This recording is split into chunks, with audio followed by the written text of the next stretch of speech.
good to see you anyway. You should. Yeah, there's been some interesting Hollow Knight action recently, that's for sure. Just busy, yeah. I mean, what can you do, right? That makes sense. I'm gonna go sit on the Hollow Knight menu, by the way, so we can keep conversing, but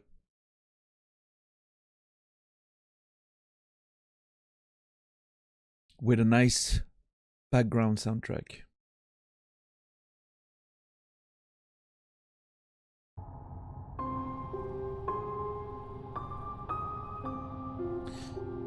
Hollow Knight's a must-watch from the start, but wanted to catch this live while I could. Yeah, I mean, here's maybe for you the good news. Tomorrow's stream is tomorrow will be a day off. I'll be taking the day off tomorrow, probably my last day off of the year before Christmas time. I'm not sure how Christmas time exactly is gonna go. We'll address that when it gets here, but tomorrow will be my only day off until, I'm pretty sure until the 26th, honestly, when I'm going to see my family on the 26th, so I probably, be live every day until then. Which means, you might get a chance to catch up a bit tomorrow if you want to, if you have the time to do so, obviously.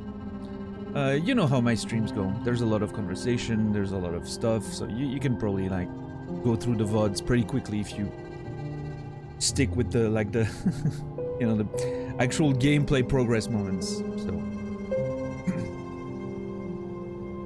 But yeah, man, I'm hoping I'm hoping it's busy good and not busy bad, because, you never know sometimes. But I appreciate the resub. It's good to see you around.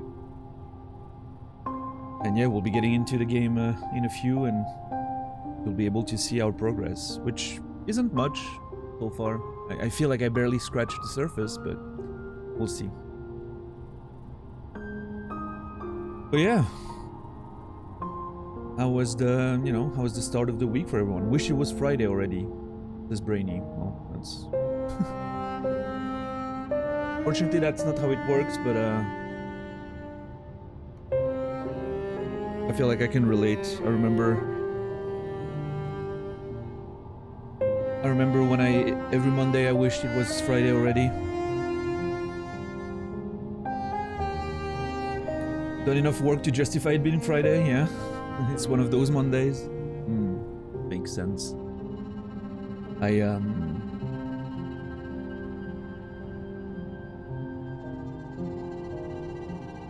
remember a time in my life when I was teaching, and every day waking up, the only thing I could think of was I gotta go through this morning, and then I can come home during lunch break, have a nap. I was working in a school right next to my house, to my apartment, so 5 minutes on foot. Come home, eat a quick sandwich, take an hour-long nap, go back to work. The afternoons were usually pretty fast, only a couple hours. And I was focusing on that, go through the day, come home and nap. And then in the evening, you can play some video games or something, That was the way I survived through some periods of my life. What's up, Laura? Pikura? You had a surprisingly chill day at work. Oh, that's great. Sounds good.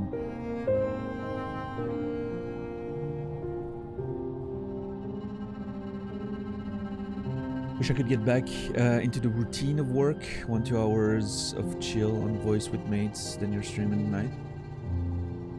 Wait, what's preventing you from doing that?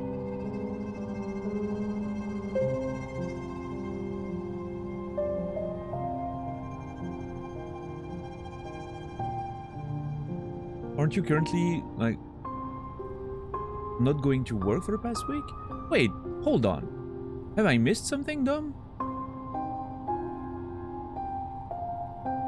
Are you sick or something? Oh, you've been sick. Yeah. It rings a bell now that you've talked about being sick. Yeah. Yeah. I'm sorry. Hope it gets better soon. I mean, it will, right? But yeah. What's up, Roach? How are you doing? Temperature still hasn't gone down. I mean, I hear there's, well, in addition of COVID, I mean, I don't know if you tested or whatever, but in addition of COVID, there's like a pretty nasty flu going around these days. You know, I know a lot of people have been getting hit by it and struggling to recover. What's up, Gaza? How are you doing today, man? It's good to see you.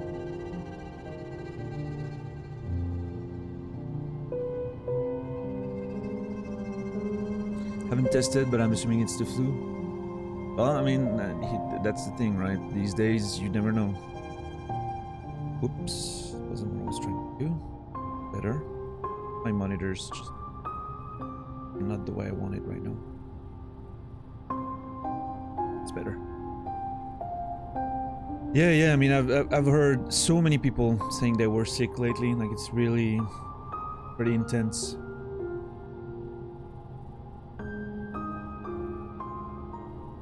Yeah, Gaza. Hey, it is what it is, right? Can be awake 24/7.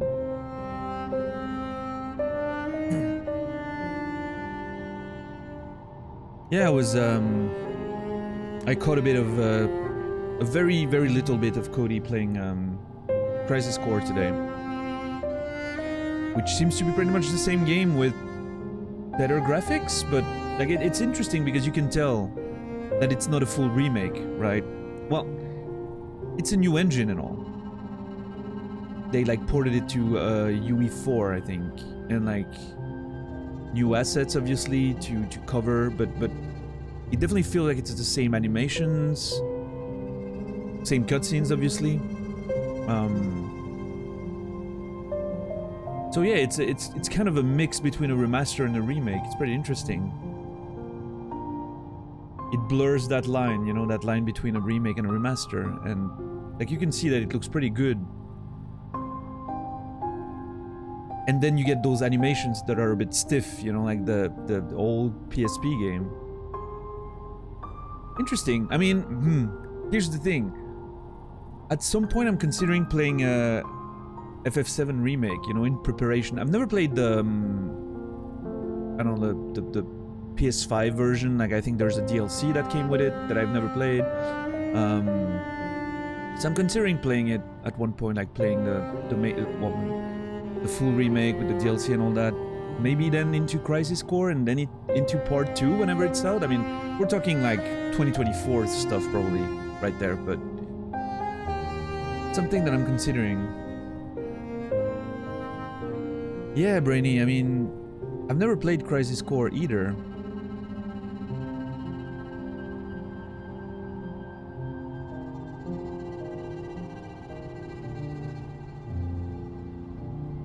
It's just... yeah.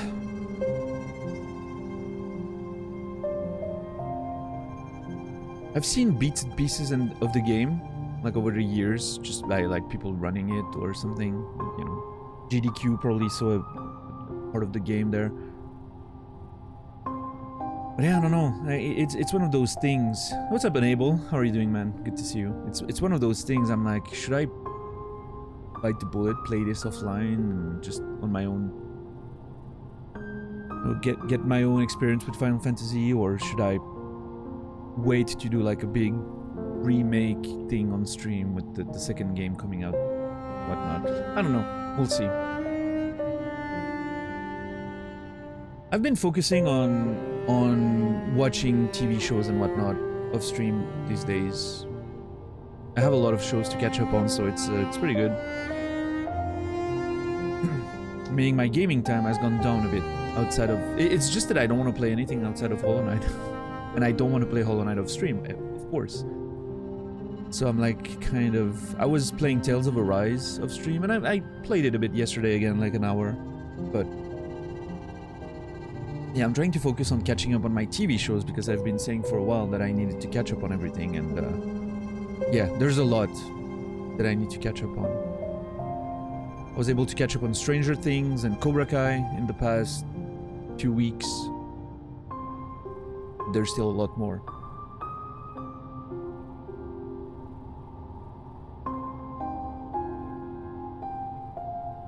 It's not bad. A light temperature of 37.2. Oh, that's almost normal for me.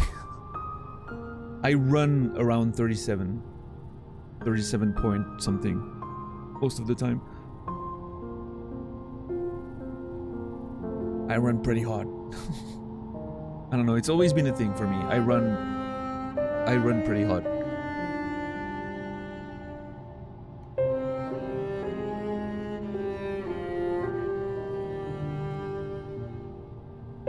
So yeah, for me, like a fever is 38 and above.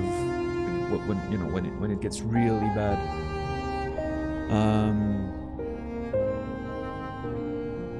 When it gets really bad is I didn't finish my sentence. When it gets really bad is when I hit the 40s. That's when I usually like really feel it and end up in bed and whatever.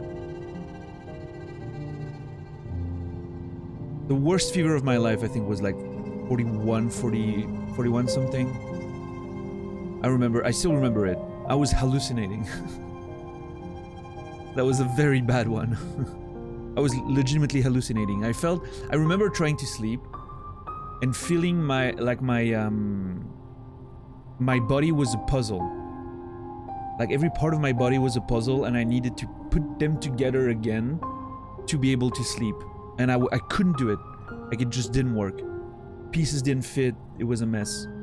I was legitimately hallucinating. It was insane. I felt like I was on drugs. And I've never been on drugs, so that's what being on drugs felt like in my imagination. What's up, Brucey? What's up, X? Welcome in. You're finally in season 4, Laura? Man, I liked it. I have a few issues with it, but I think they wrapped it up pretty nicely. Like, all my issues that I had during watching the season 4 just came together in a way that was really cool. I still, a few issues, but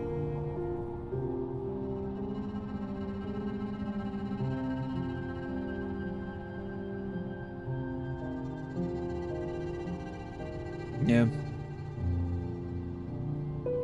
Had you felt you were on drugs, you would have enjoyed it. Yeah,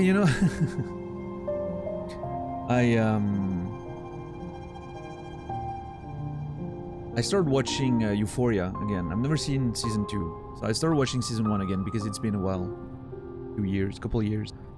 And I'm watching Euphoria again, and it's a show that somehow hits me pretty hard. I don't know, it's that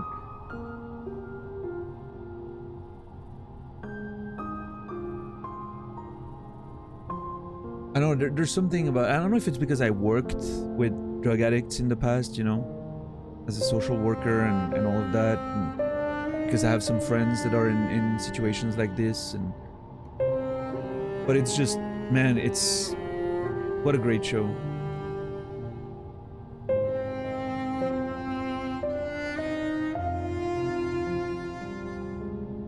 Wait, there's a visual novel called Euphoria? Interesting. No, I'm talking about the TV show with Zendaya, but I worked as a social worker, yeah. I mean, I think that's the term, right? I was an educator, as we say here. Worked a few years in that field. About a year with disabled people, teenagers specifically. Poly handicap. I don't know how it's called in English, but yeah. Teenagers with like a lot of comorbidity in terms of disabilities, physical and mental. It was interesting. And then overall a year and a half with drug addicts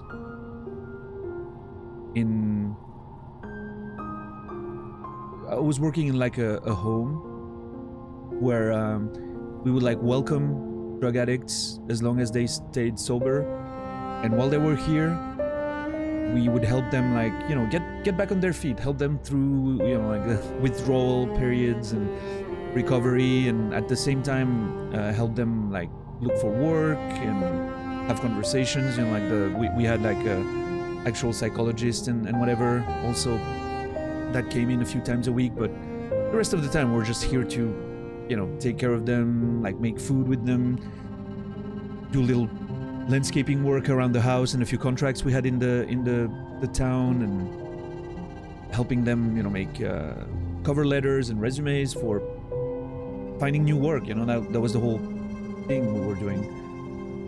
And yeah, it was cool. It was, I mean, it was cool. I love doing the work because it felt like I was doing something that mattered, as opposed to working with disabled people, which felt very important, you know, like allowing someone to live with dignity and all that. But to me personally, felt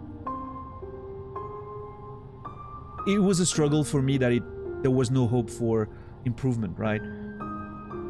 And I'm so, you know, I'm so impressed by people who manage to do that and not feel the weight of, you know, like morally it was hard, like on my mental health it was a bit difficult working with disabled people, even though there were beautiful moments, but you know what I mean, right? With the lack of any potential progress.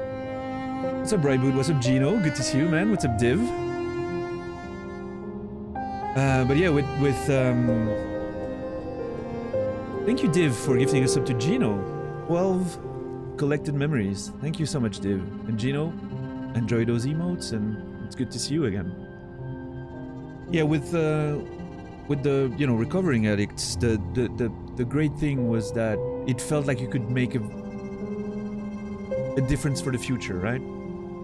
I remember that was part of my thought process that led me to becoming a teacher after that. Because, well, I liked that idea of making a difference for the future, like some form of progress, right? But that was, I mean, it was hard too, like working with recovering addicts. If you're familiar with anyone that's suffering through addiction and all that, there's a lot of manipulation, there's a lot of lies. And, you know, I'm not like blaming them for it, because we had that conversation in the past, but it's how they survive, right? That's their defense mechanism, is lying, manipulating, staying safe, right? But it's so hard when you're trying to help and you have to navigate all that, and that's when you realize how fucking insane addiction can be, like in terms of how it transforms a person in so many ways. Like there's the drug effects, plus there's the whole mental, you know, survival stuff that they have to develop and all that. And Div, thank you for giving another sub to Gaza. 13, thank you so much, Gaza. Enjoy those emotes. All the G's are sub now. Gino, Greg, and Gaza. Yeah. Any other G's in chat that are lurking somewhere? You guys are making me some money right now. All the G's. No, thank you, Div. Again, thank you, Div. I appreciate it so much. Thank you. Yeah, and so going back to Euphoria, watching. I don't know. I don't want to spoil too much, and I don't want to talk too much because I haven't seen season 2 yet. But there's this scene at the end of episode 3, if you've seen Euphoria, and I'm just gonna describe it as the door scene. And if you have no plans of watching the show, I fully recommend watching the door scene. I'm sure if you type YouTube Euphoria door scene, you're gonna get a video of it. I watched that yesterday for the second time. I'm rewatching season 1, and it hit me so hard, as much as the first time. And it's such a... I don't know if Zendaya won an Emmy for this, or wait, is it an Emmy? Yeah. I don't know if she won an Emmy for this, but she should have. It was... I stopped thinking I was watching a TV show during that scene. It legitimately felt like something I had seen in my life when I was working, you know, with drug addicts. It legitimately felt real in a way that acting rarely fully does. You know, like you always kind of, if you get immersed and everything, but if you like take a bit of a step back, you can realize that it's acting, right? That scene felt like someone had a camera. and just happened to catch something that was real. It's insane. The way she acts that scene is absolutely unreal. Probably some of the top 3 performances I've ever seen, along with Casey Affleck in Manchester by the Sea. I'm gonna call it the police station scene. That was probably the best piece of acting I've ever seen in my life, but yeah.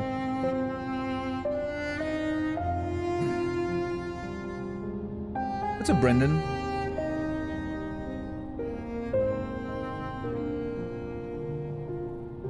Oh, and the third, okay, and to conclude my top 3, the third the third best performance I've ever seen is the beach ball scene in The Leftovers. Carrie Coon. There, that's my top 3 acting moments of all time. I got it.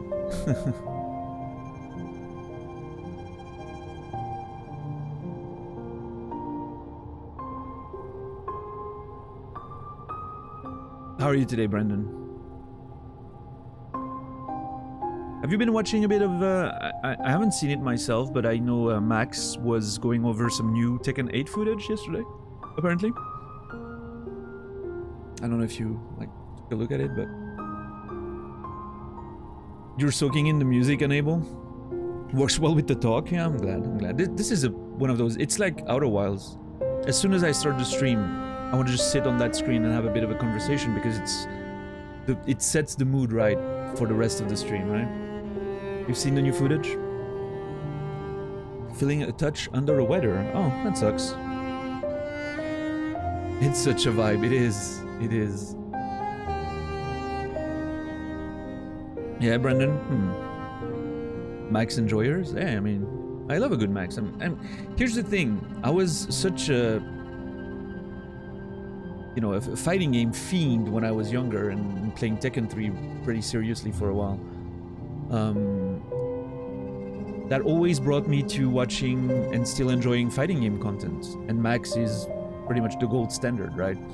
He's the only person that somehow manages to make a full fighting game stream feel like an adventure of some kind. It's I don't know. And I'm not dissing on anyone else who does, fighting game full streams, but I don't know, it's a journey. Every time you're watching a Max show, it's like a journey through a fighting game. It's wild that he's able to make content with those games, something that feels so...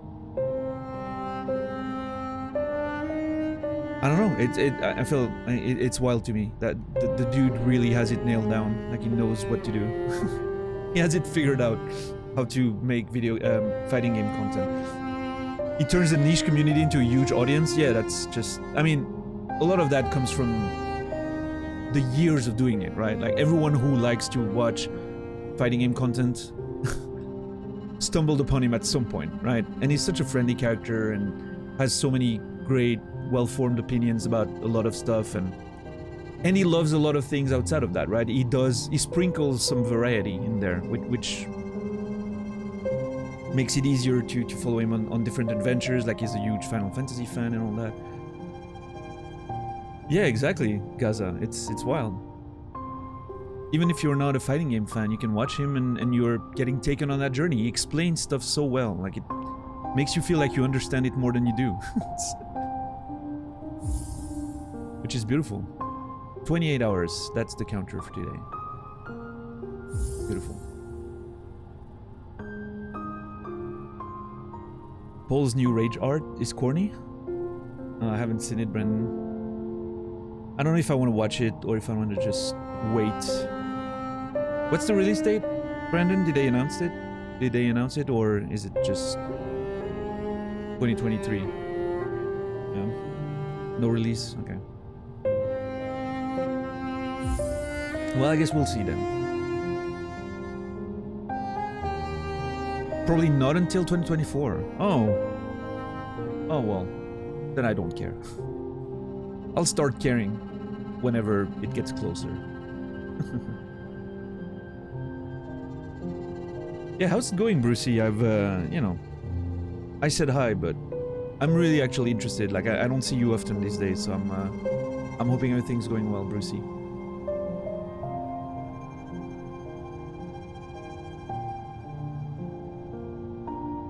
I've been thinking, Laura, about, you know, I've kind of put Maddie on hold. Like I told her I'm gonna need some time to brainstorm, because you know me, right? I'm not great at making decisions fast. I've kind of put her on hold. Like I'm gonna brainstorm and I'll come back to you as soon as possible.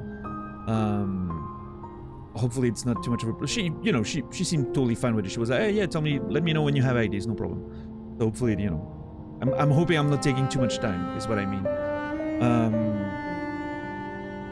I've been thinking of maybe doing like a double emote, you know, something that works in like a two-parter, but can also work, like each part could potentially work individually. But it would be great to use the opportunity, since we can have like custom, you know, a couple of custom emotes.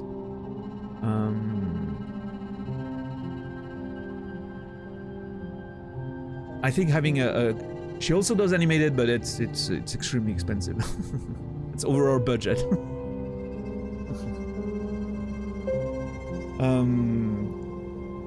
But yeah, it's she does amazing work, by the way. Like if you watch Cowboys animated emotes,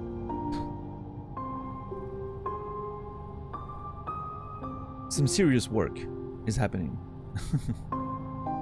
But yeah, I'm thinking doing like a double emote would be this is, yeah, we're trying to fill the two static slots, exactly, yeah.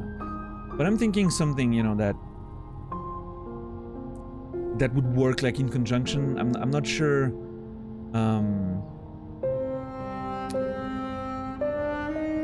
I would want something that sees some use, right? Because we have the chance of having like a professional artist doing something great. It would be fantastic to have something that sees some use, but yeah, I'm not sure. I was thinking at some point, one of my thought was, you know, like that pause, that thinking pause, anime character thinking pause with the glasses like shining and all that, which I think would be quite an interesting one to have when I'm like, it's close to this, but in a more like, just when we have conversations, when I'm just talking in front of a wall or something, like everyone can post that thing, like, you know, like, we're having a conversation, but it kind of maybe is too similar to right? But in the idea of having like a double one, I was thinking like one half and the other half, and one half is like my face with the stash, and the other half is like the wanky, like, you know, mascot, to make like the two halves that work together. I mean, I don't know, it was just a thought, but I feel like I would want something a bit more significant, like something that might see more use on its own, you know? Not something that's too contextual.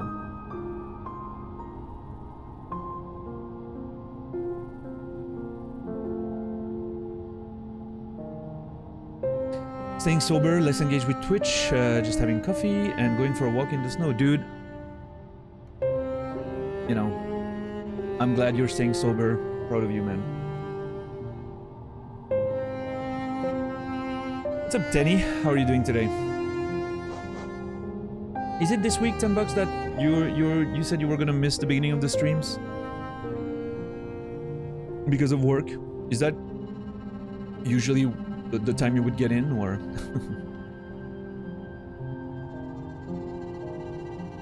Thank you, Laura. I truly appreciate it. Yeah, I mean, I don't want to make, you know, I don't want to make too many delays and whatnot, but you know me, right? It's the kind of decision that takes me a bit, and obviously your generosity came as a surprise, so I didn't have any ideas before you mentioned it, so I have to navigate my brain, and I'll have to brainstorm. Maybe I'll brainstorm with Naz and potentially Fizzy. I know Fizzy always has just great ideas. Maybe I'll brainstorm with him. The guy is a brainstorming machine. And yeah, I'll bounce ideas off of her and see what she thinks. You're a nice bitch sometimes. Yeah, you are. You are. Tomorrow you will miss the beginning. Oh, there's no tomorrow. Yeah. I mean, there is a tomorrow. Don't be every existential crisis people out there. There is a tomorrow in general, just not There's no stream tomorrow. Don't worry, the world's not gonna end.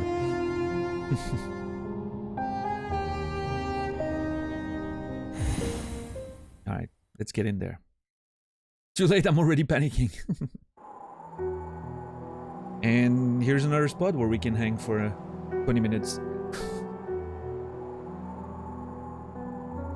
I mean, every fucking screen in this game makes you want to just hang out and listen to the music. How am I supposed to progress in the game?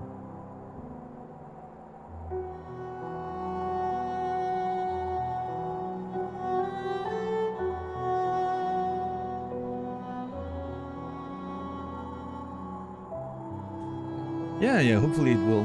$10, I'm sure it will. Alright, let's see. Yeah, Helsinki. I've heard good things, yeah. That's my current setup. Hold on. 7, 12. We have 12 charms. I think I need 15? No, maybe more than that. I don't remember how many I need for the next Salubra notch. I wrote down +6, but oh yeah, maybe it's 18 actually. All right, so here's what we have to do today. We just bought a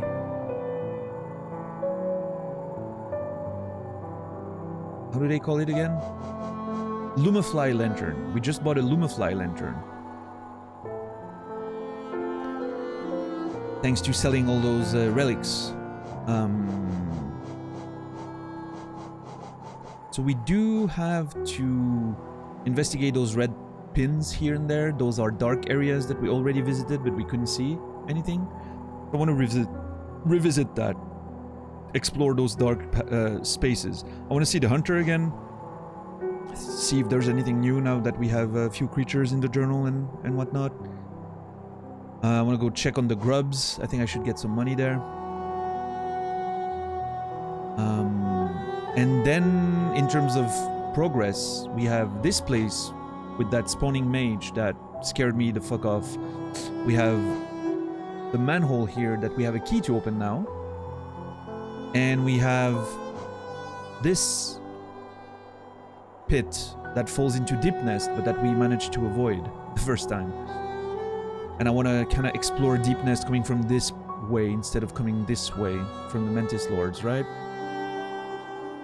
So we have quite a few things that we need to do today. The first few steps are going to be exploring the dark areas. And then we'll address what's next. I'm not sure which is the next big thing I want to do.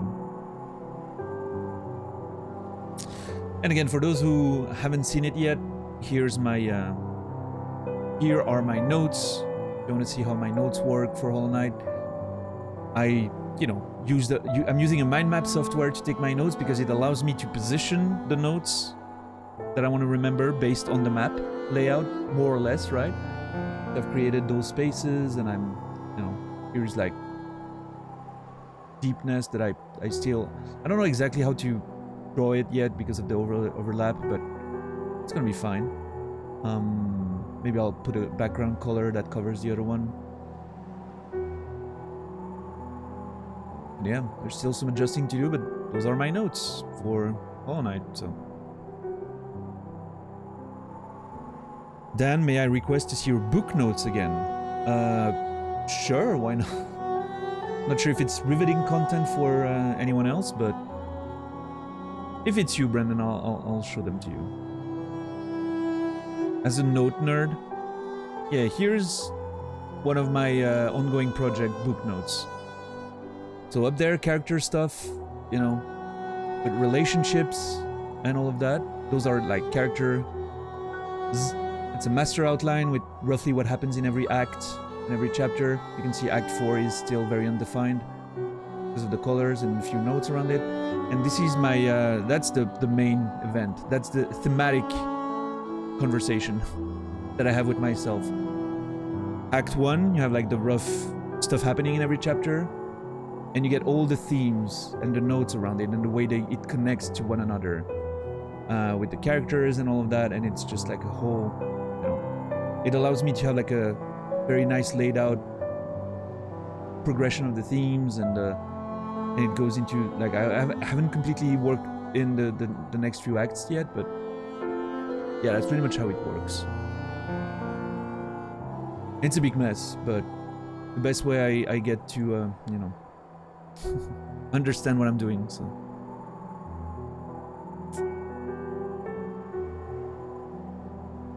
and so that's all work that's done before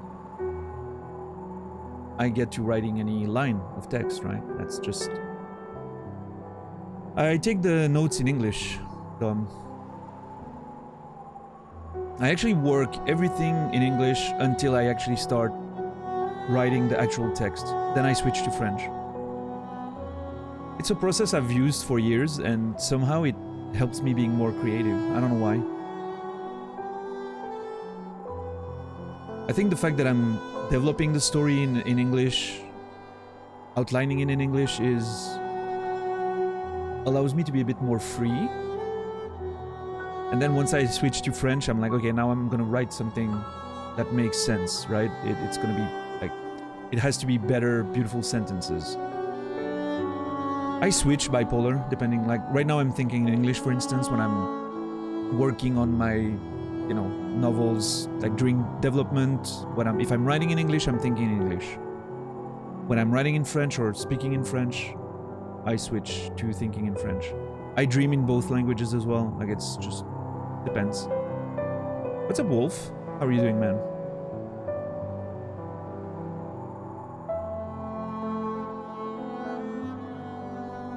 Makes me want to learn a second language just to try that.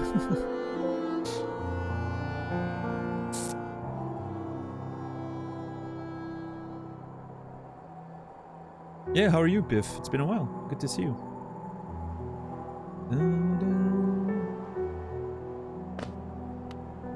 Hey, little guy. Okay, we've had that conversation many times before. What do I... Okay, yeah.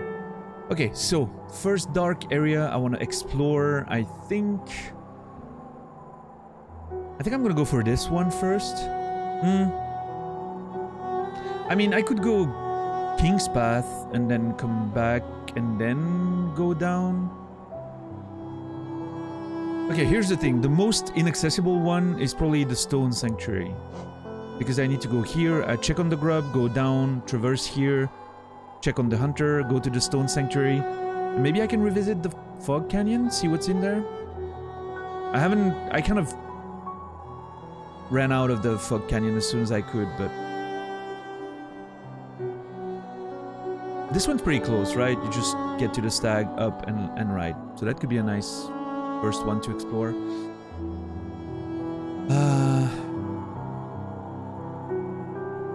Okay, you know what? I think I'm gonna go to this one first, because it doesn't seem like it can lead to big things, because there's not a lot of space. Unless it can go like through and then lead to a whole other new thing. I don't know how like if there's stuff that goes behind and whatnot. That's nothing to the AX. No conversations. So yeah, maybe I'll check on this one first, and then we'll check on the other ones. This one's pretty... like I have a bit of a trek to go back there. Let's go. Hold on.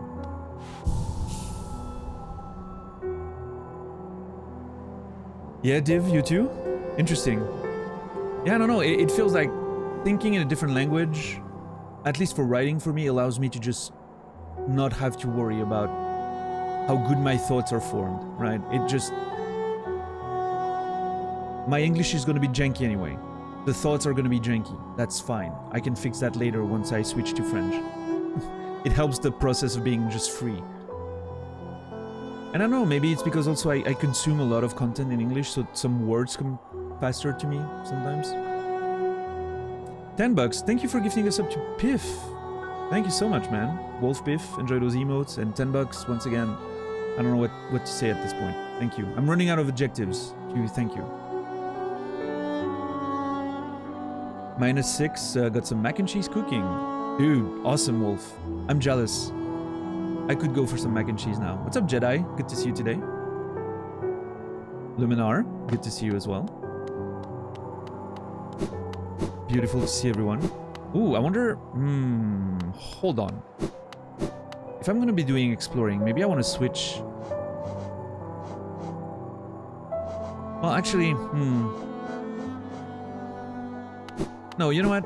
It gives me more experience with quick focus, see if I really want to stay with it in terms of healing faster. I was tempted to use to like the faster dash to be able to, you know, navigate faster, but I'm not in a hurry, right? So we can take it slow. It's fine. Whoop. Hey, Rye Bread. What's up, man? This is my first playthrough. Yes, you are correct.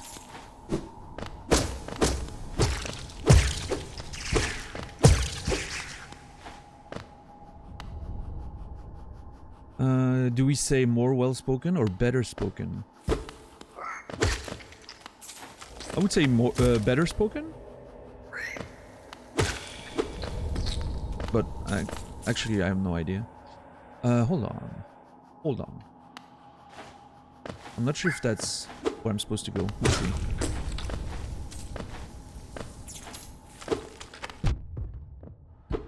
Fuck. Okay, that's not where I'm supposed to go. I am lost. I'm already lost. 5 seconds in, already lost. Beautiful. So I think I'm in... Yeah. Okay, I'm here. I need to go right and down. Okay, nice. Hey, Marique. What's up, man?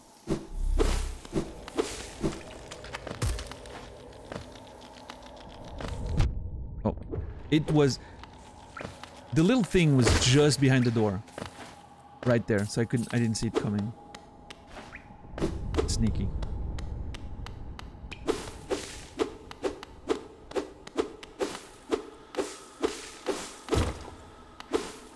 My native language is a Frankenstein of a language. It's so useless in expressing a lot of things, especially complex ideas. Oh yeah? What's your native language, if you don't mind me asking? I don't know if it's, you know...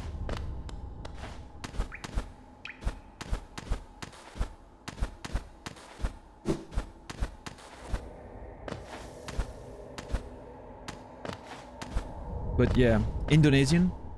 Indonesian? I'm not sure how you pronounce it. Indonesia. Indonesian.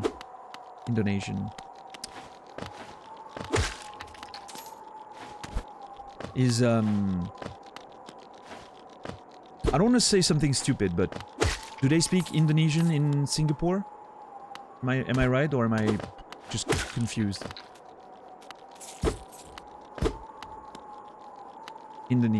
Indonesian.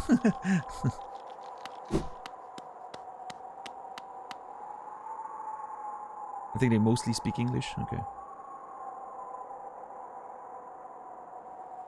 Malaysian in Singapore. Okay, my bad then. I'm confused. I'm sorry. I'm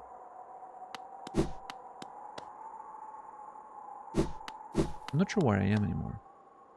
Oh, that's Mato. Mato's sleeping at this point. I'm gonna talk to him again, but... Oh yeah, that was the bench. Right.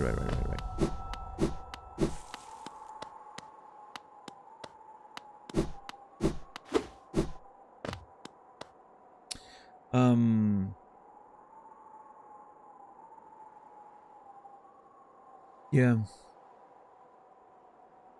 Yeah, I wonder, I don't know very much about Indonesian, of course, so I wonder, like, you saying, like, it's a Frankenstein of a language makes me wonder, you know, the history of the language, how it was formed, like, if it just was a mix of different surrounding languages and whatnot. It's very interesting. Mandarin, Malaysian, and English in Singapore. Okay, interesting.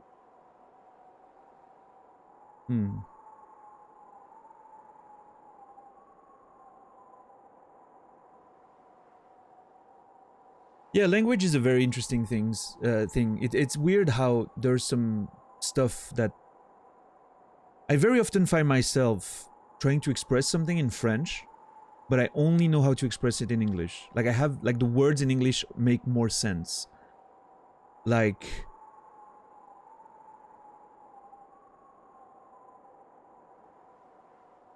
there's one thing that I always think I wish we had a better word in French, but I can't remember now that I'm trying to find it, of course.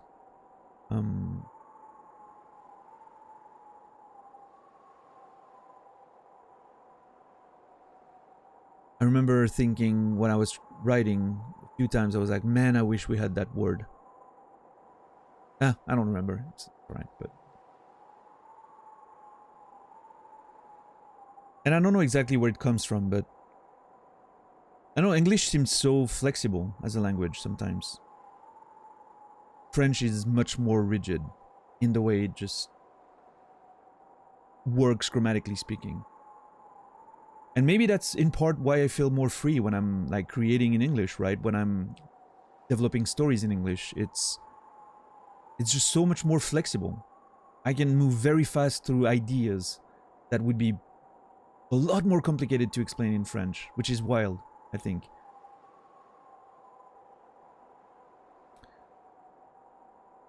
Yeah, for sure. For sure. And on the other hand, French is very easy to make something, you know, it has beautiful words in the way you can use them to describe things in a very precise way, right? That's why French novels are usually a bit more descriptive than English ones. But have a lot of precision in French. It's a mix of mostly Sanskrit, Arabic, and Mandarin.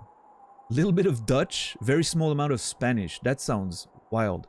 Which, of course, it's interesting because just looking at those, you know, descriptors, you can tell that some of it probably started when, you know, in the colonial era, right? Like Spanish, Dutch, navigators, probably having an influence on those regions. Conquests over the years, right? It's interesting how identifying a language tells you so much about history sometimes. What's up, Warren? How are you doing, man?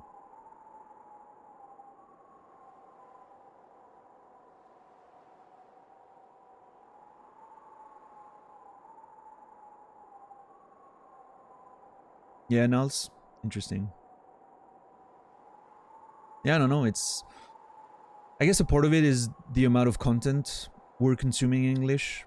So when we're talking about stuff that falls into those same realms, we just tend to go back to the words we hear all the time, right?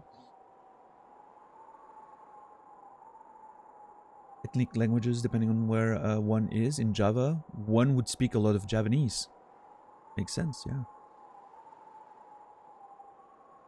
Man, I hope I can visit those countries. Southeast Asia is somewhere I've never been, and I kind of want to go there sometime.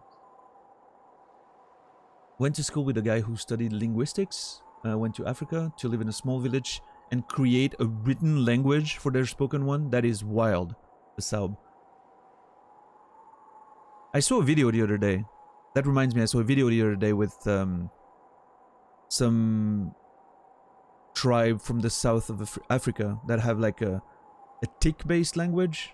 I don't know how to describe it best, but a lot of sounds in how they speak, and it's you listen to that and you're like, holy shit! Like, it's so alien when you're listening to it. The way they mix those sounds with like syllables and words.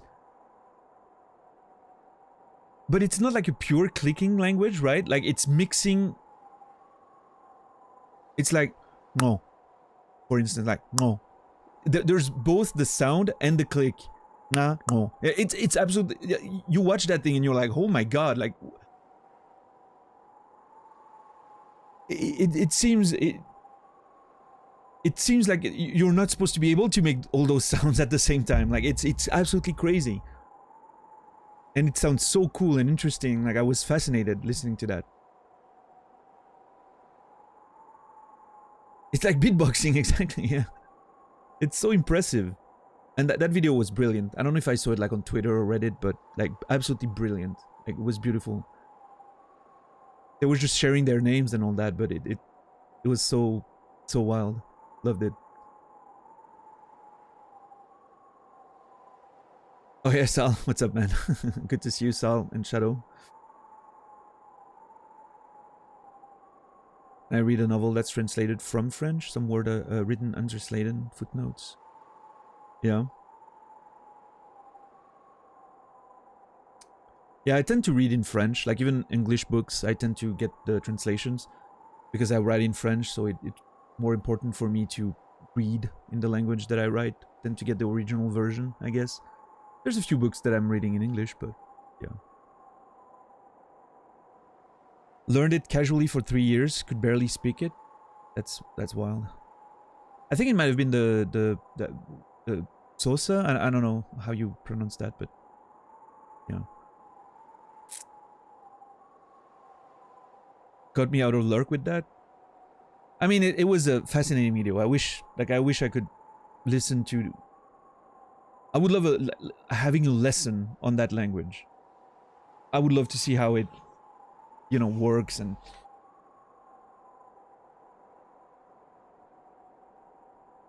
I think it's fascinating.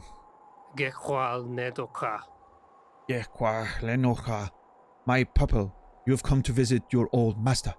This is an honor I scarcely deserve. Please sit. You are welcome. You are always welcome to meditate here with me. Oh. I can actually sit.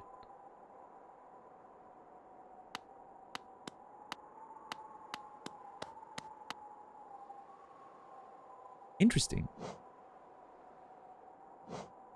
Hollow Knight language is something else entirely? Yeah, and I've been feeling like there's 2 different ones. At least so far. Please don't confirm or deny anything. Those are my thoughts, but it feels like the Mantis Lords might have been speaking a different language because there was no translation for it, right? When I'm talking to everyone else, like I'm getting an English version on the screen. But the Mantis Lord, when they were closing that door, didn't say anything else, right? Like there was no conversation with them. It was purely, we fought, and then there was bowing. And that's how we communicated. So I'm wondering, you know, considering there's a war between them, between the Mantis Lord and the old insects from Hallownest, the bugs. I'm wondering if maybe they speak a completely different language, right? He said keycard. Keycard.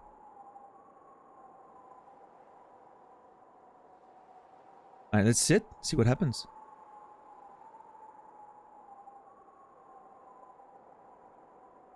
Oh, that's it? It's just sitting there to meditate? I wish I could close my eyes and lower my head like he does. Shocker, yeah. I was kind of expecting something, you know, like, I don't know, a vision. But just sitting around is nice. Meditating. I want a little, you know, headband like he does.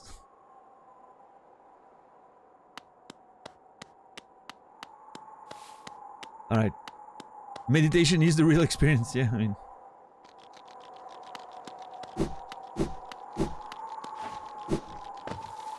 Okay, so we're here. I need to transition to the next area and then down once.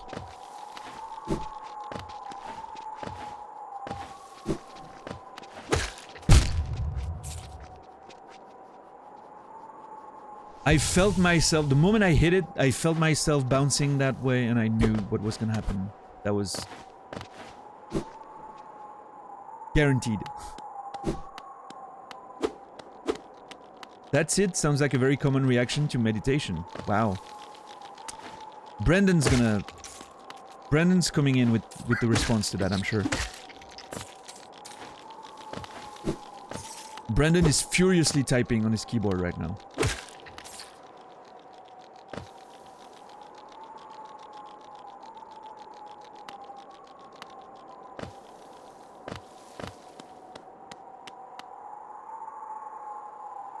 Right, right. That was where we found the Cornifer, and that should be the dark area. Oh, look at it. Little lantern. I love it. Like, you can see him bring it out. It does... You know, it's not perfect. They're still dark, which is great. You want the areas to remain immersive, but... At least you can see your ass now. That's pretty cool. Look at the precision of the design here. It's just bright enough so you can see the platform. And you know that's designed intentionally. Like, if you don't have the lantern, you can't see down there. And the platform is just in reach of the light, so you can just get a hint of it.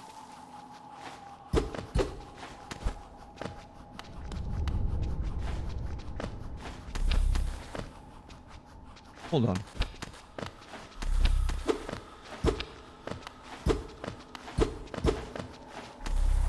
There's something in there.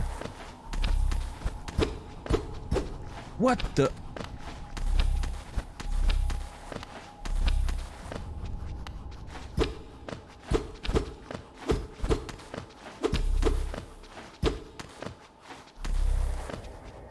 What's up, Zelyard? How are you doing today? Yeah, Marik. I've never tried. Dawn isn't wrong, okay? Yeah, I think meditation is, you know, we had that conversation before, right? On the channel, Brandon? I feel like meditation is... You can meditate in very different ways. For some people, just... They don't call it meditating, but that's what they do, right? They sit, like, lay on their bed and they're listening to music and just, like, you know, emptying their mind and focusing on the music and unintentionally meditating, breathing slowly and just clearing their thoughts, right? You can see it on stream. There's nothing to see, that's the thing, Zulu. It's completely dark, but... Oh, or you meant the platform down there? Is it too dark to see? I can see it on my OBS monitor. So if you don't see the platform down there, your monitor might be slightly too dark.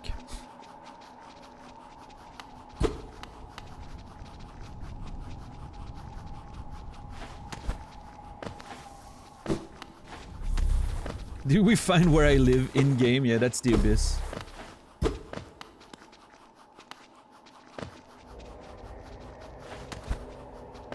What's up, Kimi? My meditation right now is Terraria. Yeah, I mean, it's like...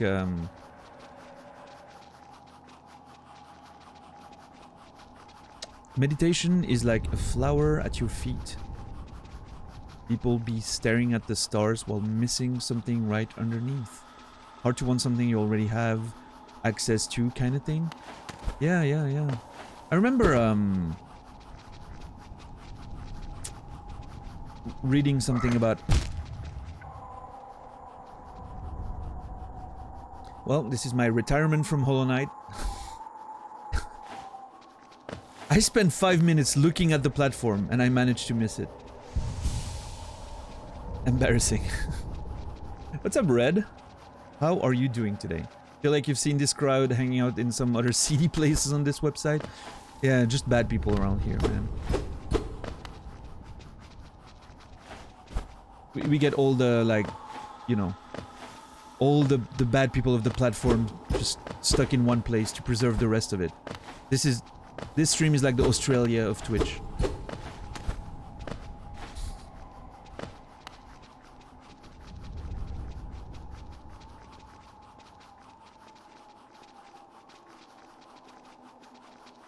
Wow.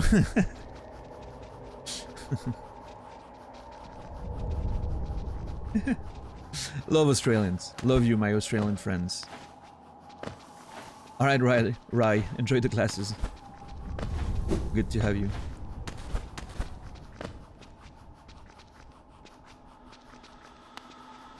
Delinquent hotspot number 1. You're good? Nice, Red. Good to hear. Edpla. Eadpla, sorry.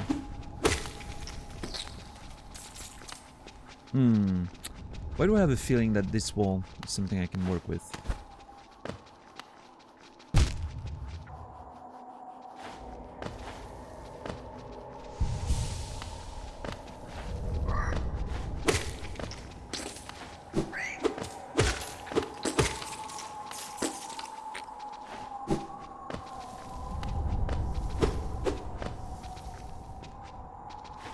Yeah, Brendan. But yeah, I didn't finish my thought, but I remember reading about how driving was a form of hypnosis available to anyone. Self-hypnosis, sometimes driving, you know, when you're driving and get wrecked. And then, like, at the end of the trip, you're like, oh, I don't remember driving at all.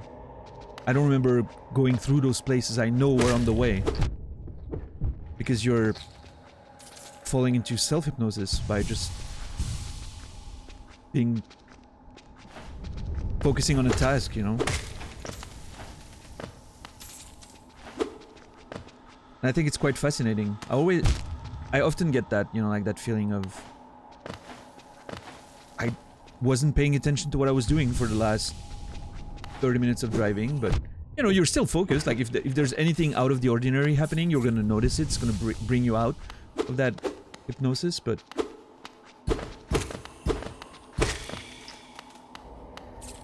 writing can be a form of meditation.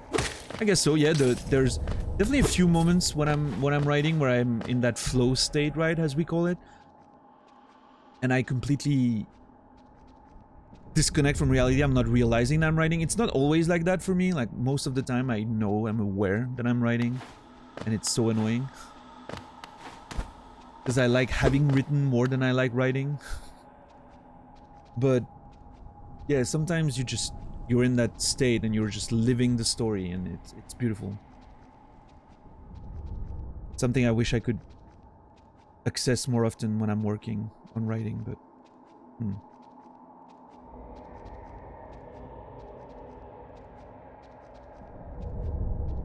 yeah, Zeliard, for sure.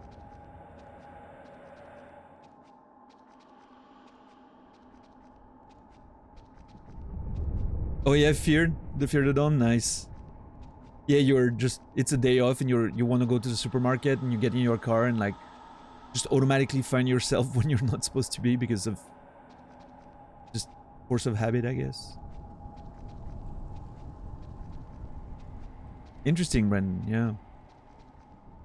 Yeah, brains are just insane, right? In good and bad ways. So I'm seeing some blue, what's it called? Lifeblood, I think? Which I'm assuming, yep, there it is. I was gonna say, I'm assuming I'm gonna find more of that in here.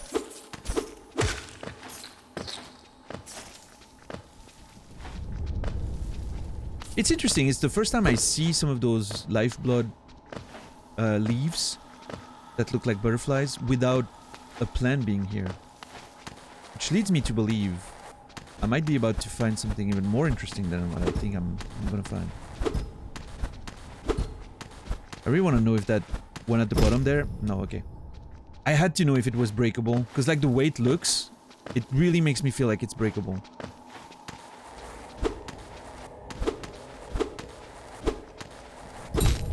Nah, no, it's not. Just wanted to confirm twice. Like I heard like the cracking sound, but that's me hitting the spikes.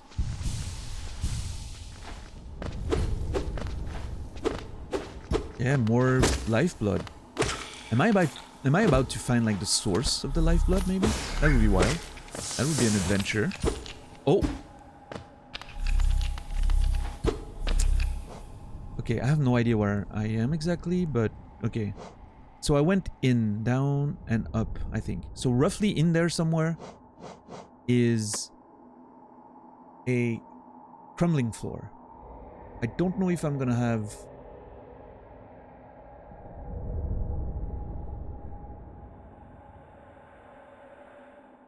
Hold on. I placed another one. Oh, I can remove that. That one I can remove.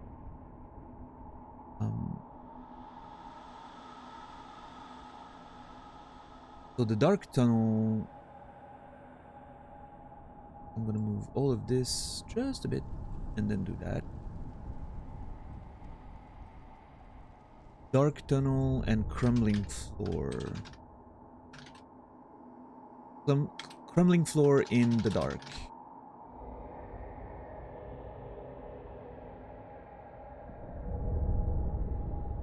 I'll be right with you guys. I just need to take my notes, you know, it's important.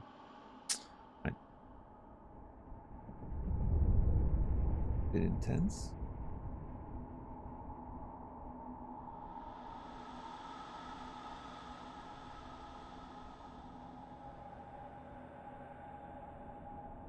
Whoops. There.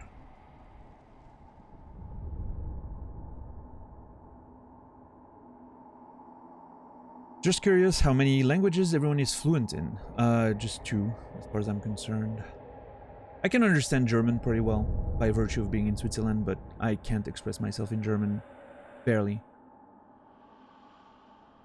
So yeah, just 2. I learned Spanish for 4 years, but not much of that stuck, I don't think. Spoken languages 1, physical languages at least 5. Interesting.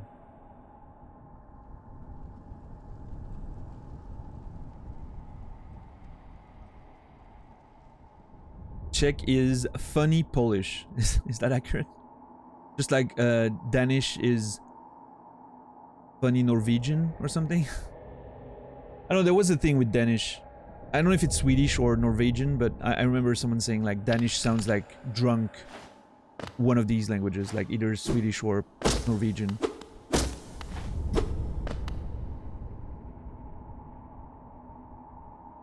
Like Swiss German sounds like drunk German, right?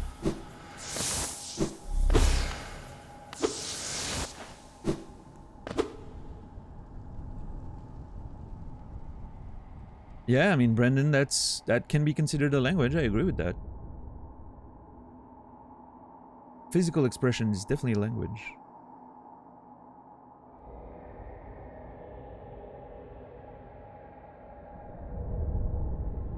Obviously, Greg, you'd have to do it with permission, as my good friend Lopes would say, but... Ooh. Interesting change here. You can feel the vastness of the, you know, the vast caverns in there, right? It's big, it's... And suddenly you get into a small place that feels very tight.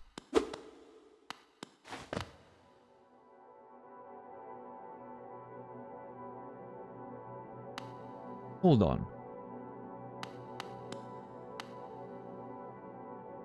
Oh boy. I feel like we're about to find something very interesting.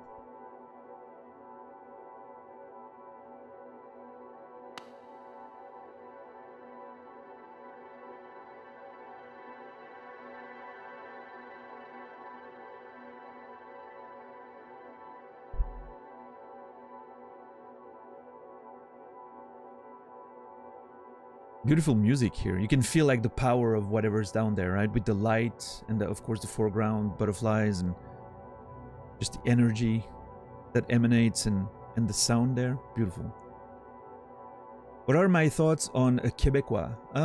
I mean, it's interesting. I love Quebec. I love the accent. I've always said when I was younger, I would always say that my dream relationship would be with a woman who has an accent from Quebec. I just love it so much. It sounds so beautiful to me. Now the language itself, like the, you know, some of the dialect and the words, I understand it quite well. I have a lot of friends from Quebec, quite a few friends from Quebec, and it's funny. It kind of sounds like weird French with a hint of English, right? But I think it's fascinating. I think it's quite interesting to see how the language has evolved by virtue of being up there in the middle of, you know, yeah, some of the vernacular, right? Like the words they use to describe things, and I think it's quite interesting. It's an interesting language. I like it. But yeah, I'm a fan of the accent. Quebec accent, British, like proper posh British accent, I love as well. I love accents. It's usually something that I always find it more, I don't know, it's interesting to listen to people who have a very heavy accents like those.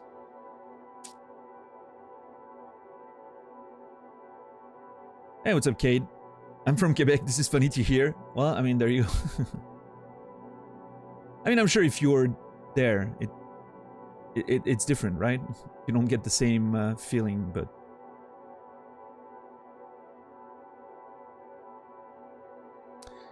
We usually say Danish is like listening to someone speaking while chewing food. Probably what you were referring to. Yeah, I don't know if... I think it was more... I heard someone at some point. It was either a Norwegian person or a Swedish person saying, "Oh, this Danish sound like drunk." My language, but I don't remember if it was Norwegian or Swede. But the name Kade, I don't know how you pronounce that one, but triggers some heavy PTSD in you. Yeah. If it's a character from like a video game or an anime or something, I don't think I've played it or seen it. Hey, Marik. See you in a bit. Thanks for hanging out.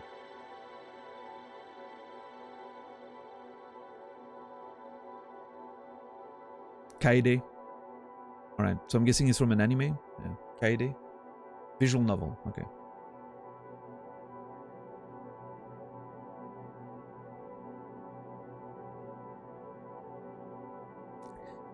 Yeah, the Cockney accents, you know, like more heavy Manchester type stuff accents. Not so much of a fan of that, but like a nice, cute British accent. I like that. I think that's pretty okay.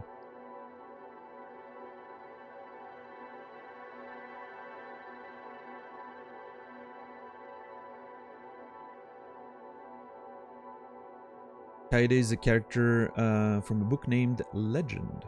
And I'm sure there's more than one media, right? You start work in 3 minutes, Kimmy? That's unfortunate.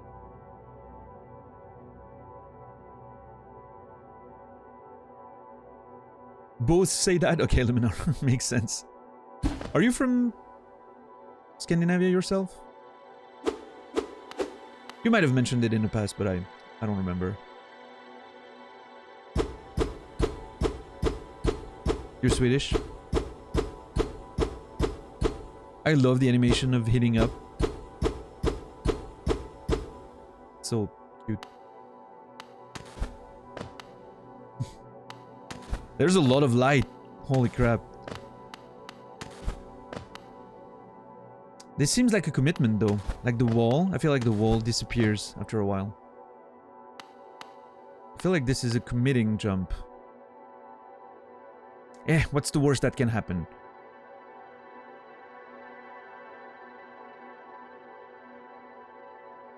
Oh, X. I remember that. I read the first one. I don't want to say something stupid, but Mary Lou, right? I think I read the first one. Yeah. So, it's funny because I know about her a lot because when I was working with... When I found my editor and my publisher for my first novel,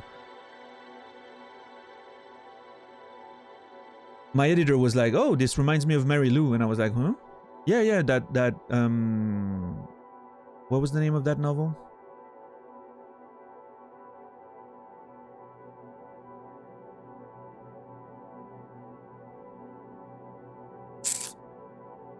I don't remember which one it was. The one with VR, you know, like super immersive VR.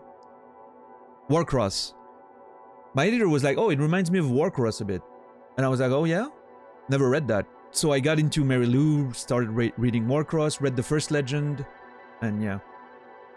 My novel actually has very little in common with Warcross, but I can see why some people think there's a few similitudes. And when the novel came out, a lot of people, you know, at signings and whatever were like, "Oh, it kind of reminds me of Warcross," and I was like, "Yes, you know, people like reading the back of the book." And I'm like, "Yeah, I mean, it's very different. It's a lot darker than Warcross. It's, you know, it's a lot more violent in a way, but I can see the resemblance." But yeah, Mary Lou. I remember reading Legend. I never read the second one. I wasn't a huge fan of Legend. Warcross was pretty good. But Legend, I don't know, it didn't quite connect with me in the way I would have hoped. But maybe I'll revisit it someday. Live from NYC, it's the JCs. Well, look who's here. What's up, Monsieur JC? All my love to you and Madame. I hope your trip went well, and I'm glad you guys are safe.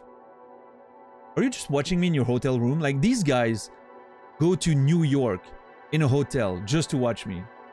That's success right there. That's my definition of success. I've made it. I don't need anything else. No more subs, no more follows. That's it. I've made it.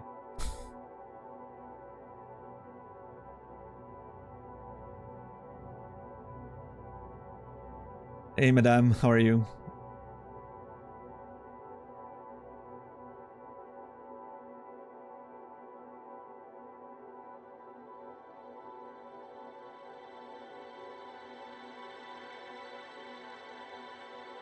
So you share your dilemma of the world not knowing the difference between Sweden and Switzerland? Yeah, and so many people just make jokes about it, knowing full well, you know, but... Yep, time to close up shop, Kimmy. That's the last stream officially. I've reached all my goals. I can retire. Just checked into the hotel. Nice, nice. Well, I hope you have fun. I hope the hotel is nice, first of all. You know, there's always a risk. Man, I love how I'm holding my little lantern.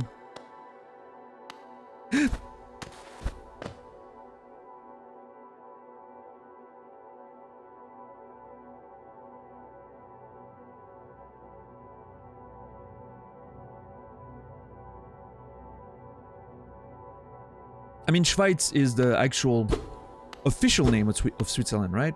In German. German is our majority official language. So Schweiz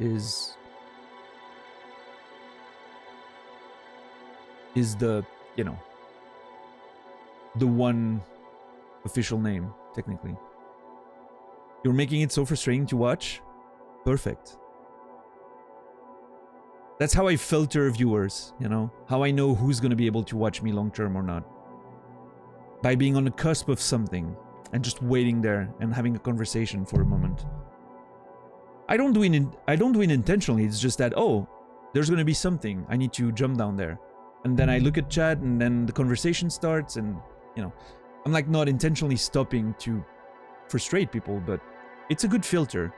If you're not able to watch me, I'm gonna make a wordplay. If you're unable to watch me, just sit here and having a conversation, this channel won't be for you in the future. It's a perfect filter. I love it. It's like an itch. I totally get it though. Unable. I've watched people, you know, stop right before something really cool that I want to see. And I totally get the feeling. But it's part of the experience. At least I'm not jumping around.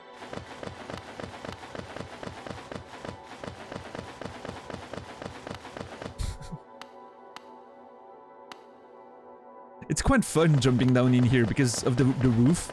Look at me. I look like a goat. You can't get rid of me that easy. Appreciate it, Lobster. We want quality viewers, that's it. The view from our room. Ooh, let's see. Wow. Hold on. Okay, I'm gonna say something maybe very stupid, but is that Times Square? Oh, it is. There's a giant thing saying Times Square. My bad. The ever observant Daniel in action right there. I didn't see the sign. Yeah. I was zooming in and looking down, and then I zoomed out and I saw that, you know.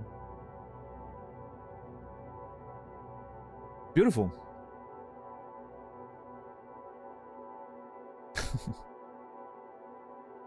Very nice, JC.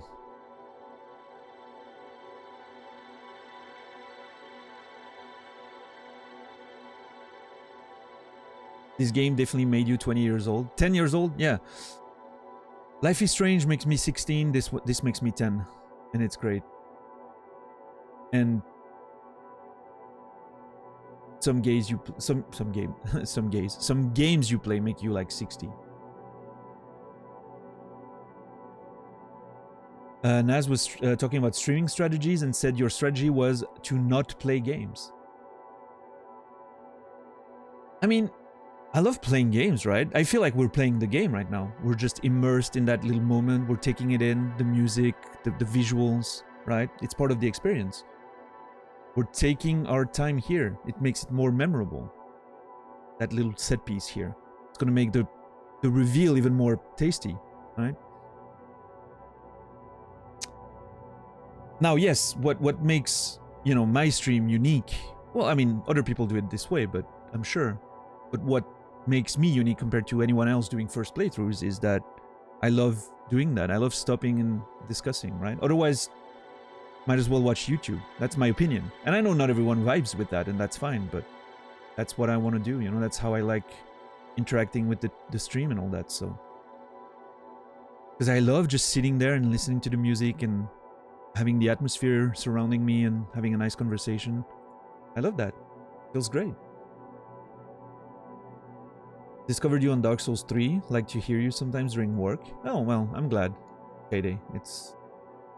I appreciate it. Thank you. It means a lot to me.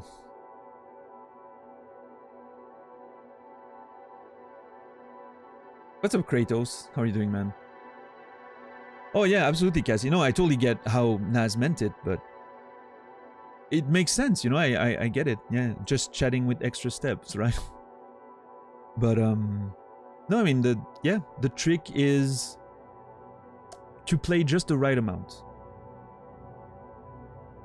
But again, I'm not. To me, it's not a strategy, right? I'm not like consciously doing those things. It's just the way I like doing it.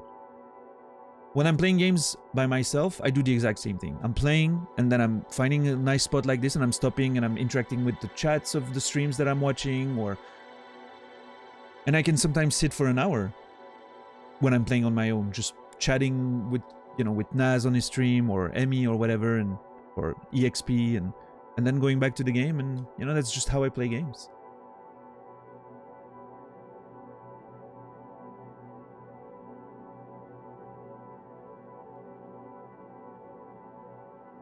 Just chatting with a cool wallpaper. Nice. Yeah, I mean, for sure, Zeliar. Like, and here's the thing. I think that at the end of the day, I'm glad that this is the way I work, because I feel like this is how you build a community. Otherwise, you just get people watching you for the one game you're playing, and then they're moving on, right? Which is not my objective. My objective is that however many of you discover the stream with Hollow Knight, for instance, will come back later. And I know you can't have everyone watching every game. That's some games just don't want to watch, or you can't watch because spoilers or whatever reason. But if you can get a few people sticking around, even when you're playing a different game than the one they wanted to see in the first place, that's how you grow. All right. I really wonder what's down there, though. Also, what's up, Chukin? I think I missed saying hi. I saw you come in, but hope you're doing well, man. Alright, let's go.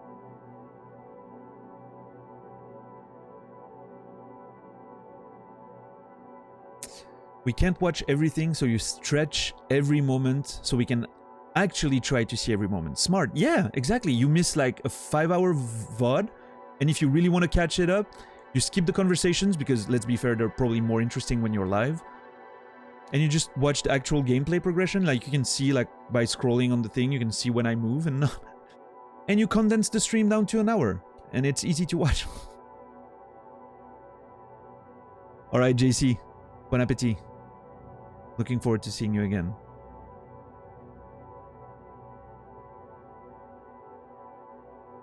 Yeah, exactly, Dom. That's the play. Yeah, Kratos. I wish those Mantis Lords were a bit more difficult for me. I'm kind of sad that it didn't last a bit longer, because it was really fun.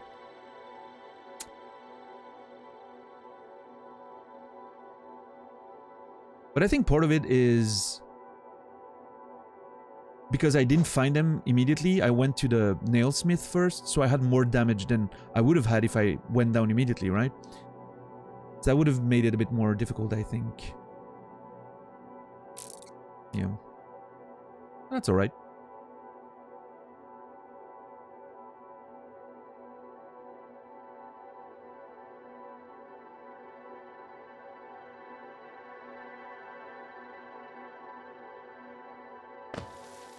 Oh.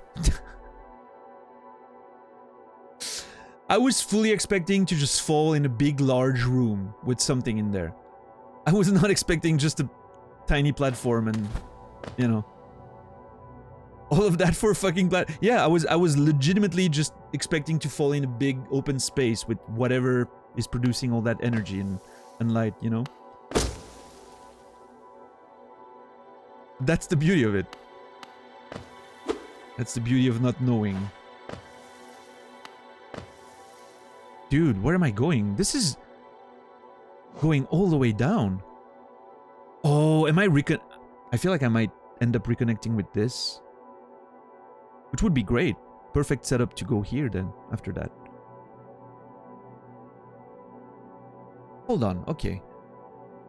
If this is above Green Path, maybe that's whatever's in here is like a product of like all the magic and the beauty of Green Path, you know, like those beautiful waters that probably give a lot of nutrients to plants and whatnot. Like the position of this place seems pretty deliberate.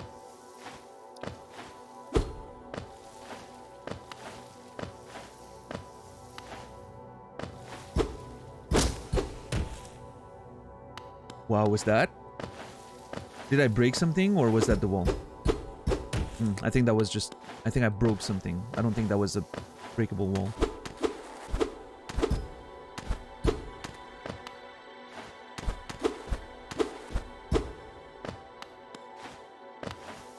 Let's see if there's anything that looks particularly suspect.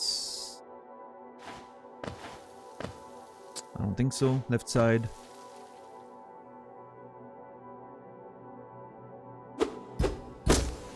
Again, I think that was a plant. Yeah, those are plants. Okay.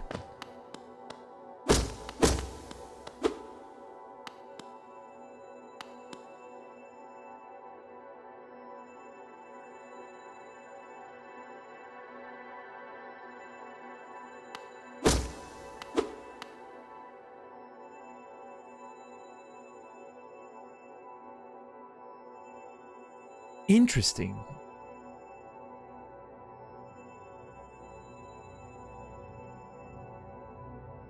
A dead bug. With an item. A pendant, maybe? Around the neck?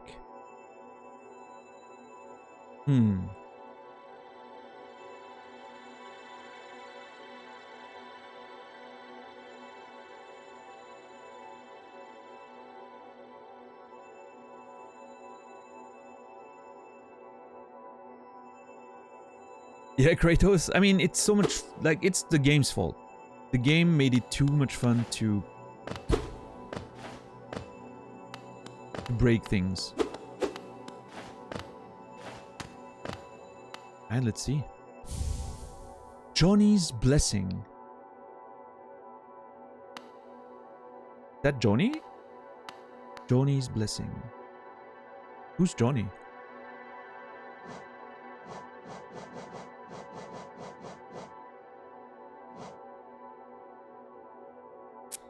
Johnny's Blessing costs 4. Holy crap. Blessed by Joni.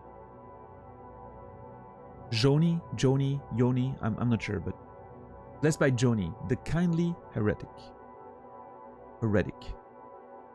Transfigures vital fluids into blue lifeblood. The bearer will have a healthier shell and can take more damage, but they will not be able to heal themselves by focusing soul.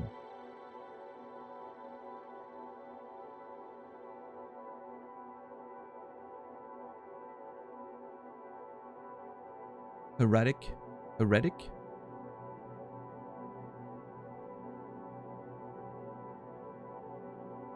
Are you sure, Brendan? Because erratic is a different word, right? Oh yeah, no, erratic without an H. Heretic. Heretic. She's a blasphemer. Yeah, exactly. She doesn't believe.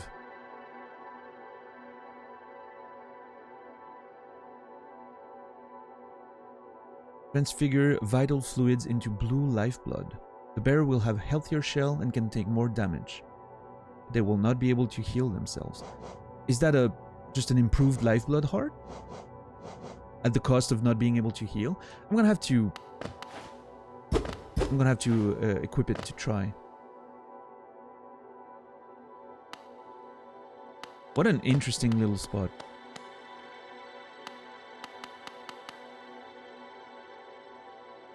Heretic. That sounds right. Heretic. Sometimes, you know, I can't find the pronunciation, and then I get it right, and I'm like, yep, that's the one. I've heard it before, many times. Heretic.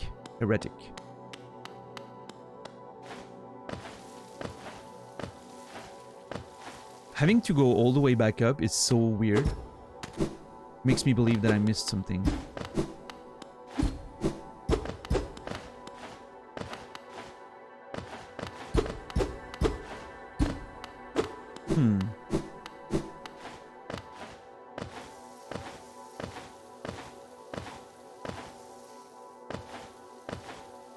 What an interesting little spot. And all this for a charm, huh? So now I'm really curious, because clearly this, I thought, was going to connect back to the King's Path initially, right? But it turns out it might not be the case. So I'm going to have to go explore this as well. I can remove that, place it here. I have to go check that. So I think... I wonder if I want to take the stag and go here. And then re-explore Green Path to go there. Would be nice to re-explore, right? Now I need to... Hold on. Never mind, there's a passage here. I don't have a note about that?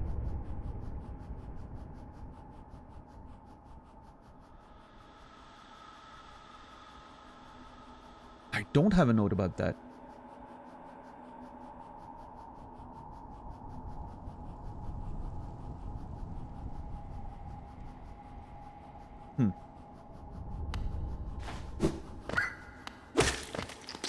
I'm sure I've been there. I just probably forgot to take a note.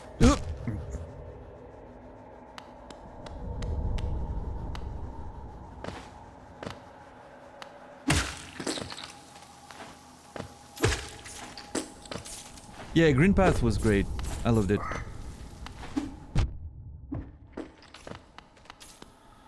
It kind of... It's the first time where the game opens up and you get that feeling of exploration and all of that. Why don't I have a note about that little tunnel down there? Probably means it wasn't very interesting? I don't know.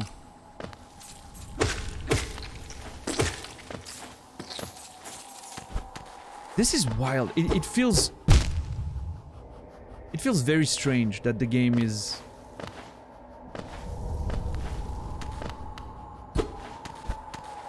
pushing me to walk all the way back from that charm. It feels like an area that should have had a way out, you know?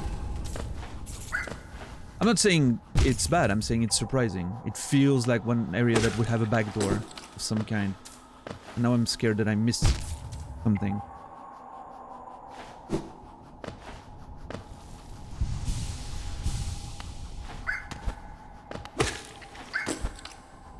I mean, it is designed to be reversed both ways, that's for sure.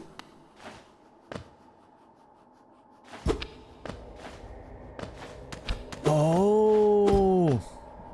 There it is. The crumbling floor actually leads back to there.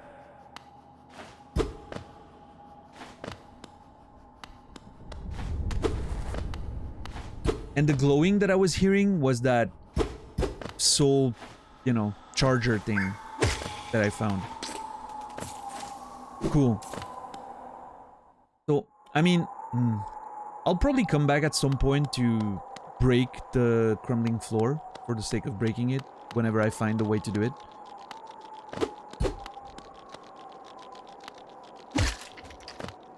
But yeah, cool.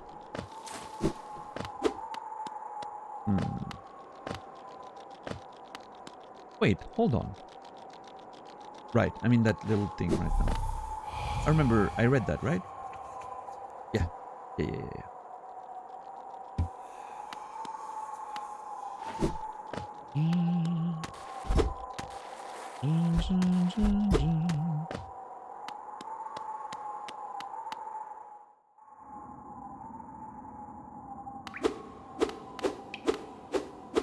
I mean, I'm never gonna check anything when I'm playing a game or when there's a sequel coming. It's just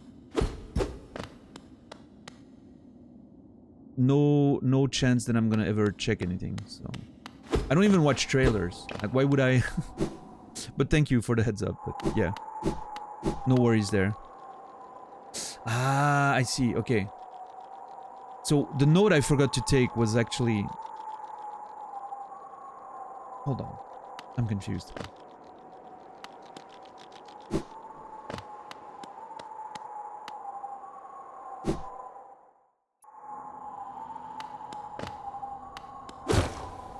Oh.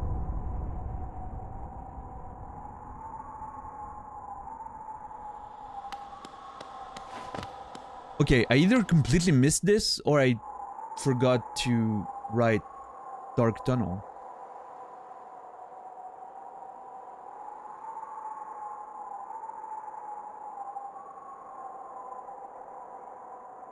Wait, hold on.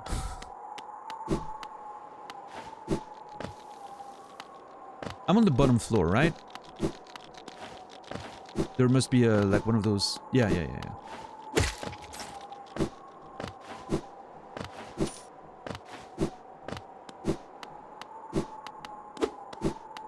I have a note about a weird circle plant somewhere in there. But it doesn't seem to be here. Now I'm wondering... if I put it down at the wrong place? Oh, there it is. Okay. It's not all the way to the left. I need to correct that. A bit more higher. There.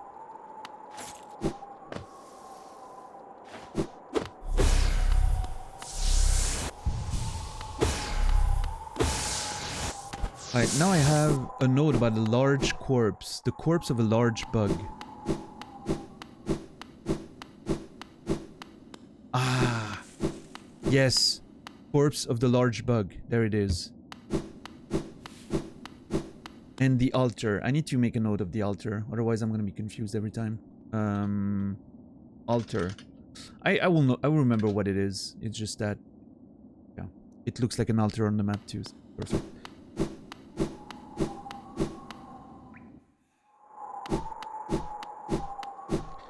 Now, that passage down there, I don't think I've ever seen it then. I must have completely missed it the first time around. I mean, it's a dark area, so great.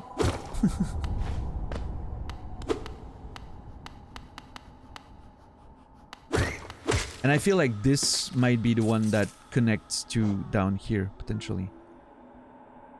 So. I can hear a grub. Yep, there it is. Yeah, enable. I mean, it wouldn't be very interesting. It's just, it's basically notes of stuff that I have to check, right? It's not like lore notes or whatever. For the lore stuff, I mostly like screenshot interesting stuff that I want to remember to be able to revisit, right? That's how I take my notes on the lore for the sake of streaming, you know, because writing down everything would be way too long. But yeah, so my notes wouldn't be very interesting. It's just basically complementing the map, right? To remember what the pins are, what the... you know, like this space here. Oh shit, what was that? Check the note. Spikes everywhere. Not very accurate, but I know it's a place with a lot of spikes. So until I feel like I can traverse that some way or another. And the notes, of course, get more precise when I find, like, new skills. And I realize that I can't dash through those. I'm like, okay, I need a bigger dash maybe, or I need a way to be immune to spikes, or, you know. So if you play the game, it's probably not very interesting. If you've played the game, yeah, it's probably just... That was a committing jump. Hmm.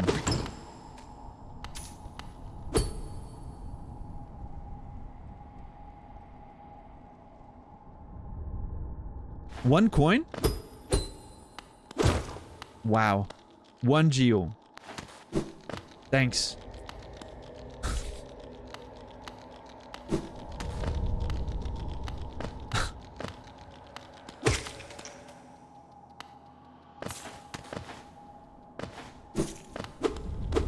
Yeah, that chest, holy shit.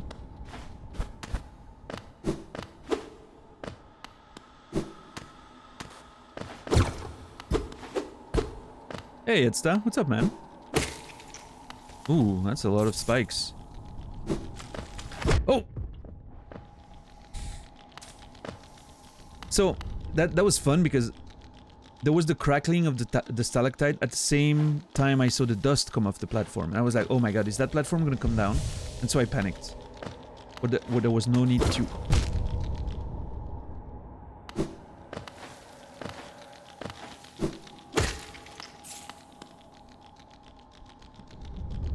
So far, I found 2 dead bugs and 1 geo.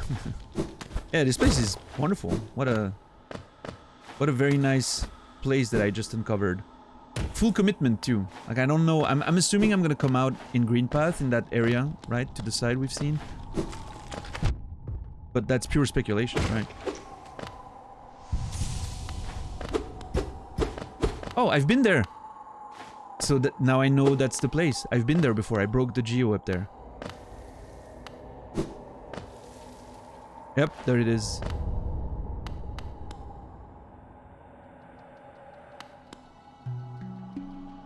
Awesome. The level design in this game.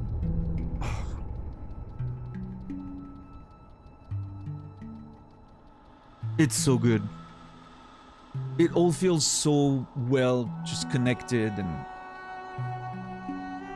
makes so much sense. I love it. It's not the amount of geo, it's the story to tell about the journey. Yeah, and what a journey, holy crap. Okay, so we know where this goes. So this is a passage that goes to Dark Pass down. I'm gonna write a connection there. Pass to Howling Cliffs. And a little connection. Beautiful. Nice.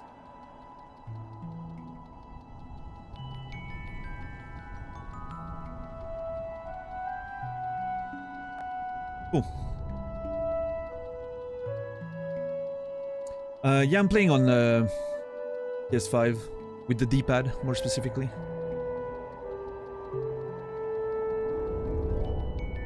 Yep. Yeah, if I'm playing, you know, like doing a first playthrough for immersion and all that, gamepad is always better. If I was speedrunning it, the keyboard would probably be more efficient, but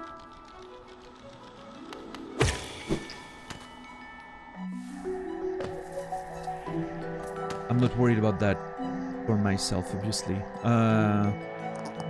So there's a passage on the left there where we fought Hornet. I want to go check that passage again. I feel like it's a closed door, but I want to make sure that I just didn't miss something.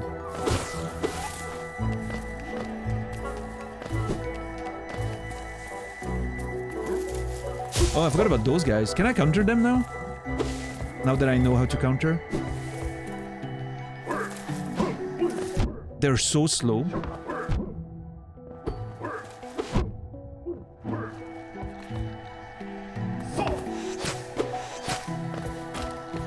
Fucking spitting on me, asshole.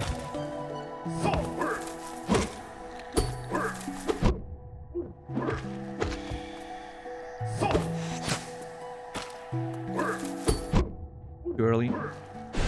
Ah, shit. I wasted my heal. Oh my god.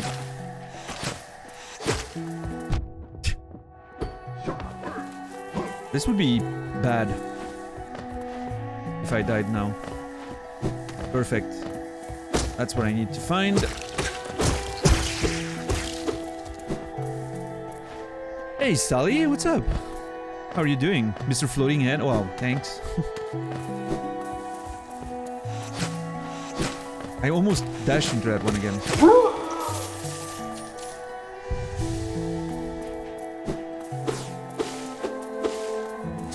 I mean, when I mean slow, I mean like they... It didn't attack as fast as I thought. Slow, rude.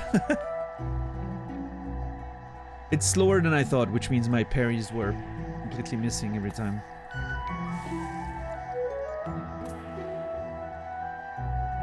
Oh, $10. It's such a wild difference, right? But it's the game. It's not... and that's what I meant. Like, it completely justifies the issues I had with the Messenger. As much as I loved some elements of the Messenger... Man, the backtracking was not interesting. Because there was 3 different types of enemies that you fought all of them the same way. They were just a mass of pixels that you had to attack to progress, or you can even dodge it. Here, every enemy is like, there's a fight, right? There's mechanics, there's interesting stuff. It's such an entirely different experience. I'm so glad that it is. Fucking asshole.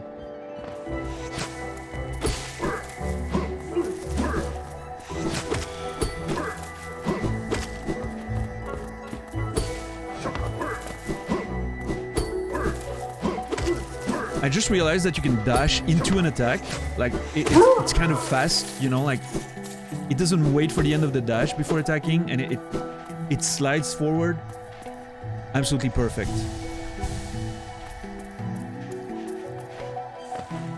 It changes the way I want to fight those guys, you know, dash in, dash out, all that gameplay that I wasn't able to do before. Wait, that's not new, right? I've been up there. But there's a... I panicked and completely missed.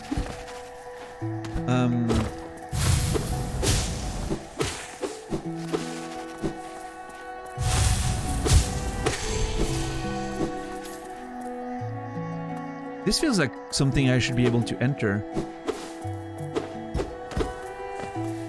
I've been there, right? Yeah. I remember that inscription. What's up, Android? How are you? Yeah, exactly, Asaub.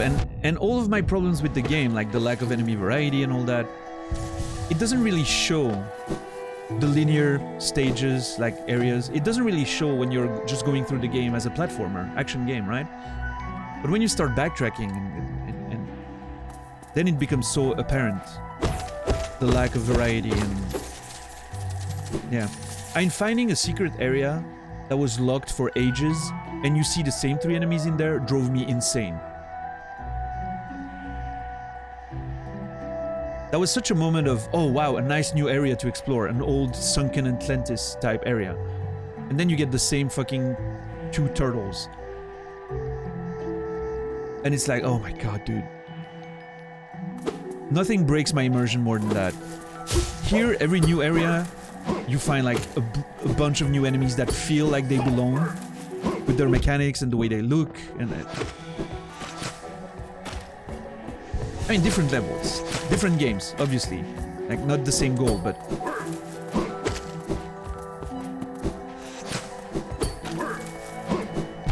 yes, Sally, you're right. Long nail helps a lot against those guys. Just be able to stay out of range, just hit them.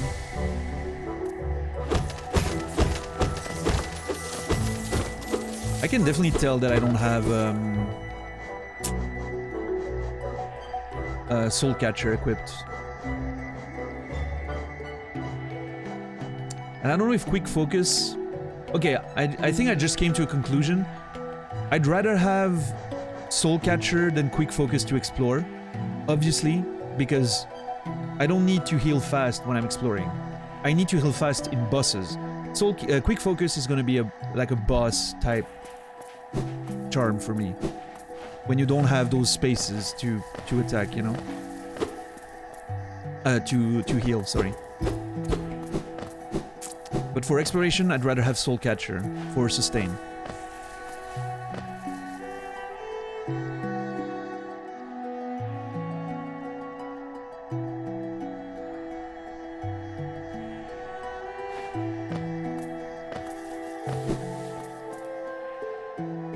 Let's see. I'm right near a bench. Okay, I'm so close. I'm just gonna go check on the... I doubt there's gonna be a new fight in here. I mean, you never know, but... yeah.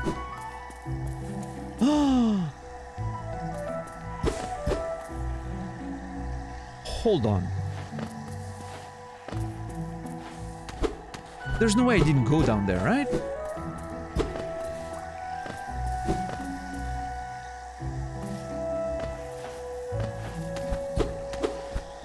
No, I was here. Wait, what's the passage then? Oh!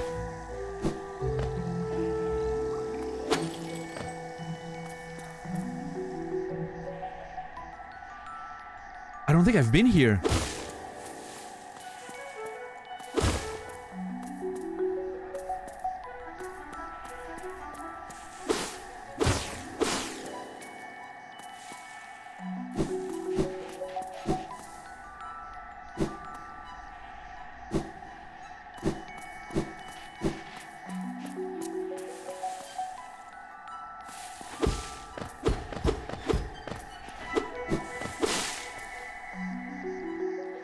Oh my god, what is this place? Look at the Lake of Un.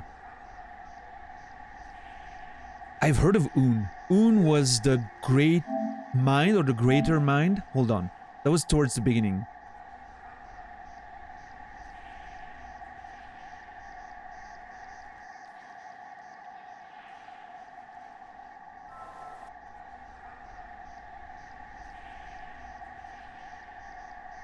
Hold on. We remember the elder. See, the altar in that room that I mentioned in the Howling Cliffs looked like this, but broken. A bit to me. Here ends the pilgrim way. Did I just not screenshot the mentions of Un at the beginning?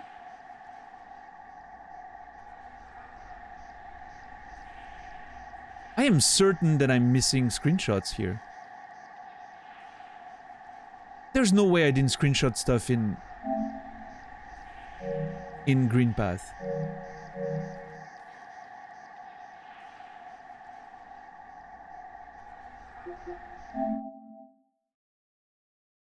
Oh, hold on. It doesn't show everything in recent. It only shows the recent ones. I'm so fucking dumb. I have more than 15. It only shows the most recent 15 ones. Obviously, that was the intro.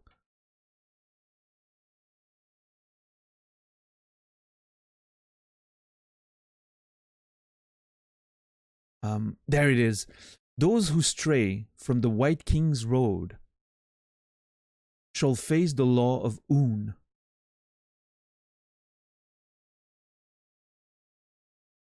The greater mind once dream of leaf and cast this cavern so. In every bush and every vine, the mind of Un reveals itself to us.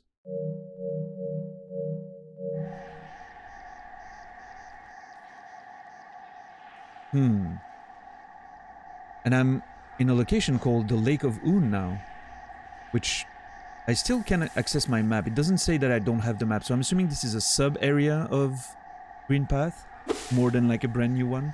It's like the Mantis Village, right? Sub-area of another big one.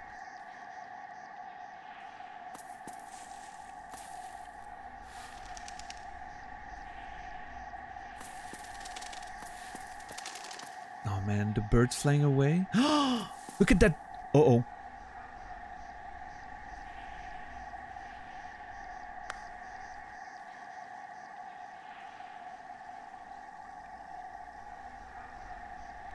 Okay, a few things. That's one of the warriors. The Moss Knights, is it called? Yeah, the Moss Knight. And he's just chilling there.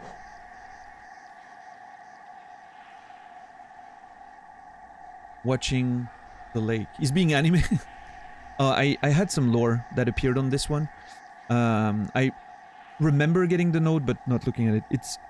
It's small, but it finds a lot of courage and strength once it covers itself in foliage. And I can understand the desire to camouflage oneself. Okay, so the hunter, interesting. The hunter says he can understand the desire to hide. Which of course it's hiding in the cavern, right? It hasn't shown itself yet to me. Which I'm assuming might be a reveal at some point, what the hunter actually looks like.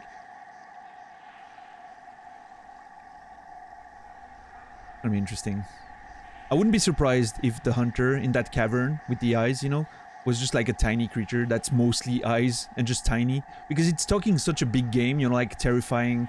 Like, oh, I'm gonna kill those things. And it sounds like so terrifying that when you actually see it, if it's a tiny little thing, it would be funny. But I don't know if that's the idea, but anyway.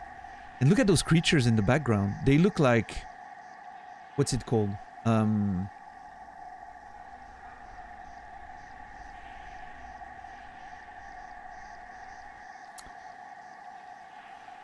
Lullaby? No, lullabies... Wait. A lullaby is a song, but it's also an insect, right?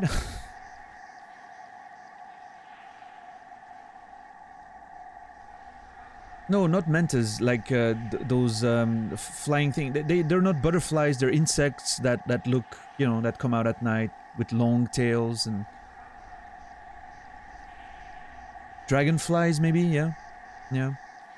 Moths, I think I'm thinking of dragonflies, yeah.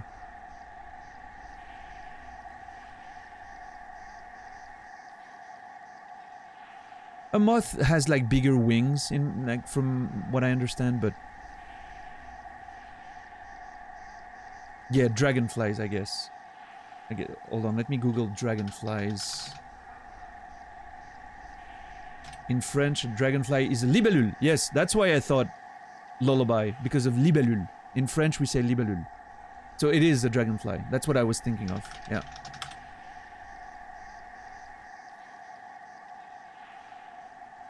It's interesting how my brain works, right? Lullaby, because of libellule in French. But yeah, totally dragonfly. That's what I was thinking. Which makes it look so beautiful, by the way. Those dragonflies in the back. And I wonder what those things with holes are. Like if it's just a nest and insects coming out of it. So I don't know, should I visit in here first or see what this guy has to say? Let me get in here first. Oh my god. I am so glad that's the way I chose to approach it. Nice. That's it? Just a bench? Interesting statue in the background there. It looks like a snail. You know, the under... Like a snail that's standing upright. That's the bottom of the snail. That's the head.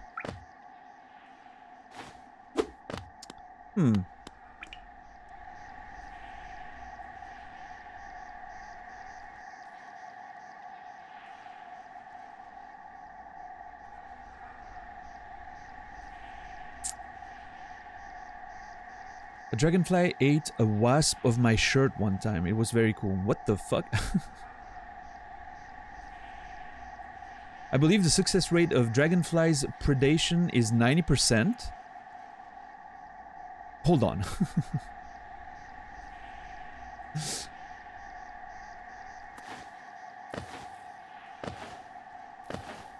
Are dragonflies actually great predators?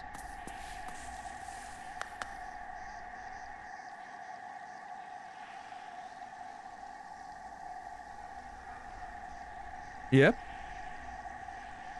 I didn't know that. That's impressive.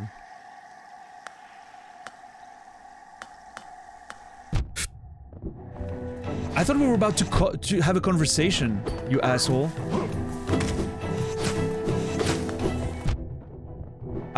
I see a knight just hanging out.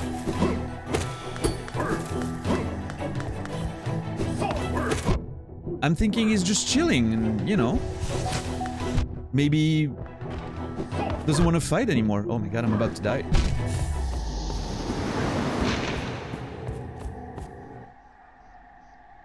At least on the plus side, I'm right here. Let me switch off some things here.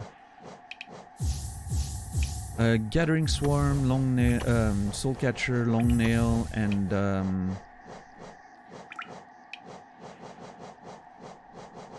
it's gonna be between Steady Body and Spore Shroom.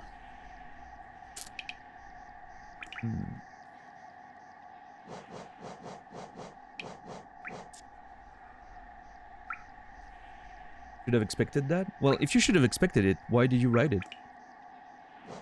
It's like you know what's the smart thing to do, and you went against that anyway. Is that something you do in life in general, X? Know identify the right decision and then go against it? I mean, if it was deleted, clearly it wasn't censored enough.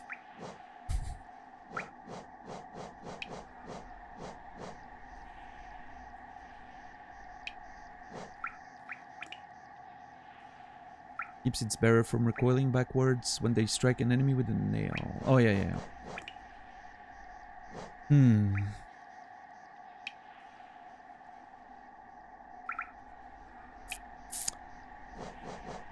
I don't know. I mean, the spores are great. Steady Body is pretty good. The problem with Steady Body is that I then need to switch between getting used to the pushback or not, which is kind of makes it hard.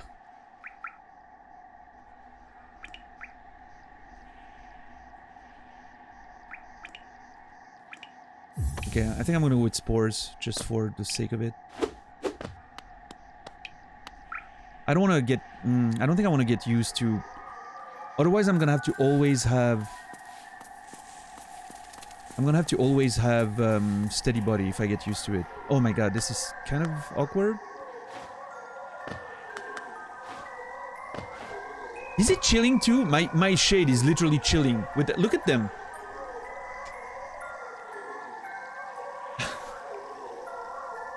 They're just both chilling, looking at the lake.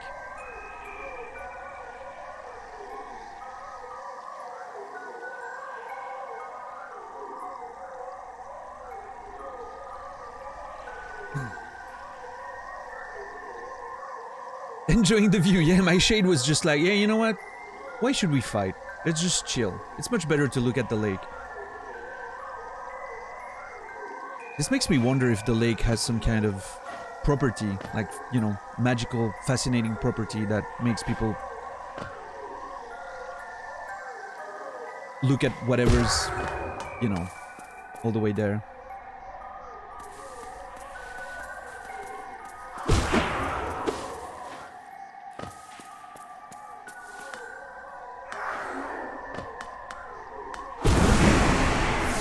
It disappeared away. I didn't know that was a thing that could happen.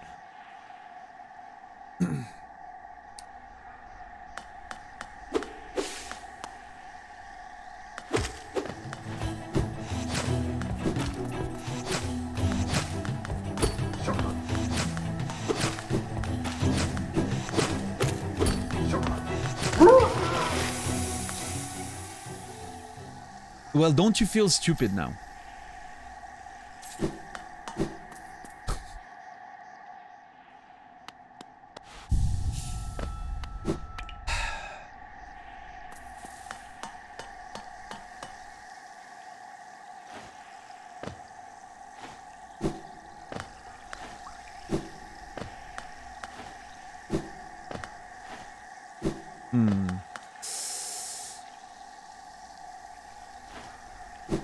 I have a feeling that at some point I'm gonna get a skill that allows me to like swim or walk on the water, or because there's this passage we found somewhere here that's like a little elbow in the water, which makes me believe that either I'm gonna be able to remove the water, like something's gonna happen in the water because it's gonna disappear, or I'm gonna be able, which seems more likely, to swim in the water. So maybe I'll need to come back here. This feels like it can go, right? Like it feels like there's places on the left there.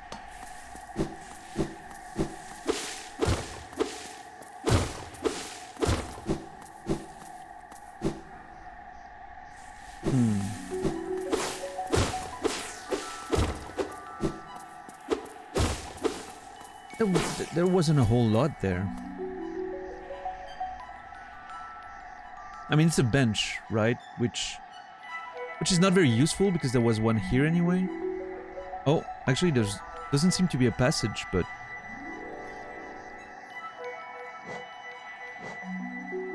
hold on.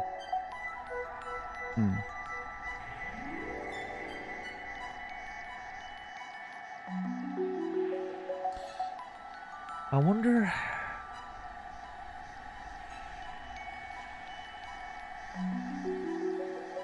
Hold on. How are you today, Rico? Good to see you, man.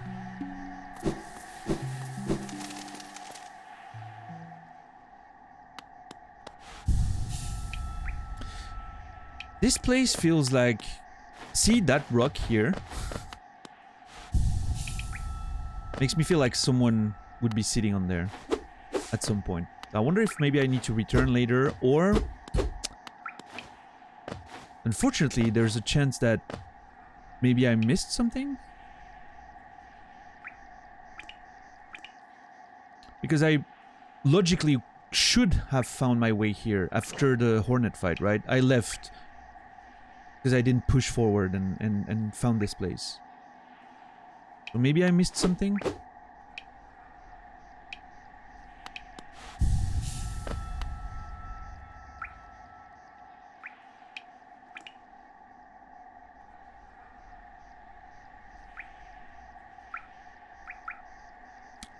Obviously nobody confirm or deny, but yeah, it feels like there should have been more. Or maybe it's for later, who knows? Because there's clearly more to do with the lake.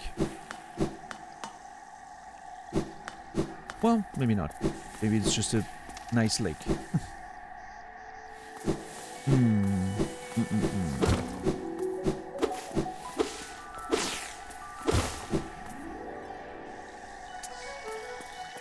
We'll see, we'll see.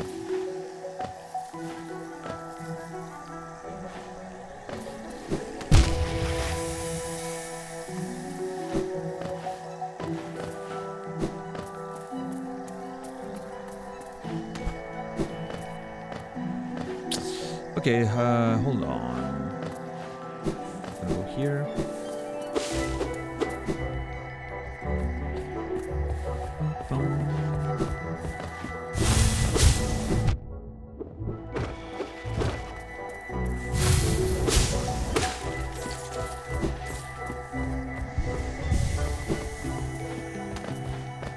Alright, anyway. Let me clear my mind of my concerns about missing stuff and move on. I need to go check down there because I think I can access that now. I need to go down. Just got a telegram from JC that reads, "No help, fuck you." Thank you.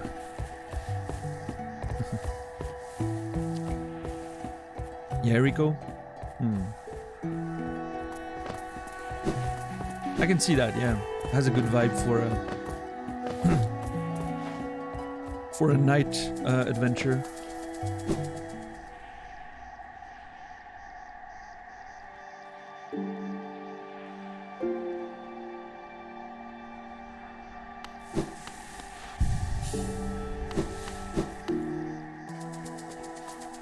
All right, let me see. Go all the way down here, all the way down. Oh, come on.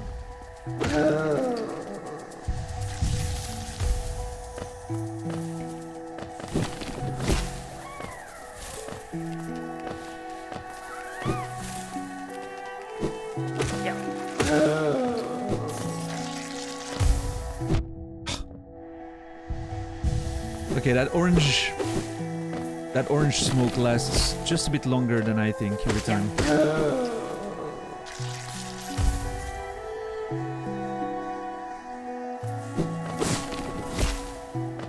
I almost I completely forgot about that one. I almost got caught. Okay, I'm here. Okay, so down. I think it might be in the next screen. I quickly want to check if this is traversable now that I have a dash, but I don't think so. Ooh, no. There's no way. Yeah, see, this leads me to believe that I'm gonna get a skill that allows me to bounce off of the spikes. Hold on. Okay, those spikes you can't bounce off of. Okay, because it's a plant thing, I guess.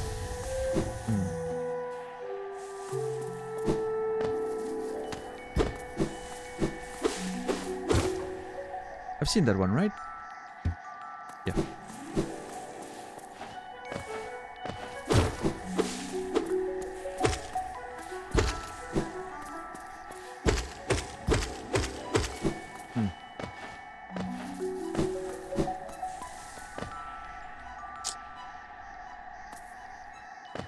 Oh my god. Hold on. Yeah.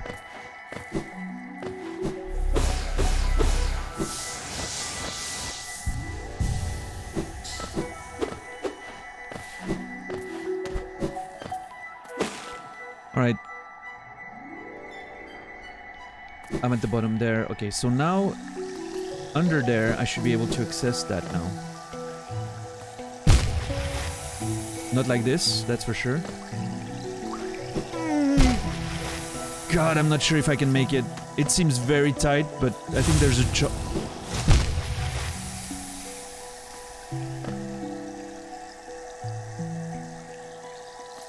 Hey, Lucy. What's up?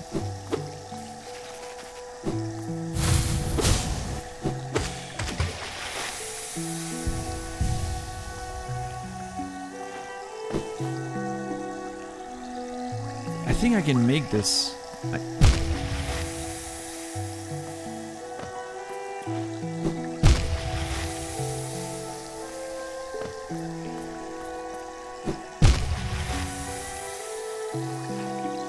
Maybe not.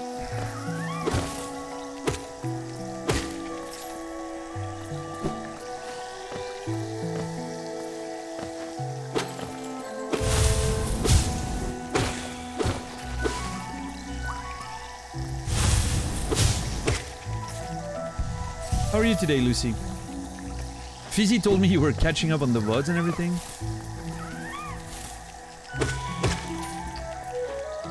That's beautiful. I'm glad to hear you're enjoying this so much. So I still can't access it, that item after the acid. Or I'm just doing something wrong, but dash, not enough. I'm guessing maybe there might be a charm for longer dash at some point. Oh, I've never been up there.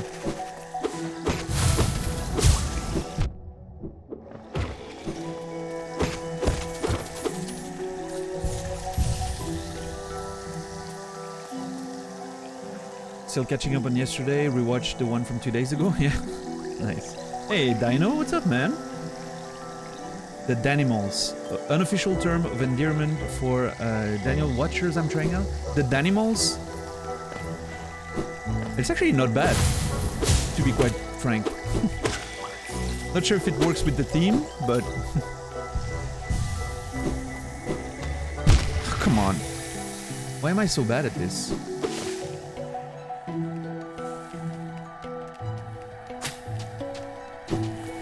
The remembered. The unforgotten.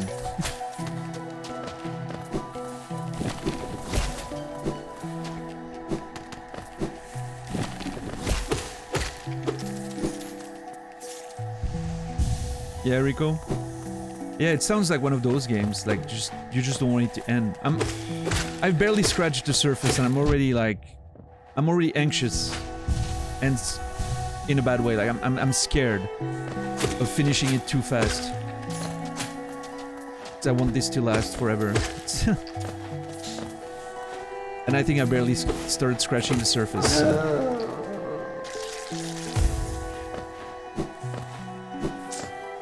Okay, I need to take a note about the Lake of Un. Lake of Un. More question mark?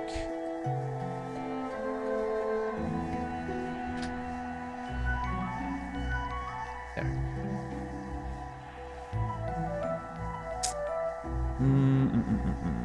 Okay, keep going right. And we should be good. Where have we gone today so far? We went to the Holding Cliffs to Johnny's Repose. We've explored this a bit.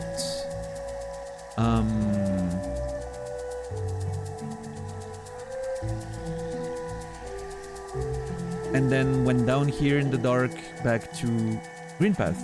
And I think that's about it.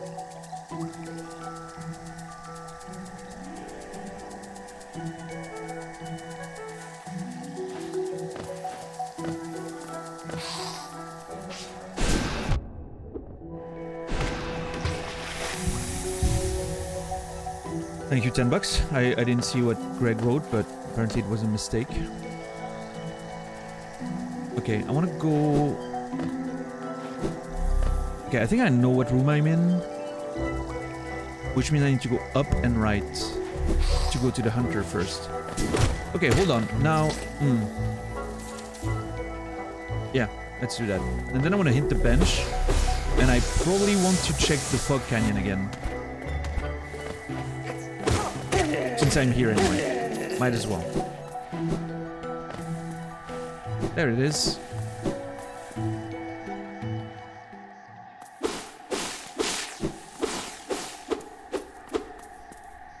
Hey, buddy. Oh no, Manama, bis. Ah, I knew I'd seen it right. That hunter's quality. Hallownest's creatures fall in your path. Don't stop now, little squib. Many more there are to find and stalk and kill. Oh no, Manama, No bis. no little reward for my accomplishments so far? No? It's not your vibe? Okay, I'll be back one day. I was expecting maybe, you know, a mechanic of you find so many enemies and then it like gives you a reward every however many enemies. But doesn't seem to be the case.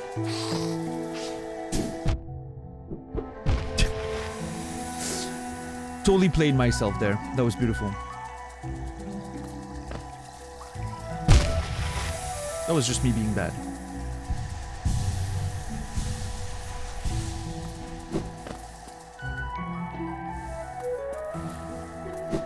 Hold on. Yeah. No, I think I'm... Yeah.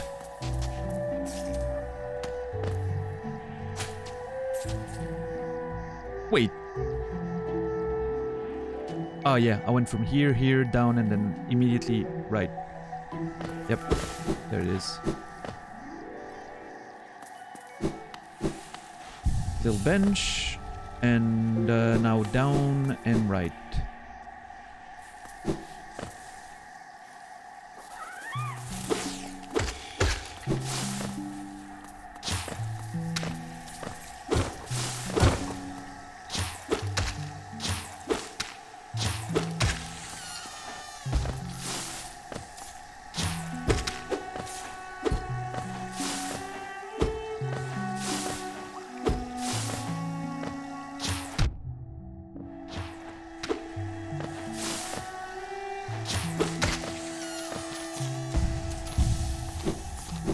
Stone Sanctuary.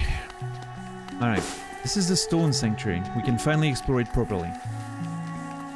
Yeah, you haven't missed Dip Nest, Lucy. We might go later.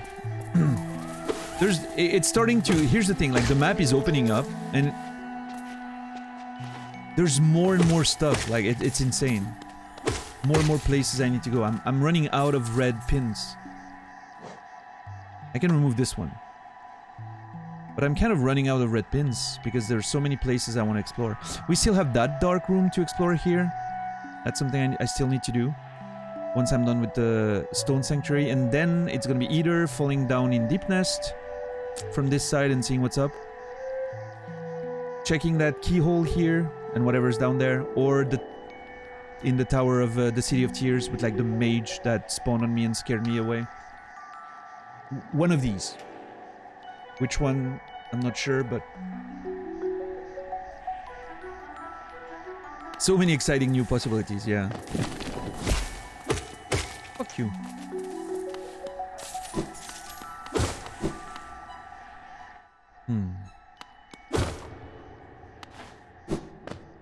Finally, I can properly see in that stone sanctuary. I love how silent the place turns. This is such a cool detail. Like, you first have the music that stops, right? And then you can still hear the insects and, like, the life of Greenpath. And as you move away, everything fades. And it's complete silence.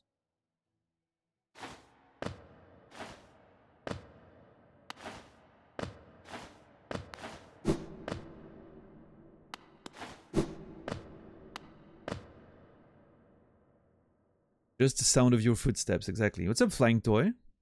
How are you today? Hold on just a second, I need to answer.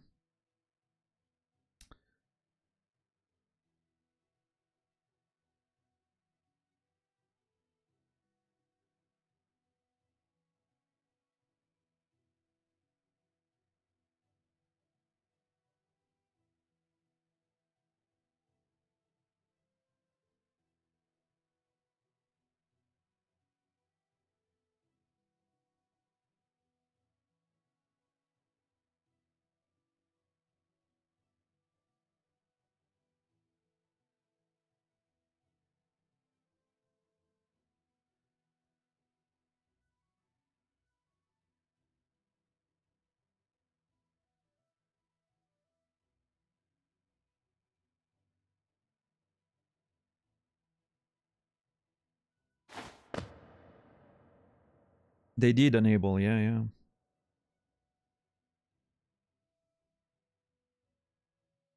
They absolutely did.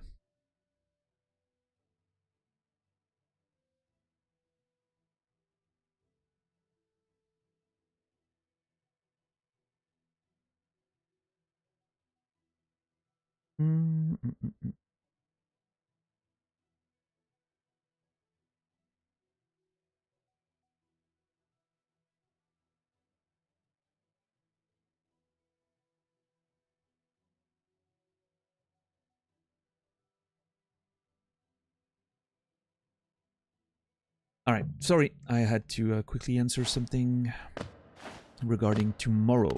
Again, reminder that tomorrow will be a day off for me.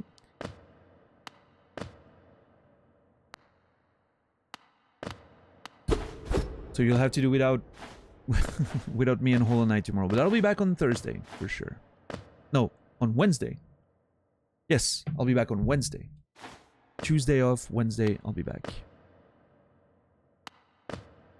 This will allow you guys to, whoever needs to catch up on the VODs, will be able to do so. What the hell?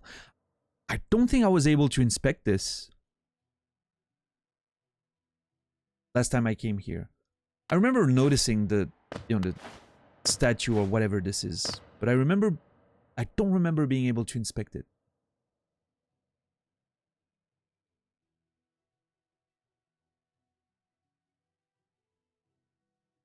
Yeah, Dom, it'll be great. I mean, it's my probably last day off before the, you know, Christmas. So it's gonna be great. It's gonna refill my energy for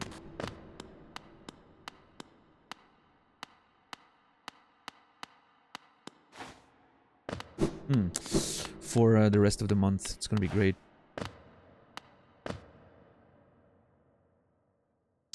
A face carved from stone. Oh no, I actually think I was able to inspect it. Because I remember that text. I remember actually that I couldn't really see the shape of it, but I was like, oh yeah, that looks kind of like a face with the eyes. So, Stone Sanctuary, a face carved from stone. Well, I'm not sure what's the point, but At least we know it's there.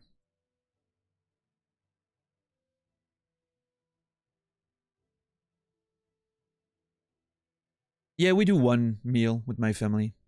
So I'm one like lunch and day, and you know. I have no plans of taking time off at Christmas probably. I will I'll be gone on the 26th because I'll be with my family, so I probably won't be streaming on the 26th in the evening because I won't be back in time for the stream. But I'm free the 24th and 25th. So I think I'm going to be streaming. Now, the big question will be, do I want to stream Hollow Knight? Like keep on streaming Hollow Knight? If I'm still playing it, but I'm assuming I will. You know, I'm assuming I won't have finished at the time. Because I realize that many people will be unavailable on the 24th, 25th. So maybe it's not a great idea to keep pushing on a game that I'm, you know, progressing through because some people might not be able to watch. So maybe doing something special for Christmas could be an idea.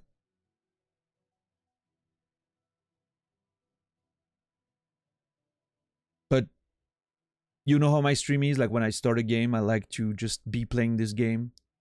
I don't like interruptions with different stuff, but we'll see when we get there. We'll have the time to talk about that once, you know, once we get there. But I don't think I need a Christmas themed game necessarily, but like I was thinking, you know, playing maybe something that I wouldn't play otherwise. I don't know, Jump King, something a bit silly, and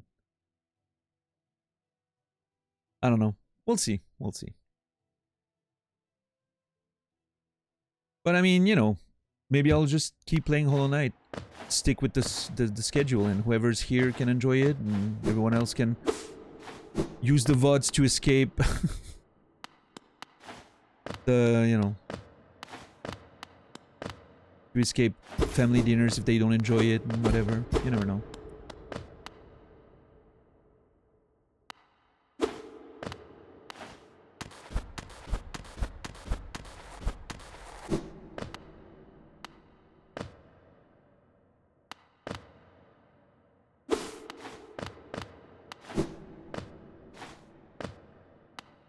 Oh, I did not expect that. I was gonna say, I don't understand what this is. It doesn't seem to be leading anywhere. I think this goes back to the beginning, right? Yeah. So I was just about to say, this doesn't seem to be leading anywhere. But there's a door. I love that now that I have a lantern, it feels like some of those traps are just like, who would fall in that little thing, right? But it's designed to, if you try to explore this in the dark, you're gonna get caught on all of those things. It's so great.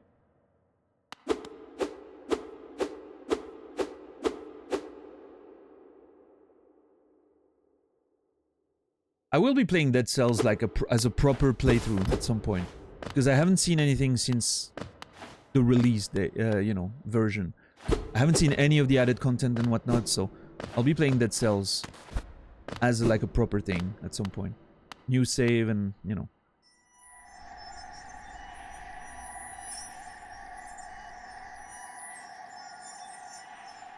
This sounds familiar.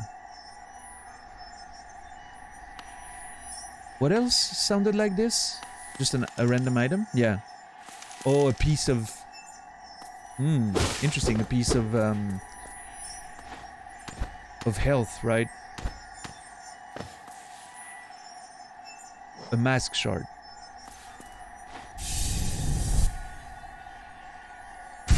Oosh.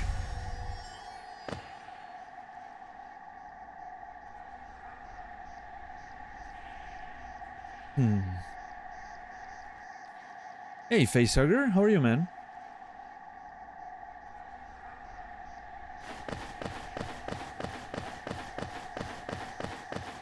Good to see you.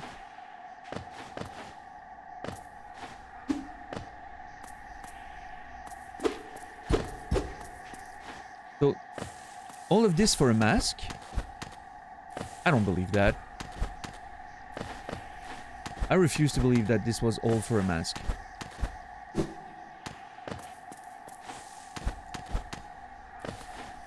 The amount of geo you have, nice. 669? Yeah. Yeah, I've heard of Gris. I'm probably gonna play it at some point. Gris in French, right? Probably gonna play it at some point. I don't know when that's gonna be though. I don't think... I hear it's pretty sad, so I'm not sure if it would make for a very interesting Christmas stream. I don't know.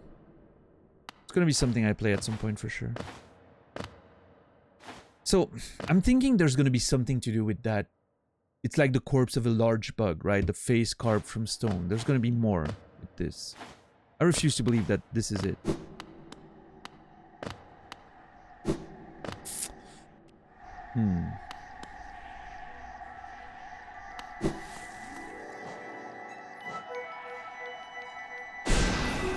God damn it. Alright. Stone Sanctuary. I think I'm gonna quickly peek. I'm gonna quickly peek at the Fog Canyon below, since I'm here.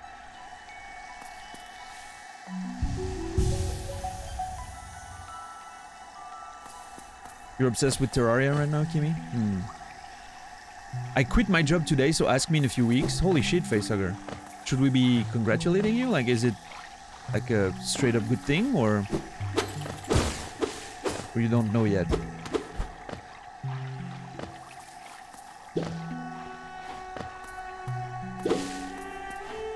Let's check Fog Canyon for a second or two.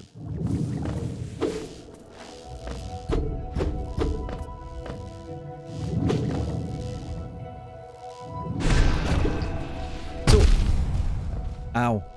Oh, that's what happened the one time I got sniped. Makes sense.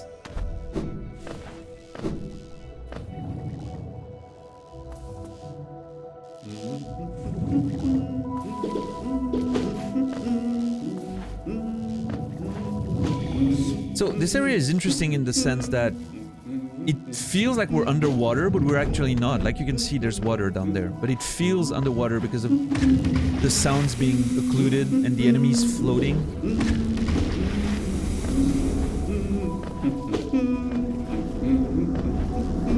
I still can't get through this. It looks like the same energy as my shade, right? I wonder, okay, I haven't thought of that. I wonder if that could be a mechanic.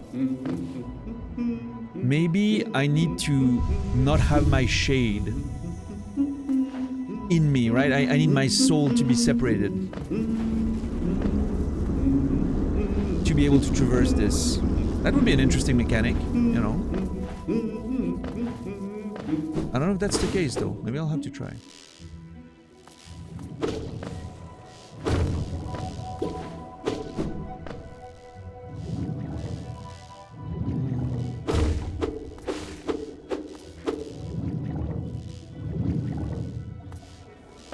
I wonder what percentage of humidity is in there, in this place.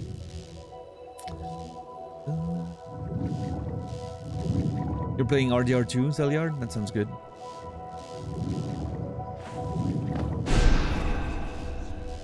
Oh, I thought I was shooting at an enemy, but... No! Ah, I see. The core of those things... If it like hits a wall, then it just... Okay, I see it. That's why shooting them in the water, in that room above, doesn't do anything. Okay. The spirit of a dead ancestor, the brain of a larger creature, allowed to drift free. An egg, searching for a safe place to spawn. I have no idea what this is. Interesting. The hunter doesn't know what that is.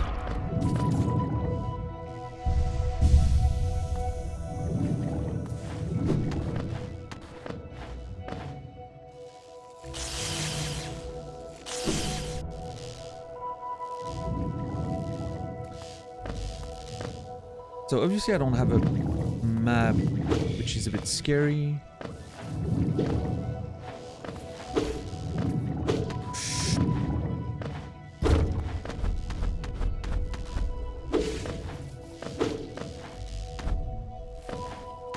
Hold on. Am I back? Yeah, okay. Those things respawn fast. They don't produce Geo though. Maybe that's why they can respawn them very fast.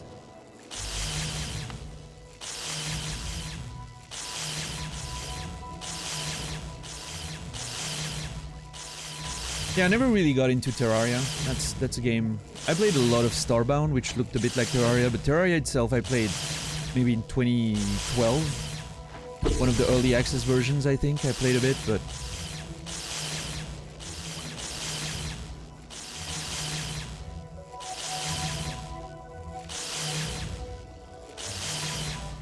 I don't know. It's one of those games, like it's... Meh. This is terrifying, by the way. Oh god! I panicked. Hey Tao, what's up, man? How are you doing today?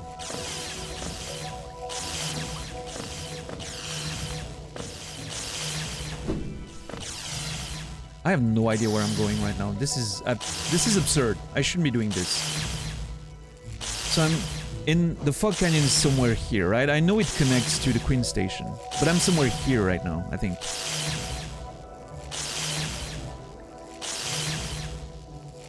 There's a passage on the left there too. I don't think I checked that. Oh, spikes everywhere. I did.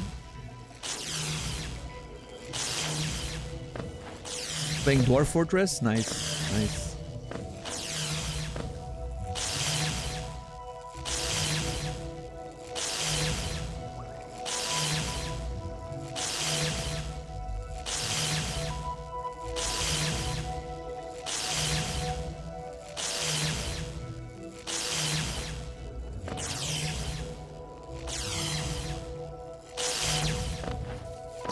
Oh, passage upwards. I did not expect that. Where the fuck am I? It looks like I'm reconnecting to Green Path, but...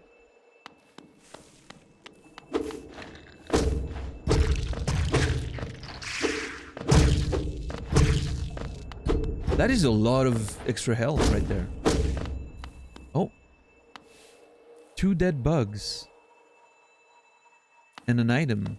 This one dead bug, look at him. He has like a sort of jewel on his chest. I wonder what that is.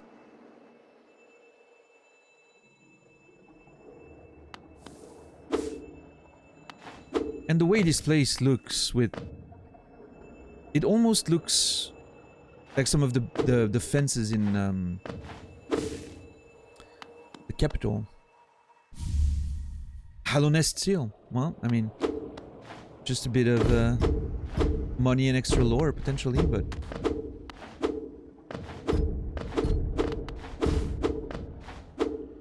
What a mysterious place.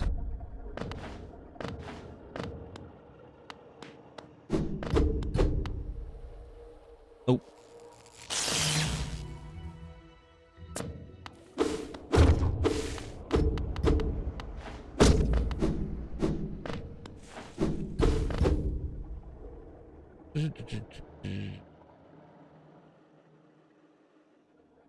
The review, the IGN review of Dwarf Fortress was the best review I've ever seen IGN put out. Yeah, that's interesting. Maybe I'm gonna watch it at some point, I think.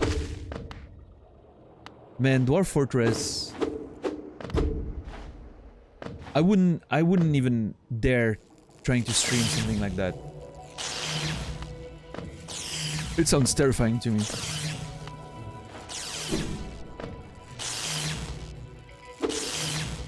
It's a passage, right? Yep.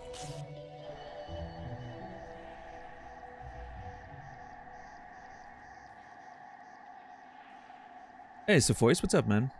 Is Starbound more narrative-focused game? I mean, it might have changed since I played it, but when I played it, I don't remember there being any narrative. It was just a space survival thing. But again, it might have changed, or I might have just not seen the narrative. That's definitely not what I was focusing on when I was playing it, that's for sure. Oh, I think that triggered a new journal. A mossfly. Winged weakling that covers itself in leaves to appear larger. Hides among the undergrowth. Fleeing if predators draw near. What's up, Embers? Dwarf Fortress has sunk its teeth in me for some reason. Rimworld didn't grab me, but it's been a few years. So I really like... I did play some Dwarf Fortress all the way back. Like I'm talking, you know, late 90s type situation. Early 2000s, probably. Yeah, probably more... I was 20-something. Early 20s. So, yeah. Early 2000s. And it was very overwhelming. I think I had one game going at some point that felt a bit... You know, that it was getting somewhere, but then I just stopped playing and yeah. Now the new version of Dwarf Fortress interests me because, well, I mean, it's a bit more accessible with the graphics and you know, all of that, but yeah. The problem is, I don't think I have time to play it off stream, and I don't think that's something I want to play on stream. So, yeah, I don't know. Rimworld, however, is something that I think I'm gonna play on stream at some point. I did play Rimworld all the way back in 2013 when the first early access version came out, and I liked it quite a bit, and I haven't touched it since, so maybe that's something I want to play at some point. But again, way too many games.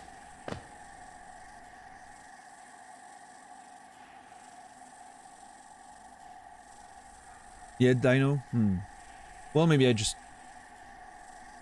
avoided the narrative without knowing when I was playing Starbound, right? Okay, the sounds here are terrifying right now. And this place is getting full of plants of all kinds. Look at that, how many flowers there are. Oh shit! Another one of those walls. And a door. Okay. I'm not supposed to be here, clearly. I mean, I'm not able to access the map. Which is a pretty strong indication from the game that you're not supposed to be able to explore this place yet. It's the game trying to tell me you are not... You don't have the right to be here right now. Unless, again, those black walls are a mechanic that I could play around yet, but I don't know how. Next time I die, if I die near here, maybe I'll try.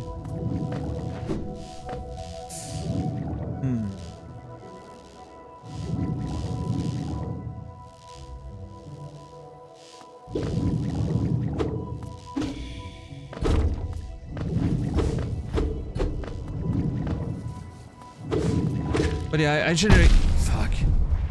My god. You get pushed back by the thing exploding, and then you're trying to overcorrect because you're, well, trying to avoid, you know, falling off the platform on one side, but then you overcorrect and you fall on the platform on the other side. God damn it.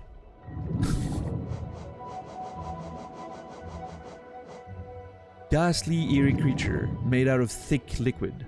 You can peer right through them and can't see where they keep their thoughts. I don't trust them at all. Keep away. Can't see where they keep their thought. That's an interesting one. You can see through them and you can't see where they keep their thoughts.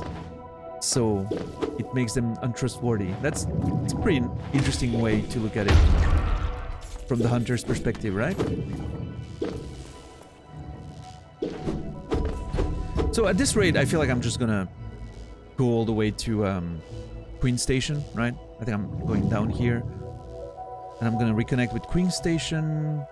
I'll use the stack to go there, check that dark thing, and then we'll see. Probably go back home. Buy some... buy something with the money. If I can.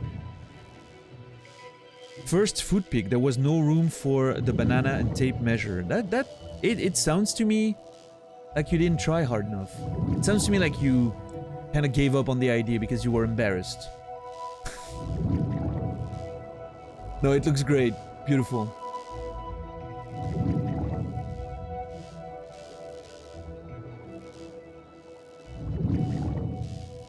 Is that... Wait. What's that on the left? Are those apples? Hold on. It looks like potato salad, but there's that red skin on one side. That has me, you know. Oh yeah, it is potato salad, red potatoes. Okay, well, makes sense. Delicious sandwich. Looks good. Yeah, I love potato salad.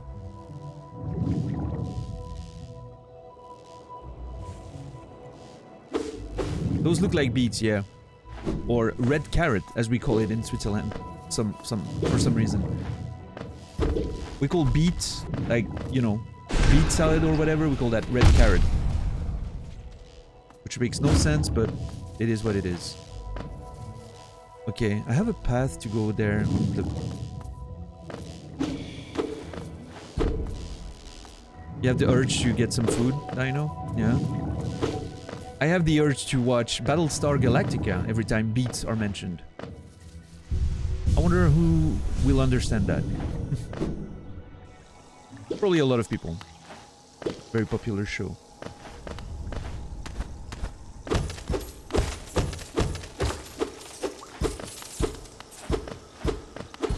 Okay, so there's definitely a passage here.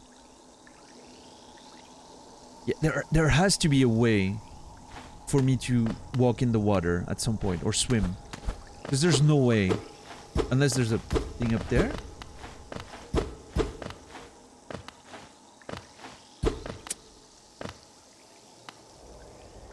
Oh, you don't have to have watched Battlestar Galactica actually, Zulu. You have to have watched The Office to get the reference of beets, bears, and Battlestar Galactica. It's a whole thing. You haven't watched that either?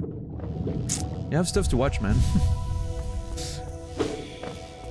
The Office is pretty damn good, I'll say. So actually, you know what? Those big things, I just want to not kill them.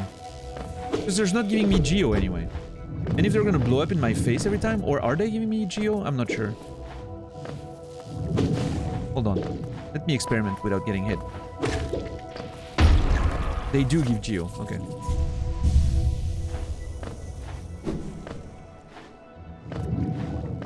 BSG is really good, yeah. One of the best sci-fi TV shows for sure.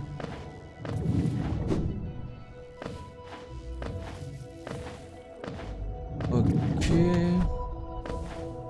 Man, I'm gonna have to... I'm not taking notes too much on this so far. On the canyon, because... Once I figure out how to navigate it and get to the map, I'm probably just gonna re-explore every room and, you know... What is this? Hold on. Have I been in there? Oh no, hold on. The last time I came here from the Stag of Queen Station. That's Queen Station, right? Yes. I came here and I was like, oh, that's Fog Canyon. And I went away. I didn't check what this was.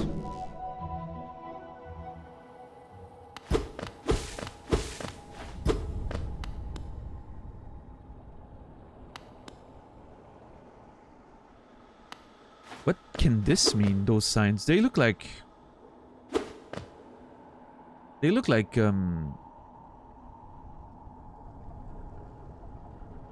little fossils, or...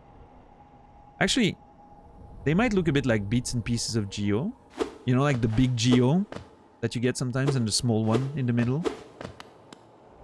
Eh, maybe not, actually.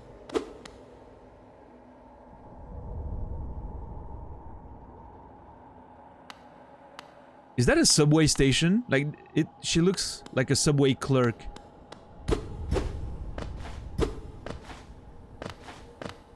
Or a kiosk. You know, like those kiosks where they sell, like, newspaper and whatnot? That's what it looks like. A bug with glasses, yeah, she looks like a grandmother, like, knitting in her little kiosk, you know? Waiting for customers to buy some newspapers and whatnot. What's BSG? Oh yeah, Battlestar Galactica.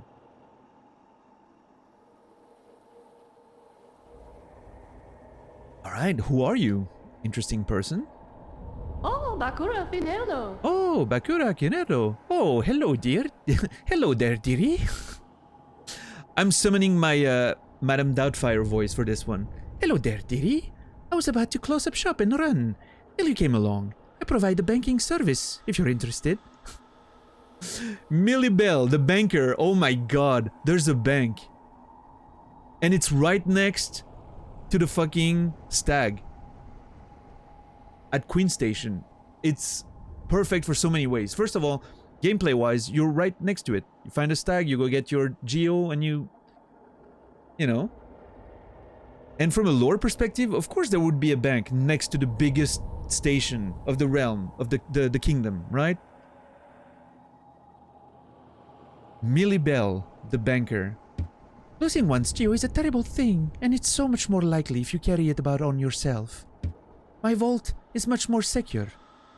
In all my time as a banker, I've never lost a single geo. Aw. Kind of reminds me of, you know, a nice little grandmother. But Mrs. Doubtfire, that's exactly the vibe that I'm getting.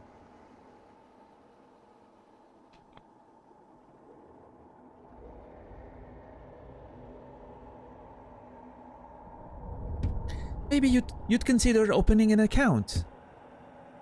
Pay to open an account. Okay, I mean that makes sense, right?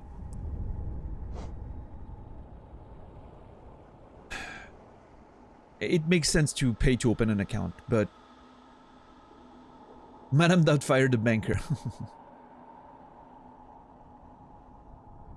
I mean, okay, I'm spending 100 and then I can store my geo. I mean, I haven't lost any geo yet, right? I haven't died. I'm assuming to lose geo, you need to die twice before you can get your shade. That hasn't happened to me yet. I still think it's pretty worth it. Especially because I was just thinking earlier that, you know, I'm gonna go to Dirtmouth and then go explore the dark area, and I'm looking at Salubra. My buying list at Salubra is pretty much empty right now. I can't buy anything from her because the next notch requires a lot more charms. And I think Dirtmouth, I'm running out of stuff to buy there too. So I'm thinking it makes sense. Perfect time to find a bank, right? So I can start storing it. Destio, Geo. You're a smart one. Next time some dreadful beastie gets the best of you, you'll be glad to know your geo's safe within my my vault.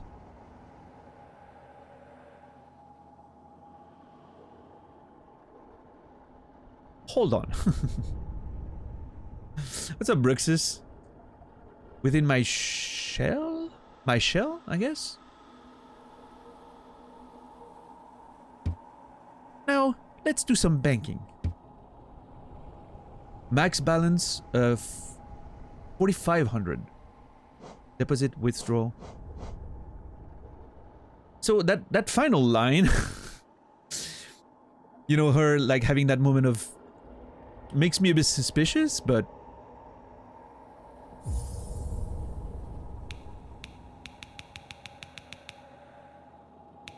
oh, I can only go from 50. Okay. Increments of 50.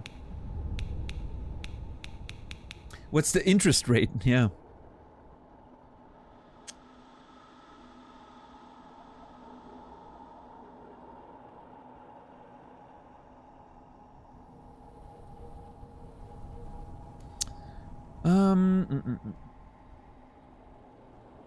Should I keep some for... I think there's a 500 thing at Sly. A piece of soul. Maybe I want to keep that.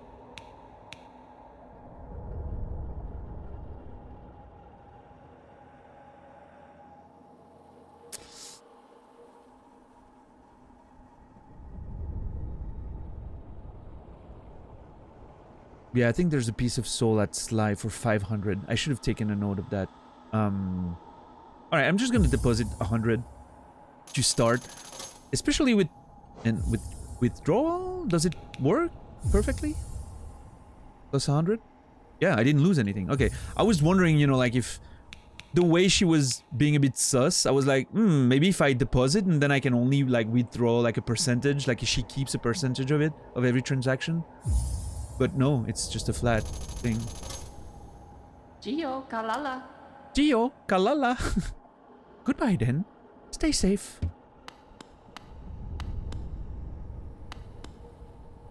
Destio, Hello, Gio. dearie. Keen to do some banking. Oh, okay. Gio, Kalala. Gio, Kalala. You know, as a Swiss person, I have an instinct for banks and whatnot. The Swiss charge you to use their banks. I mean, you pay to open an account, right? And like then if you want specific services, like for me having like a credit card and all that, to get a credit card I'm like paying, I don't know, like 20 bucks a year potentially, but oh, you were being facetious. Banks, well, I mean, yeah, obviously they, that's how they make money, right? Well, the ways banks make money is using your money for investments while it's in the bank, right? They're using your money and they're investing. And then they're making monies off of fees. But yeah. Alright, so what I want to do now is go back to Dirtmouth, buy that item at Sly for 500.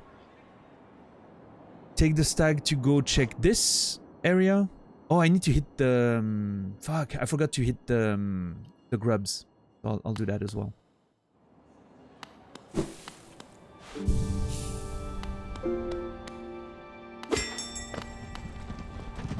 And yeah. I mean, at least I don't have too much money in the bank in case there's... That little hesitation she had has me doubt, you know.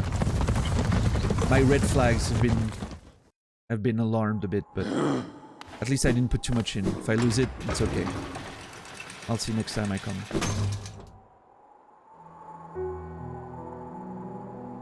Yeah, Roach. I mean, the stag mechanics is great. I'm loving that they did that instead of a... Teleporting to every... If you could teleport to every bench, it would have ruined the game for me. Well, not... I would have still enjoyed it, but it would have definitely ruined the feeling of exploration that I'm getting from this game. I love having to... Like, we're back in Dirtmouth right now, and it feels like we were on such a huge journey across all the land. Like, it feels like coming home, finally. It means something to be here again.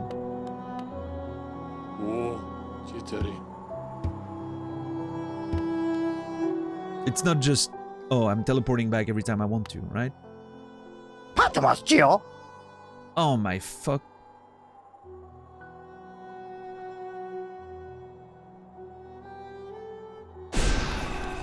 Okay, I need to find, there's no enemies here, no.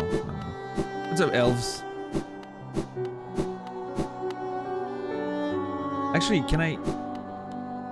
Quickly, what's the fastest way to farm? If I go to King's Pass... No, the King's Pass way too far. No. That Soul Blast was on purpose, wasn't it? Actually, no. I tried to dash away.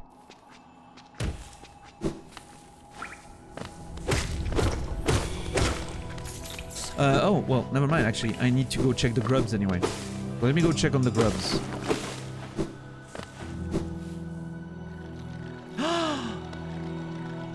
I totally forgot about this. I can go up there now.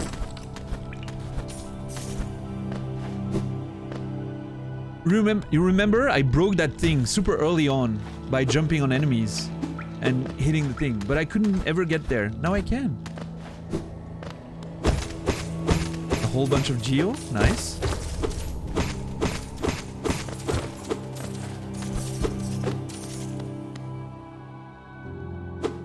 Aha. That's interesting. I'm above the grubs now, right? Yeah, pretty much. Not quite above, but it's right there, I think. That's the best way to put it. Weird circle plan. Copy paste that node, put it here. There we go.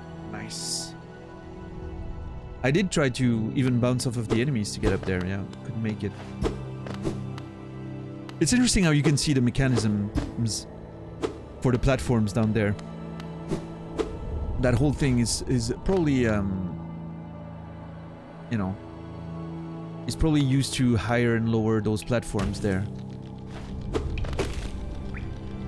which were used to transport stuff, it seems, to the surface maybe at some point. You know, like deliveries from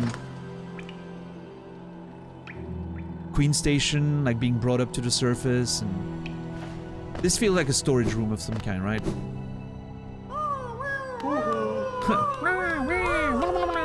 Oh. Hell yeah. Oh. Oh shit. I'm rich. Look at this. What is this? Grub Song.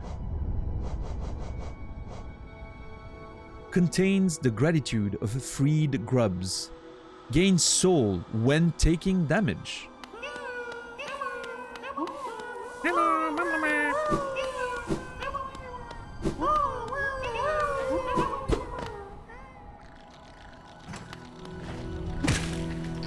Did elves just say lol and then left? Like, didn't even answer my question about how he's doing? So rude. Since he's been in Australia, he's just become anything... It's just become rude.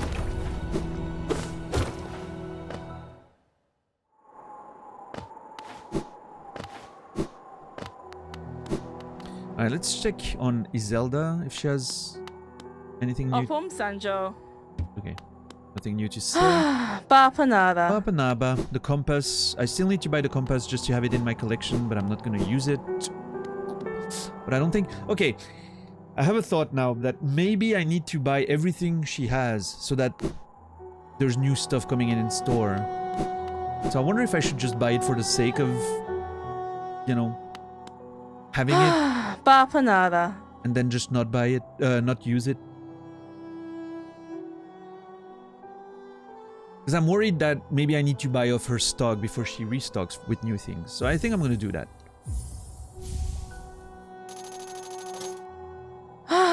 Bapanada. After more supplies.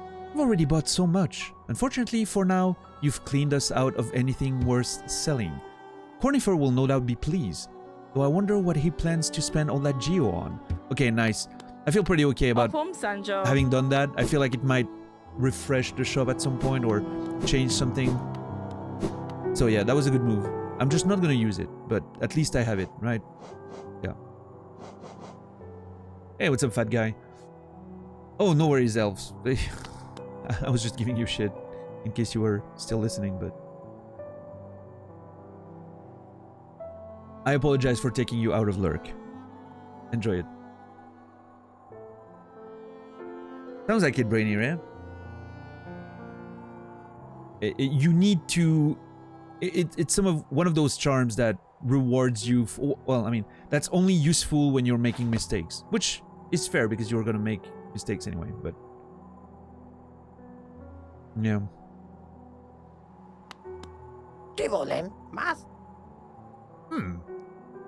You seem a little different. Something has changed in your bearing.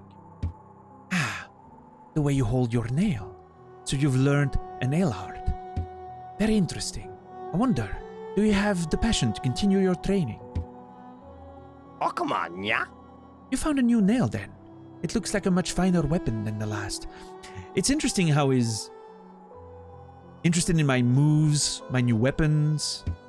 Oh, this is the same nail, but it's been honed by someone extremely skilled. A nail is the extension of ourselves. It is the instrument by which we shape the world around us. It is a sacred duty to keep its edges sharp. Heh, sorry, I shouldn't ramble on like that. Let's talk Geo instead. Ecobus? Did he used to be a warrior, maybe? Some old, in the old days? Patamas Geo? Patamas Geo indeed. Vessel fragment. Let's go.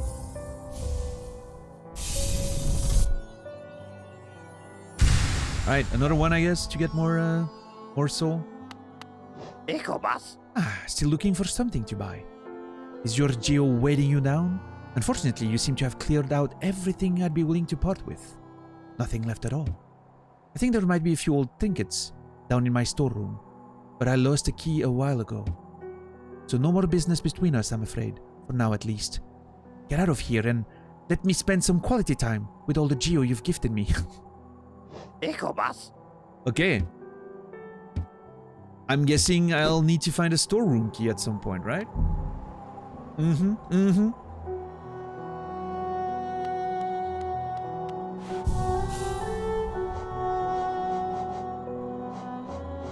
I'm gonna switch for the grub song for a bit, just to see how much, you know, soul you get out of it.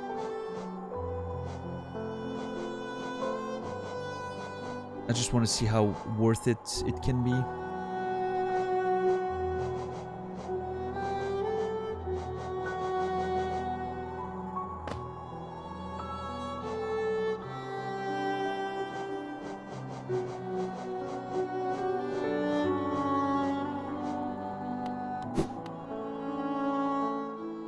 How am I feeling about the Spore Cloud? I think it's pretty good. I mean, arguably it helped me win the Mantis Lord fights by, you know, I was baiting them up in the area, then landing down, using the spores to healing at the same time, and then when they would come down, it would just, you know, damage them quite a bit, so. Which areas have I explored? I mean, we haven't made too much progress. We've seen a tiny bit of Deep Nest. We've seen a bit of the Fog Canyon, but we don't have a map. There's, you know, I don't think there's been too much clean progress since you were here last. Okay, so now I want to go check this real quick, and then we'll see. Yeah, the Spore Cloud's pretty good. It does a lot of damage, I think.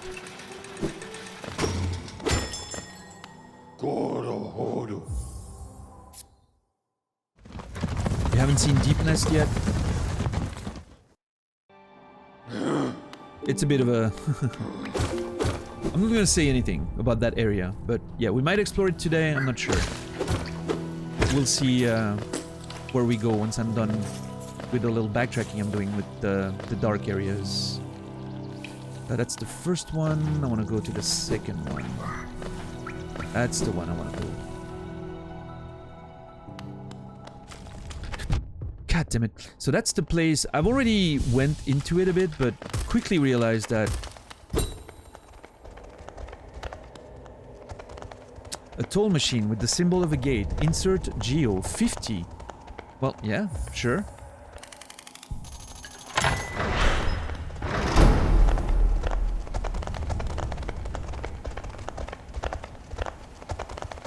Hold on. Okay, I know there's a mine up there. There's a mine with a crumbling floor, right? There's that little guy mining in there. One of the first NPCs we've met, actually. And so this is right under the mine. I'm assuming all those containers in the back are meant to collect all that... Well, yeah, you can see it here. All the mining produce. And here are some bugs that apparently got kind of... I don't want to say infected, but... the crystals became part of their shell, which is really cool as a concept.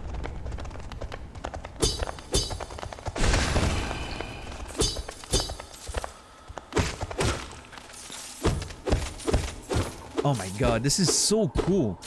Like, it feels so natural. Oh yeah, we're under a mine. Guess what you're gonna find? Containers for the mining operation, and enemies that over time absorbed some of the fragments because they live here, right? This makes so much sense. It's such a nice design from a lore perspective, and just... oh my god, this... what a game.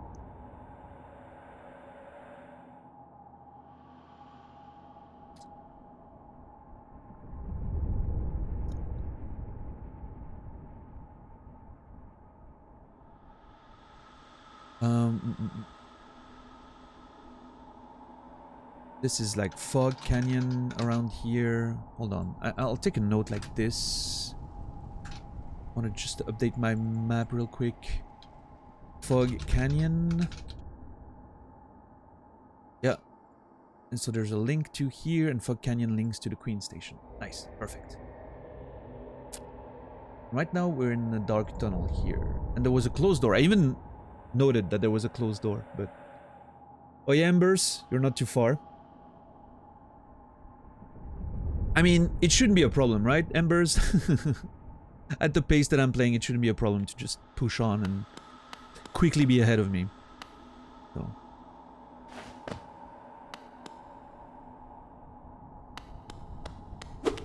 Yeah, that's a big thing for me too, Bruxus, when a game makes it obvious that they thought about what goes where and like the logic, the internal logic of the world. To me, that's a huge, as a, you know, not only as a gamer, but as a writer too, like it means a lot to me. Like that careful consideration about the world and all that. Interesting, you can see like, I think that bug, that seems to be the corpse of a bug that's prepared for, to pull cards and whatnot, maybe? You know, it has like a harness and all that. Maybe to pull a card. Again, looking back at the mining operations and all that.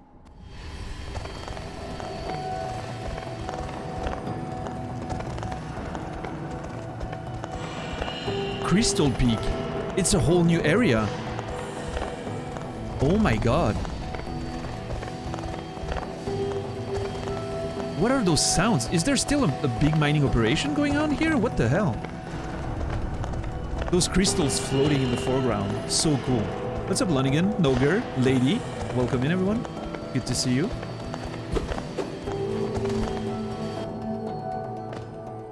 Oh my god. As soon as I'm just gonna check a little dark corridor here, expecting to find maybe an item. Nope, brand new place. Totally free to explore. Oh, the way the beat of the music disappears here, and there's like that suspension of sound. What a vibe, with the floating crystals in the foreground. This seems like an office of some sort, where they're like collecting the geo of the mining operation, maybe? I don't think I can get up there. Nope. I don't think I can go up there. Wait, how fucking high does this go? Like, this is this entire area here, right?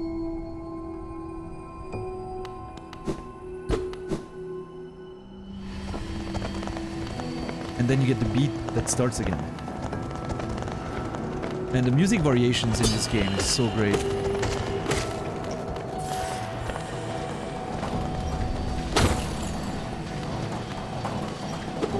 Oh, dude. There's a working mining operation in here. Who's maintaining that? I thought the kingdom... This gives me a very different vibe than Dead Kingdom, right? Like, there's still something working here. So there's always a chance that it could be automated in a way, right? But... I was hoping for a path down, maybe, but...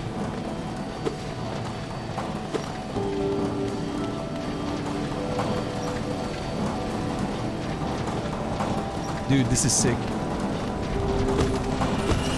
Is that a geo? Just a... yeah, just a geo clump. Except it's like stuck in crystal, that matter, that crystal matter, you know? Again, another thing they didn't have to do. They could have simply used a normal clump, but it shows how much care they put into making the world feel like a coherent place. Whoops.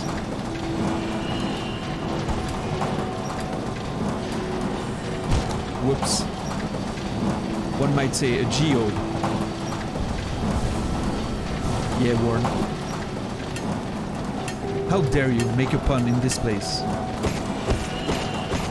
I mean, I'm sure that's actually probably where the name comes from, like the name of the geo maybe comes from that. But dude, this place is sick. Oh my god.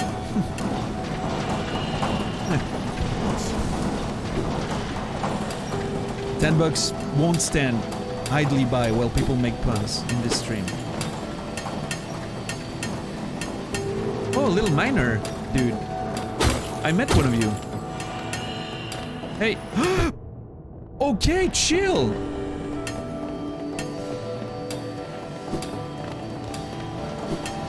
Oh. I met... You know that little NPC at the beginning that was mining? So I figured, hey, maybe they're friendly, but... Oh my god. They clearly have a big... They clearly have a significant...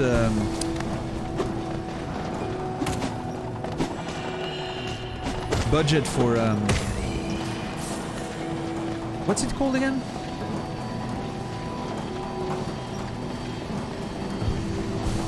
Not a pike, but a... Dude, I'm totally blanking on the tool's name. A pick? Yeah. A pick. Pickaxe. Thank you, that's the word I was looking for. Oh, bench. Nice. Nice, nice. I'm gonna get a bench. I would love to find Cornifer first, but... Yeah, they have a great budget for pickaxes, apparently, since they can throw them that way.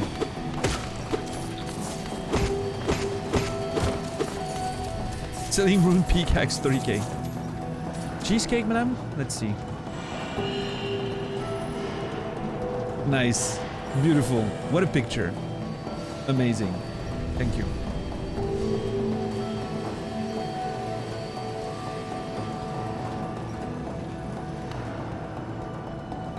It's a printout, yeah, Coffee, Roach. They're using the printouts when real bananas aren't available. It's a compromise we determined to be okay in, you know, emergency situations. In case of a tragic lack of banana.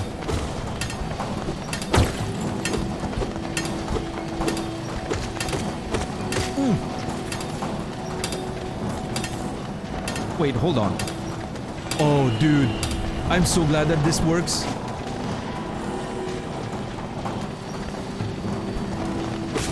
Oh, man. Why am I exploring a new area? I shouldn't be here. Hold on. I should not be here. Ugh. I have so much to explore already.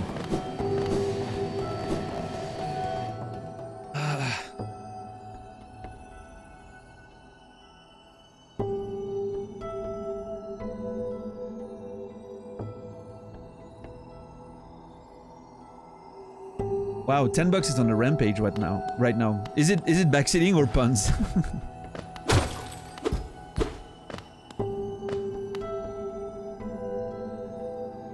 No such things as shoulds when you're an explorer. Yeah, that's how I feel, for sure. Look at how amazing this looks. You know, I jumped off immediately because I figured there might be a trick when I saw the spikes on the bottom. And the mechanism in the back. Really cool. Oh my god, this place is sick.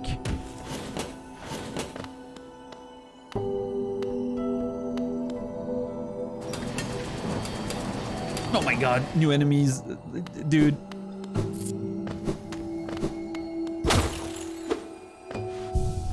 I wish I had a map now to just... God, this is great.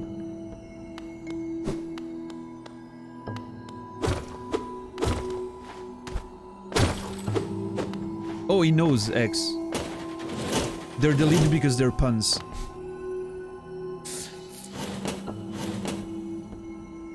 We actually... $10 is actually being pretty nice right now. We used to give a minute timeout for bad puns. Usually people, you know, usually the mods would wait for me to read the pun, and then I would like determine how much that pun deserved as a timeout. You know, the better the pun, the bigger the timeout. But apparently $10 doesn't want to engage with that right now.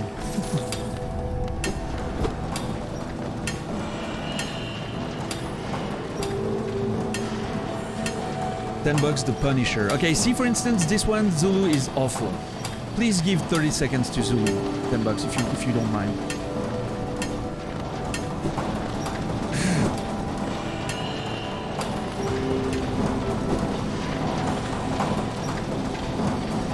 Oh, that's actually the whole point, X. I think the longest timeout there's ever been for a pun was 10 minutes because it literally made me laugh my ass off. I don't remember who it was and what the pun was, but I think I remember a 10-minute pun timeout at some point.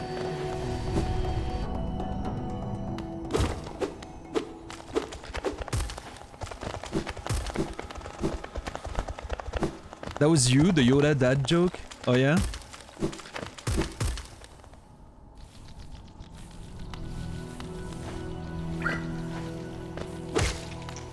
It's been a while though.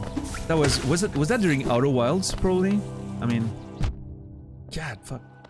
Okay, hold on. Where am I? Oh yeah. There. That's what you get, Zulu. You know, pun carefully in this channel.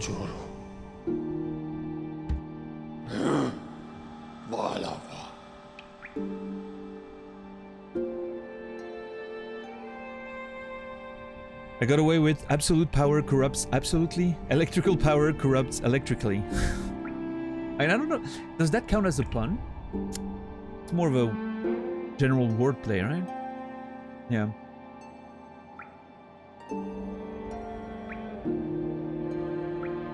It's a beep boop. What about good puns, or do these not exist? I don't know. I mean, I'm not a huge fan of puns in general, but there's been a few that got me, so.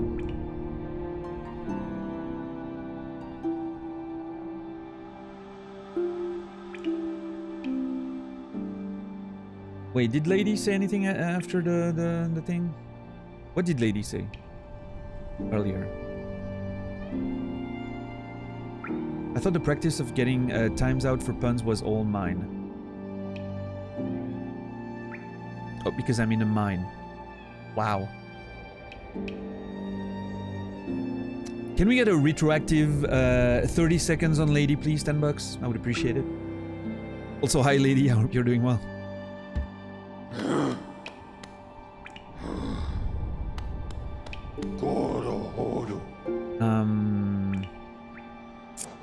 I'm gonna go to Queen Station real quick. These are bad. They are really bad.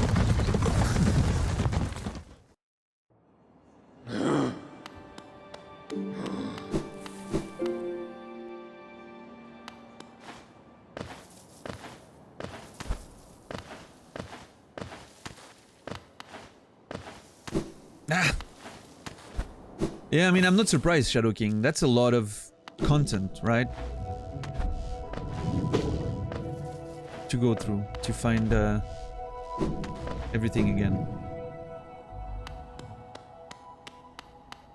And you usually love puns? Yeah, right, Brad? Also, welcome back. I noticed you came back. Destio, Gio. Hello, dearie. Keen to do some banking? Yeah, sure. I mean...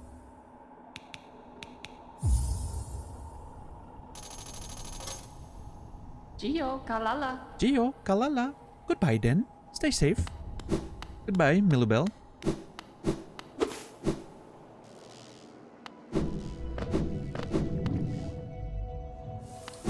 And so far, so good. I left, came back, money's still here. You know? My little suspicion that she awoke when she had that weird sentence apparently leads to nothing special. So, we'll see. Maybe in the future. Okay, so there's definitely a whole area here. Crystal Peak, I think it was called. Let me make a general note of Crystal Peak.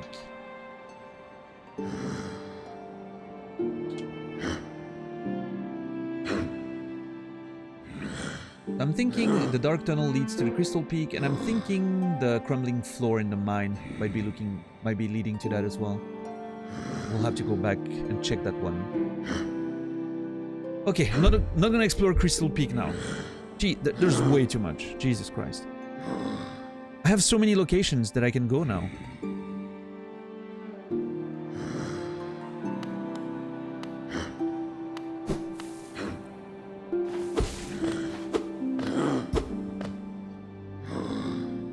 Unfortunate that VOD friends can't laugh at those bad puns. I mean, oh, well, Well, yeah, the ones that aren't getting deleted, I guess.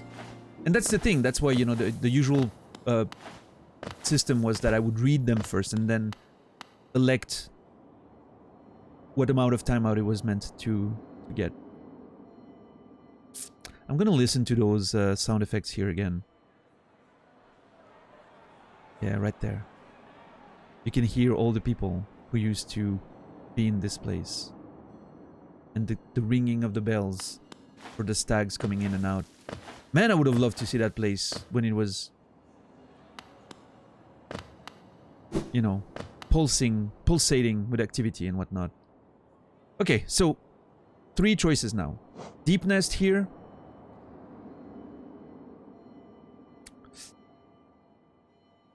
Mage dude, scary mage dude here. Or find out what's in that keyhole. So there's that, you know, the magic of the unknown. Kind of makes me want to open the keyhole and see what's there. Because maybe it's part of the City of Tears and it's just a small thing with a reward or something, you know? So it really makes me want to go there and see what's up.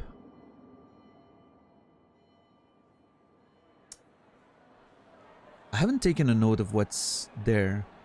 I'm thinking it's a closed door, potentially. Maybe I go there and I check it real quick.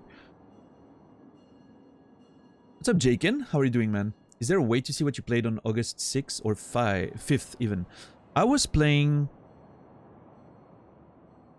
whatever was after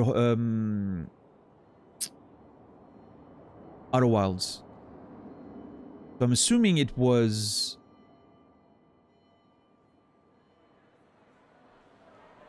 Obra Dinn or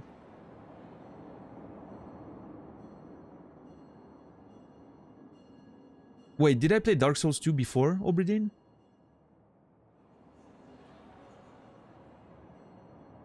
I don't remember. Obra Dinn, Obra Dinn, goes on. DS2 then? Yeah. Probably DS2 then. And I'm assuming it was a few episodes in.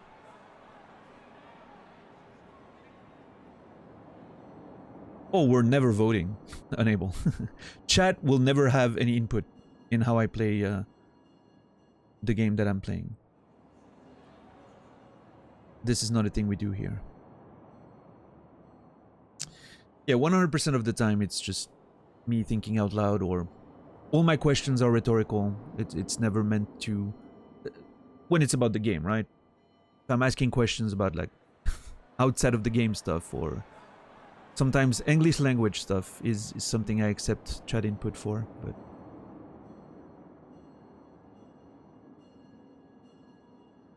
What's up, Strange Pie? How are you doing, man? Yeah, I missed some days, though, Shadow King, but maybe not at the time. Recently, I've been missing some Discord postings, but not with Dark Souls 2, for sure. Pretty sure I remember that.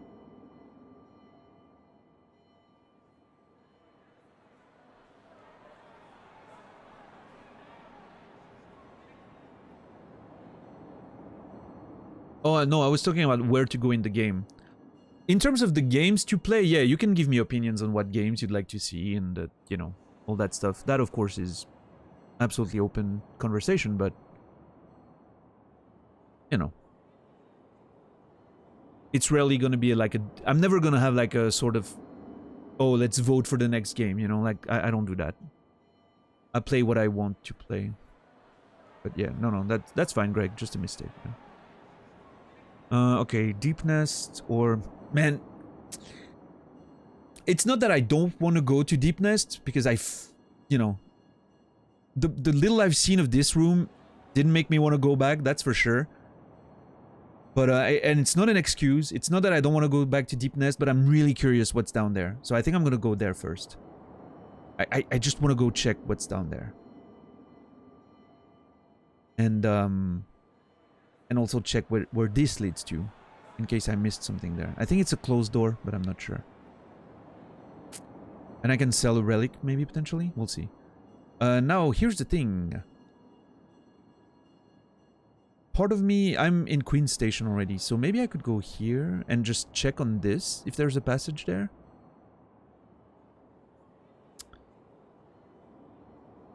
So I was able to enter and then the door closed behind me, but... Hold on. What is this? A crumbling floor? Yeah. That's the crumbling floor, I think.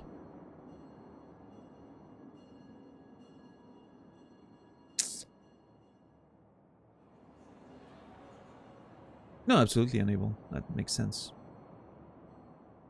For sure.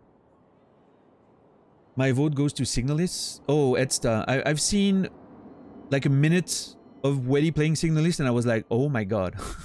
This reminds me of Alone in the Dark. You know, with like when you pick up an item and it comes towards the screen and all that. Resident Evil, Alone in the Dark. And I was like, yep, I think I'm gonna have to play that one. But yeah, the next game is probably, I mean, it's still always up in the air with me, but so far the plan is to go Life is Strange 2, because we're still playing through that series.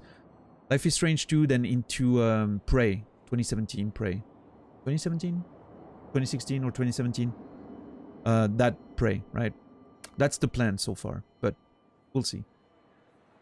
I've been really wanting to play Celeste. I watched a tiny bit of Emmy, like maybe like 30 seconds of Emmy yesterday. At one point I wanted to say hi, you know. Hey, I can watch, hi. And she was playing Celeste and I was like, my god, this looks good. I really want to play that. So yeah, it's a whole thing. Okay, so yeah, I'm thinking I'm gonna go check on that door quickly. And then it doesn't work. I can go up to the elevator, down, and let's do that, I think.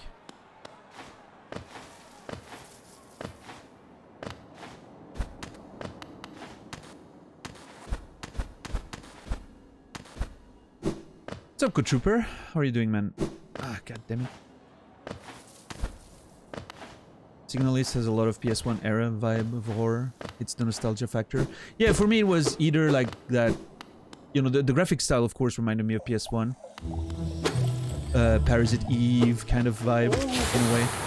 But like the way the items were laid out and all that, I immediately, my first thought was Alone in the Dark on PC. The old one, you know. So all the way right, then up. No. Down is the quickest way, yeah. Yeah.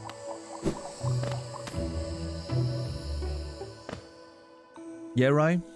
Yeah, Celeste seems good. Rainworld. I've heard of Rainworld before, Good Trooper. I'm not sure what it is about. Like, I can't remember looking it up or anything, but I definitely remember hearing about it. Yeah, it's done. Yeah, more or less, Jaken. You can use the schedule tab under the stream to check. But yeah, usually every day, starting 3 hours and 48 minutes in the past from now is my starting time, whatever that is for you. 1 PM EST. And then, well, for instance, I don't have like specific days off, but I do take days off when I either have something planned or if I need a break. And as a matter of fact, tomorrow is going to be a day off. I'm seeing a friend tomorrow, so yeah, tomorrow is going to be my probably last day off until Christmas Day. And for Christmas, I don't know yet if I'm going to be streaming, if I'm going to be taking a day off. I'm not sure what's going to happen. But yeah. Yeah, 10 AM PST, yeah. Is my starting time. Sometimes I'm a few minutes late, but you can expect me to come live every day, unless I announced otherwise. If you don't see me after like 30 minutes, and I'm not in chat saying, hey, I have tech issues, that usually means, like if I'm not live after half an hour, just come in the chat on the channel, see if there's activity in chat saying that I'm facing tech issues and I'm gonna be there, or it means I'm taking an unplanned day off, which happens sometimes. I do have a few I'm susceptible to migraines, so sometimes I wake up in the morning and I'm like, fuck, huge migraine, not a streaming day. And I usually don't bother saying anything on Twitter and whatnot because I just want to go back to sleep. That rarely happens. That happened 4 times in 6 months, so... yeah. Yeah, Celeste looks really cool. Rye bread. I'm excited. I hear the story is pretty good in Celeste, so I'm excited for that. Whoops.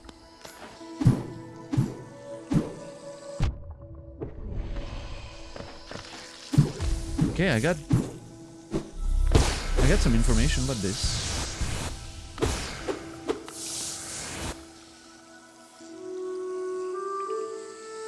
Oh, you got it?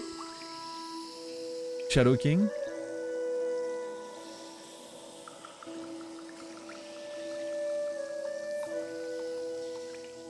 Wait, what did Yoda say when he saw himself at 4K? HDMI?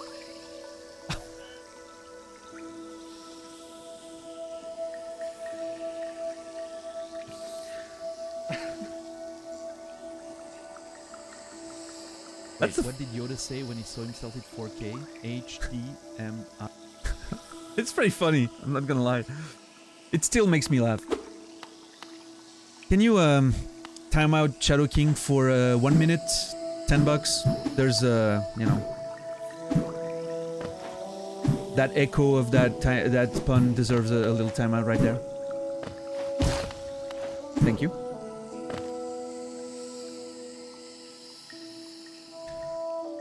Appreciate it.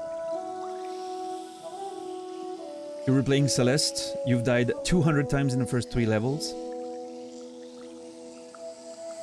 Yeah, that appeals to me. I'm looking for a game that's really gonna break my fucking balls. I always love that. I miss Cloth. That was here, I think. Or was it? Maybe I'm confused. Maybe I definitely should have taken a note of where Cloth was. I'm pretty sure they moved somewhere, potentially, but I'm not... I think it was here. Yeah, we'll see.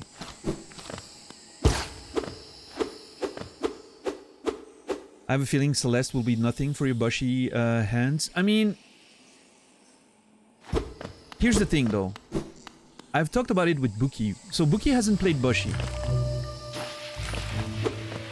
So maybe, you know, both of us don't understand what the other experience is about, but I think what we've established is that Celeste is very different in the way you use movement and everything. There's no, like, boss fighting like in Bushi, right? It's pure platformer. So maybe, who knows? Maybe Bushi worked for me, but, like, the movement in Celeste will just be something that I can't wrap my head around. You never know, right? Yeah, Marik. I really want to play La Mulana at some point. I don't know. I wonder if it would make for a good stream. That's something we'll have to figure out. I need to go up. But again, that's very far future stuff. I've also been thinking a lot about Disco Elysium lately. I don't know. I have a weird sinking feeling that Disco could have a chance of happening sooner than I thought initially. We'll see. Wow! It's been creeping in my mind, you know, the Disco thoughts.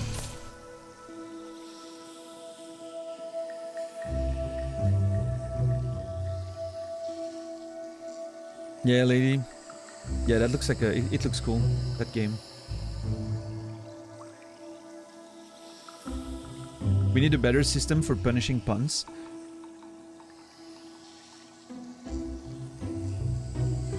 You know what would be funny, Zulu? If I turn that into a tier 3 system. With a specific emote.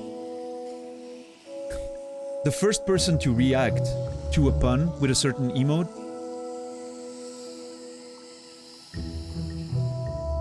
something happens, right? Like the person gets timed out, and then there's like maybe a leaderboard, like the Punisher's leaderboard. I hate that I just said that, but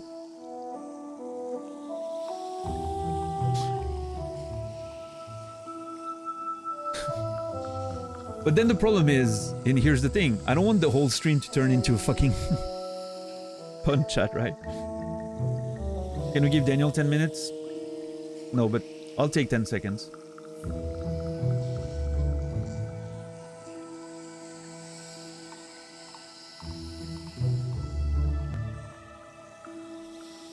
All right.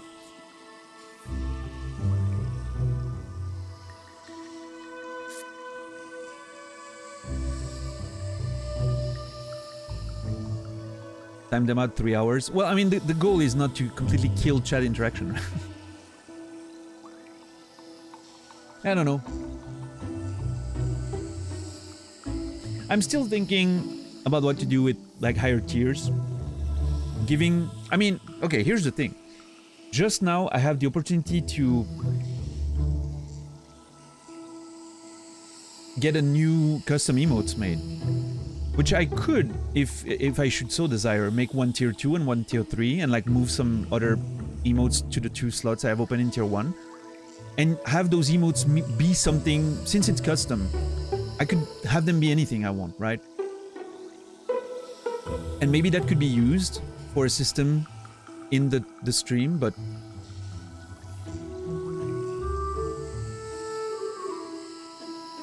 it would need to be something that works within the concept of the stream, like the theme around the idea of memories and, you know, since that's my whole jam, like nostalgia, memories of things, and I don't know.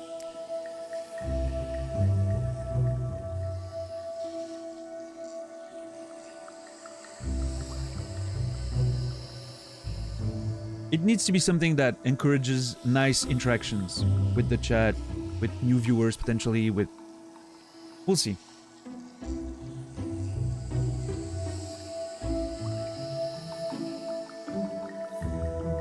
But on the other hand, it would be a shame for the new emotes to just be stuck behind a paywall, right? What you need to do is stop being lazy and add at least one channel point redeem. Again, if I ever have a good idea, Naz, I will. It's just...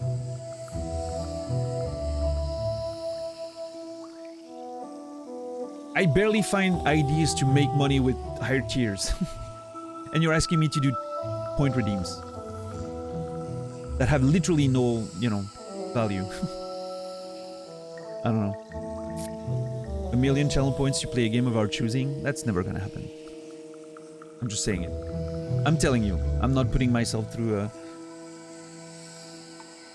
video game because chat wants me to. Even for 1 million.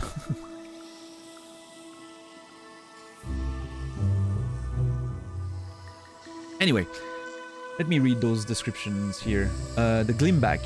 Slow, hardy creature. The crystals that grow on its back provide extra protection from foes above.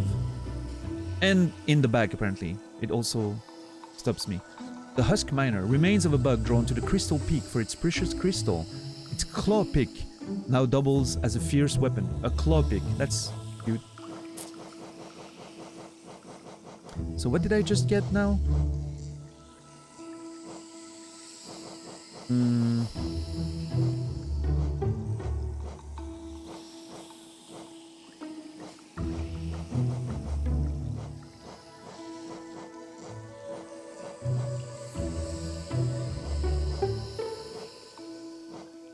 I feel like I got a new one, but I can't remember what it was. Oh, mushroom ones. Yeah. I'm in Mushroom Land.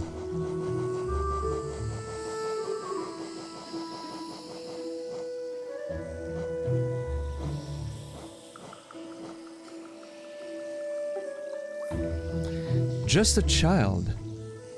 It drifts about with closed eyes and an open mind. When I was young, my brothers and sisters and I would hunt each other in the nest. Now I hunt alone. Interesting.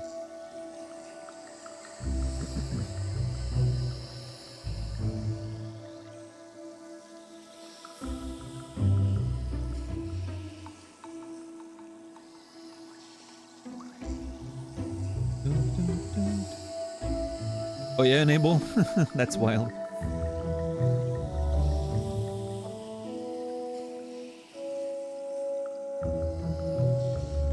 What did Greg do again? I'm gonna trust Nasrallah on this one. Usually I need to read it and then, you know.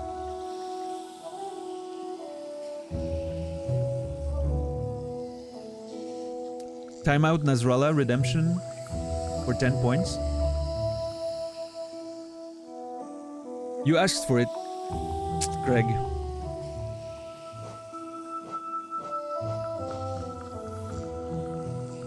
Oh. That's a new thing.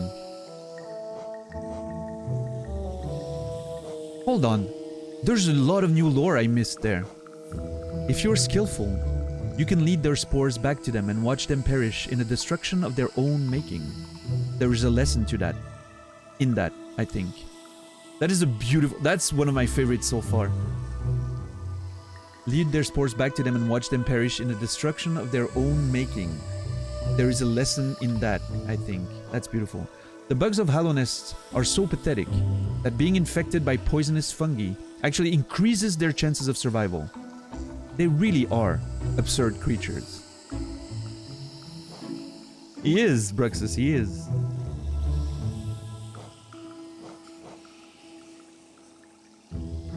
Something queer in the air has caused this mushroom to grow hearts, minds, and even faces. This means they now fear for their lives, like all other living creatures.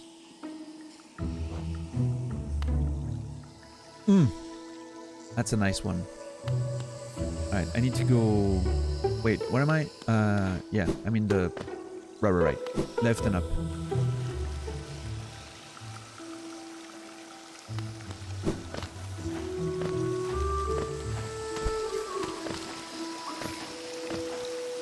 Hey, I mean, you know, enable, that makes a lot of sense. Like, giving reasons for people to want to stay, like collecting points, you know, because there's something interesting that you provide in exchange. That's a good way to get some retention, right? Or even people that just lurk even if they can't watch. Which is a good thing. Because that's still numbers that help you have more visibility, right? Not something I necessarily personally want to do, but I understand I understand how points relate to viewer retention. Absolutely.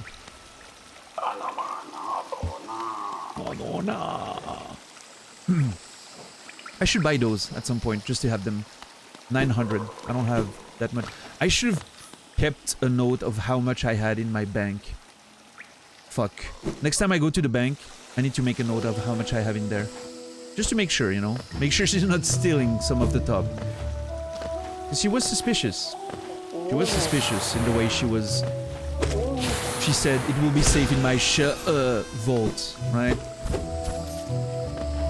I have my suspicions now. I need to make sure she's not shaving some of the top, so...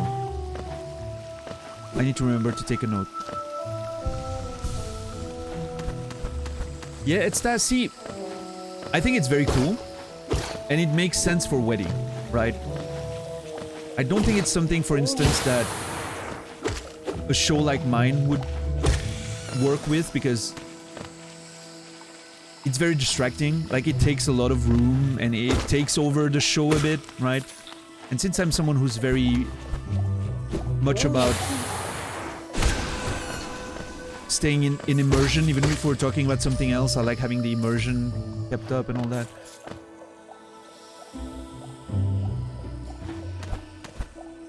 But yeah, obviously, you're aware of that. I'm just saying, you know, like, it's interesting how some things work for some people, and like, there's no universal good idea, right? It has to be something that works for you. That's why I'm not trying to force anything, right? I'm waiting for that one idea that's gonna be like, oh shit, that's actually cool. That will work.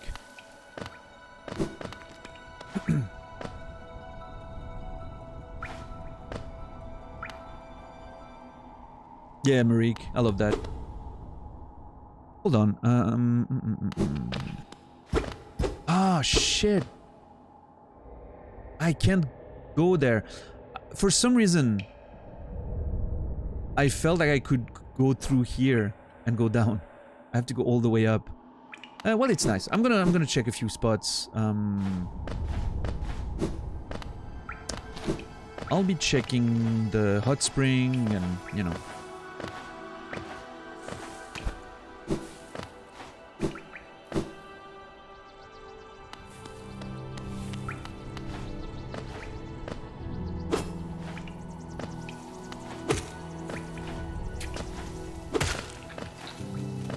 Oh yeah, Greg?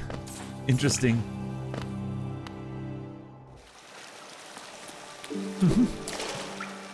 That's very nice.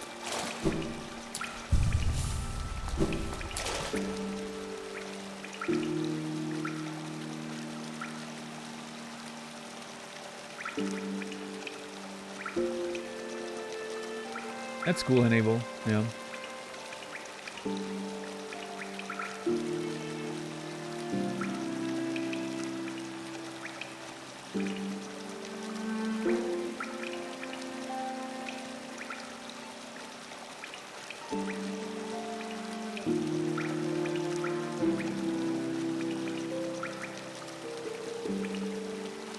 Trying pho, sorry, for the first time for lunch. Wish me luck. Good luck, Jaken. Bon appetit.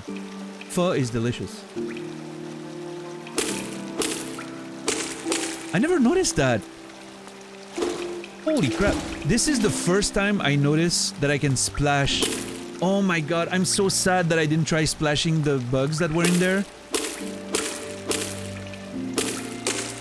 I wonder if that would have done something. I'm so sad that I didn't do it sometime. Now. Hopefully maybe they come back at some point. And I can splash them again.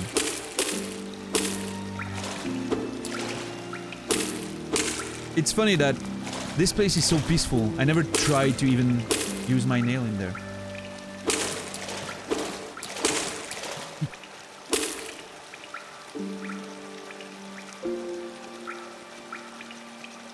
I agree, Etsta. I don't like that.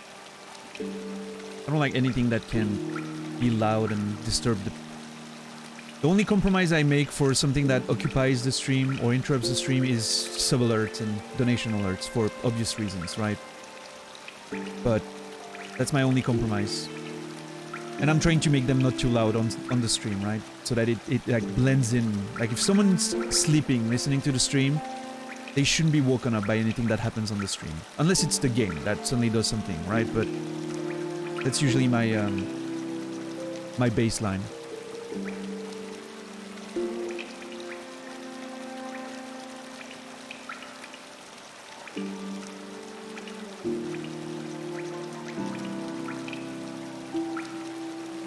JC is sleeping? Nice, madam. Madame JC unleashed after hours. Let's go.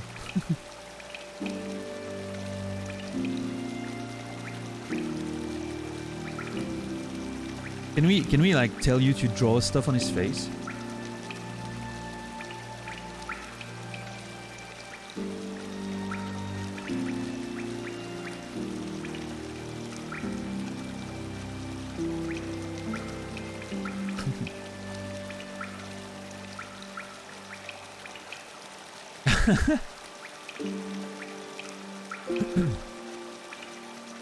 See, he wasn't sleeping. He was pretending.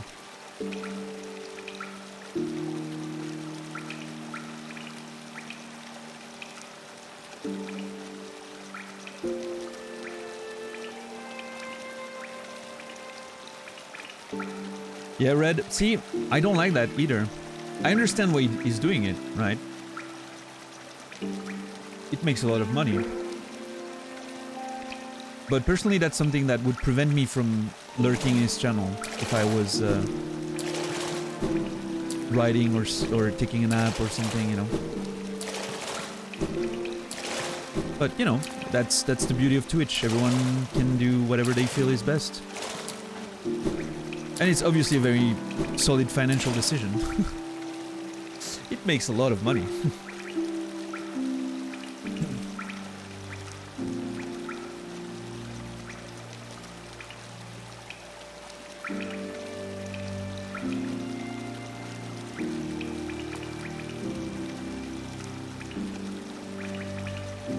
My worry would be that I would become used to, you know, the scare alerts and then start pretending that I'm still getting scared to get more money. Like the cam girls who pretend that, you know, whatever they're using is connected to the donations they're getting and that it actually does anything to them. Same system, right?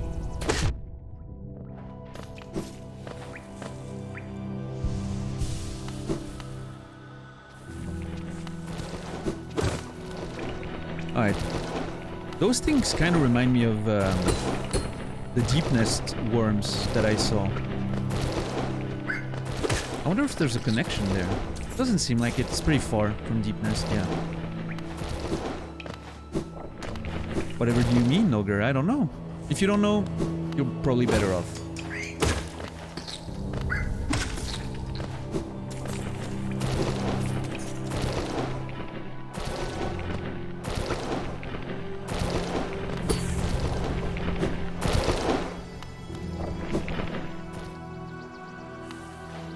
Okay, Stag is up there.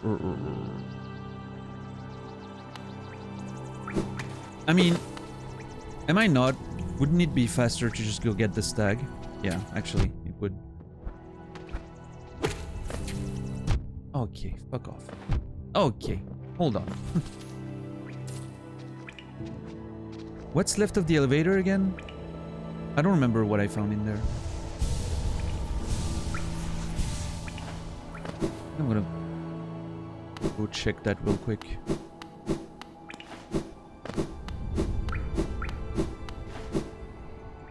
I love that there's a sign that shows like, this is the sign of the capital city, right?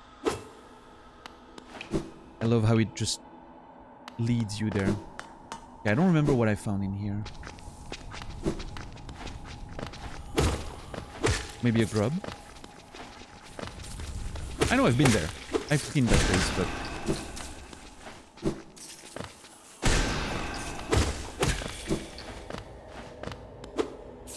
Oh yeah, there was an item. What's up, Korlevich? We haven't been back to Deep Nest today. We've done a lot of exploration in the dark. We found a whole pass from the Howling Cliffs back to Green Path. We saw the lake of Un that I had missed after I got Hornet, and then we found the Crystal Peak that I didn't explore too much. I peeked a bit in it, saw a few things, found a bench, went back. I don't have a map for it or anything. We also went a bit through the Fog Canyon, but again couldn't get the map or anything, so I kind of didn't stay too long in there. And now I'm going back to the City of Tears. I want to go to open that keyhole. I think that's my plan. Yeah.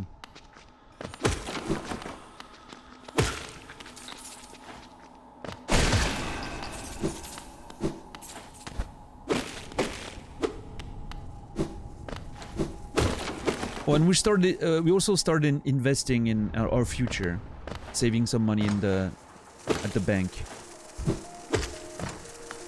With what's her name, Millibelle, who sounds like Madame Doubtfire to me.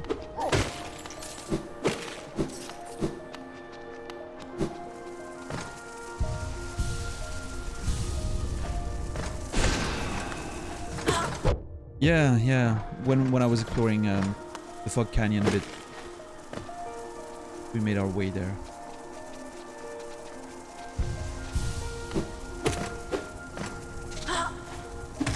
The milk missile, that's what you call it. Nice.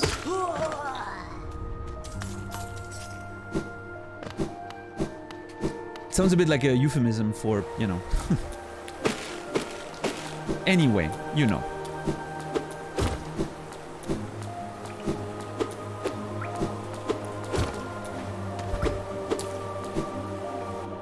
Hey Fizzy, what's up, man? It's a gigantic cow. Dumb doesn't know nuance. It's just dumb and nuance is not something that that exists. Alright, I need to go all the way down in here.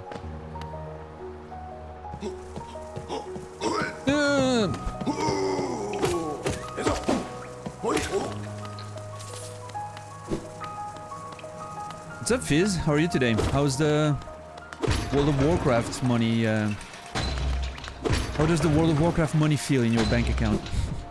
I'm not gonna ask you how the game is. I respect you too much for that.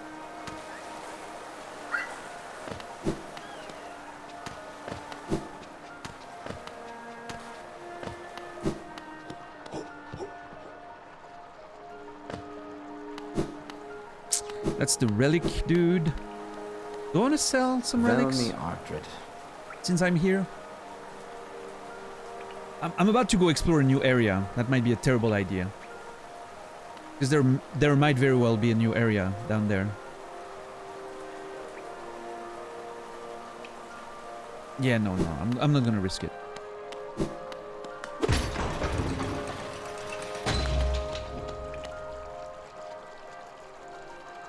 Is he super into the WoW lore? And that's probably the best way to approach it, I think. I actually like this expansion, especially compared to the last.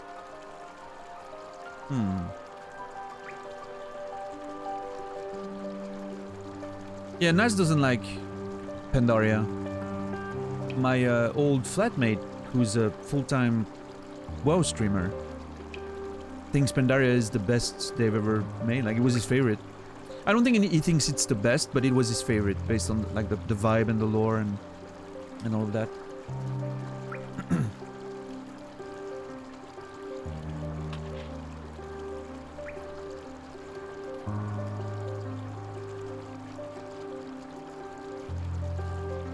Hold on, there's an integration in the huh?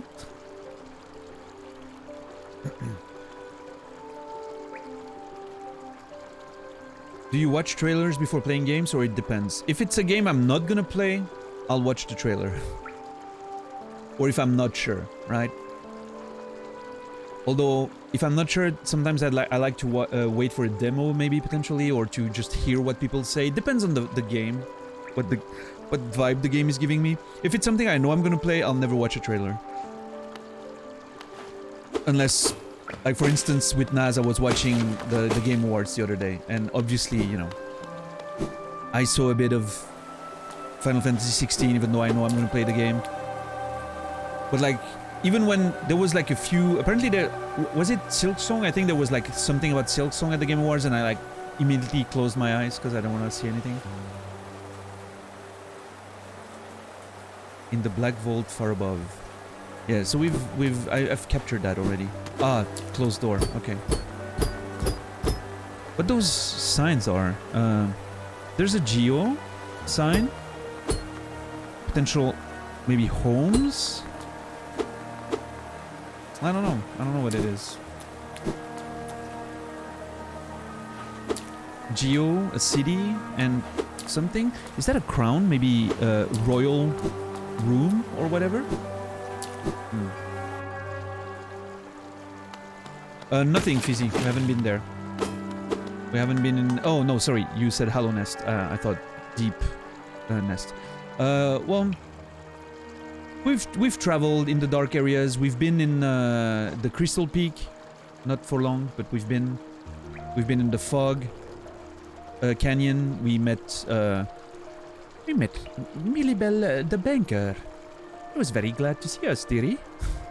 And we've started investing some money. Well, I mean, saving some money, I guess.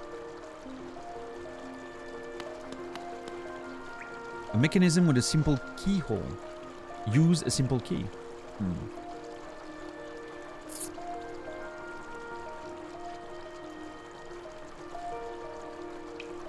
Yeah, Enable. I mean, I've heard quite a few good things too about WoW, new expansion, which is surprising to me. But I haven't touched the game since LK, since we killed Arthas in LK, and I'm not gonna do it again. I'm never gonna play WoW again. It's a vestige from my past at this point. I'll keep the memories. They were good. I'm not gonna touch it again.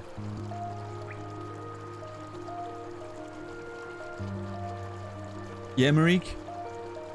I don't know, for me it was hard to get started when I was hitting the gym.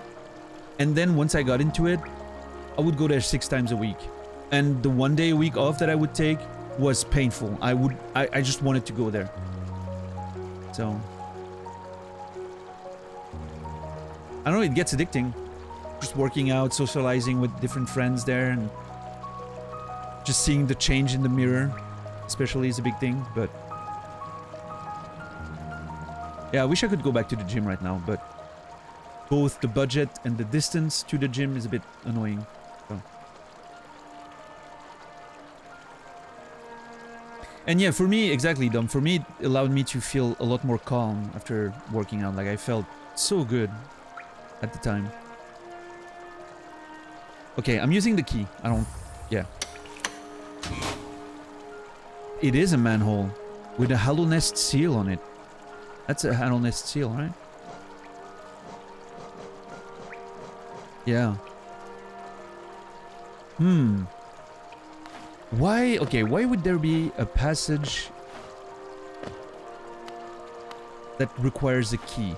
I'm assuming those are the sewers. It would make sense, right? The sewers of the city. Hallownest seal because, well, sewers of the kingdom.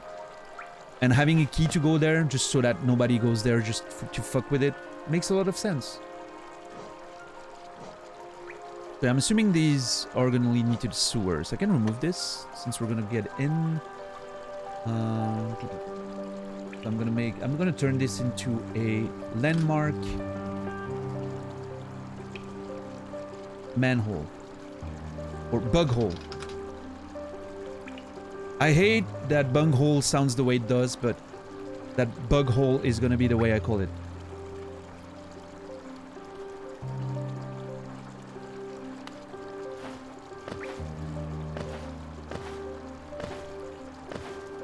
Alright, let's go. Oh shit, am I committed? No. The Royal Waterways.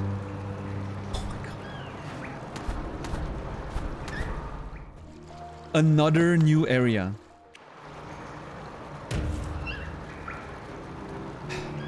Yeah, no map. This is not a sub area. This is like a proper area.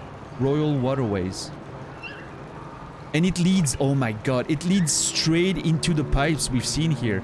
And I'm assuming that door we can open here, there's gonna be a shortcut for it. I'm sure of it. I can see it. Dude, this is sick. Remember when we saw the pipes and we were like, oh, this looks like, you know, like the pipes coming from some rich place. And I remember seeing maybe that's where the capital is, you know, like, and I was right on the money. That's how great the game design is. The environmental storytelling is so great. You can call stuff before it happens.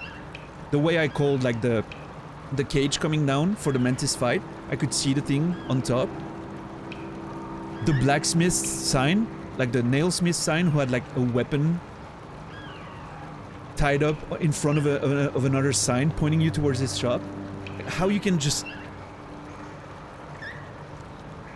see, like, it's so well thought out. It's so beautiful. I want this game to never end. Can we convince Team Cherry to just get on with it with Silk Song so it comes out right when I'm done with this? And that they keep releasing games before I'm done playing them so I can just play their games forever? Please? No? Okay. What's up, Lucidity? Man, I'm so glad. Oh my god. I am so glad that a new game is coming out probably this year. Meaning I'll probably get, well, next year, but meaning I'll probably get to play that next December or something. I won't have to wait 5 years like some of you. I am so happy.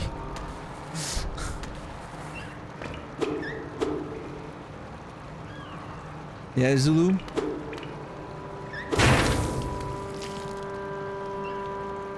Sorry. I'm starting to wonder if I need to change my top 3 into a top 5. Because Hollow Knight is starting to creep up on the top 3 and I'm like, I don't know which one to remove, right? Which boss did I fight today? None? Question mark? None of them, I don't think. Oh, interesting, my lantern is out. So this would be a dark place if I didn't have a lantern. What's the top 3? In order of release, no particular order of preference, but order of release, Shadow of the Colossus, Outer Wilds, The Last of Us 2.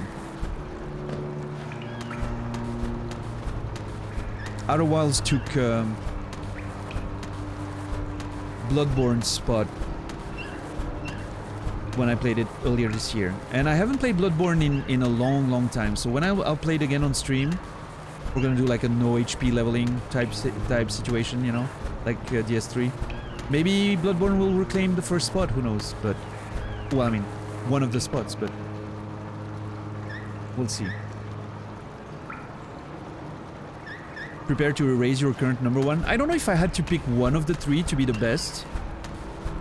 I think Shadow of the Colossus had a huge impact on my entire gaming life. Probably the biggest of all 3. Last of Us 2 was that game that I did not want and that completely, you know, blew my mind.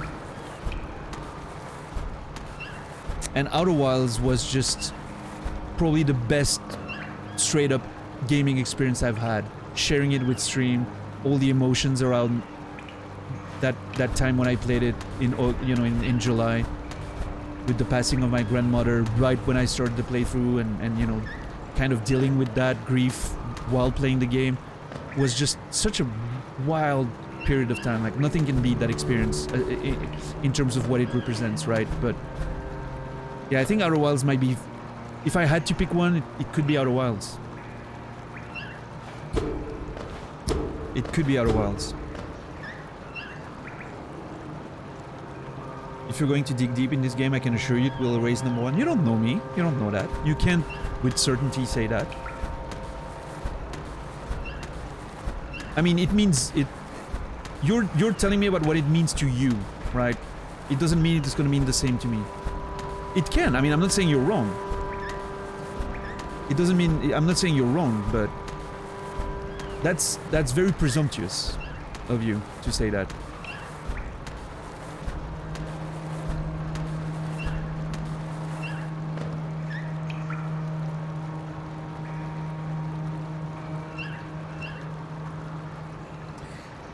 And no, Lucy, I didn't stream at the time, so no, there's no recorded playthrough of The Last of Us 2. However, I will play The Last of Us 1 remake and the second one on stream in the near future, you know. I want to go back through those games, and I think it's going to be interesting to revisit them with an audience, talking about the narrative, and it's going to make me appreciate them in a different way, I guess. It's going to make me have conversation and thoughts that I didn't have when I played them first. It's already out, Lucy. And it's fucking full price, by the way. But yeah, it's out already. The remake of the first... They basically remade the first one in the second one's engine. Honestly, it's not worth spending the money if you have like the HD version on PS4. I don't think it's worth the money, but I'll get it because of the stream experience, probably. I'll get it on sale at some point. That's probably gonna be my trigger to play it. Oh my god, what is this? By the way, I just want to point out how insane this looks. Look at the reflection on the wall there of the water. The moon in this place is wild, with the dark music, dark and creepy music.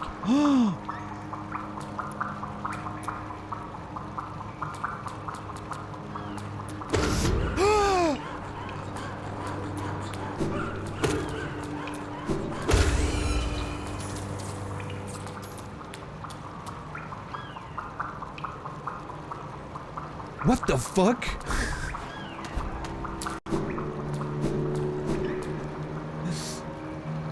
It's called a wurmp. Wurmp. It's called a wurmp. Okay. The icon looks like a butthole, I just want to say. A wurmp. Tiny and placid, but swells to enormous size with threaten.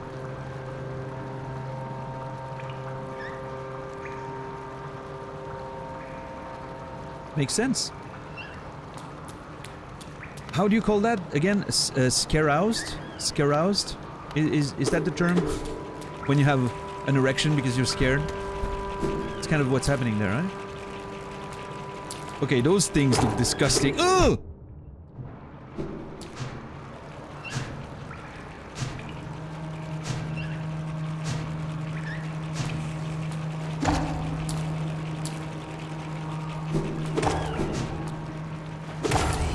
What the fuck? But see, again, that's what's great about this. New area, new creatures, new enemies, different mechanics that I didn't expect from before. Absolutely no feeling of repetition. And you go through those areas, and then at some point, you're gonna backtrack and go through them again, but it's fine because there's no repetition in enemies. So those enemies, you might have not seen them in hours. And so you play against them and you're like, oh my god, it's so fun. I didn't realize I could do that the previous time, or it's still fun because there's no repetition. And yeah, there's an exploding bat again. I get that. It just makes me laugh. But still, that's one enemy. A tiny bit of repetition can be fine. And it makes sense, having a bat in the sewer. I don't know. I'm okay with that. But anyway, great game. Love it. That's not what a butthole looks like, though. I mean, I guess there's different buttholes, Elyar, but I've seen enough of them to make a claim that it does look a bit, at least a tiny bit like it. I'm not a butthole expert by any means, but, you know. I've seen a few buttholes in my days. The music stopped. Oh, no, it didn't. Oh, shit. I'm sorry, I was joking. Oh, me too.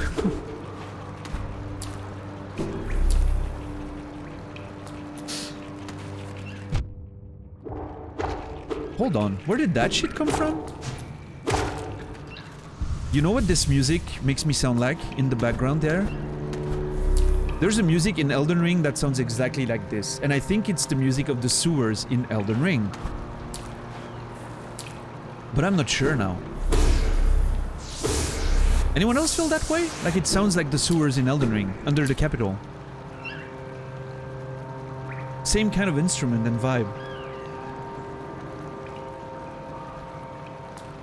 Or maybe I'm mixing with a different area, but definitely that music reminds me of one of the musics in Elden Ring.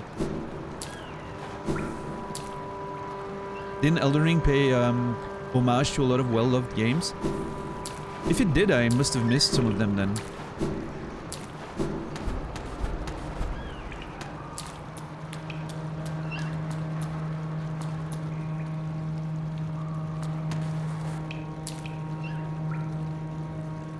Dude, this is so cool.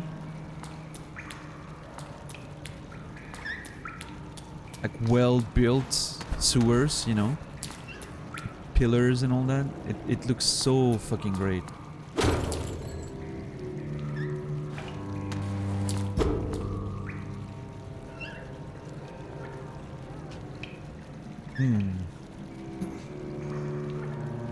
Yeah, it's that it did.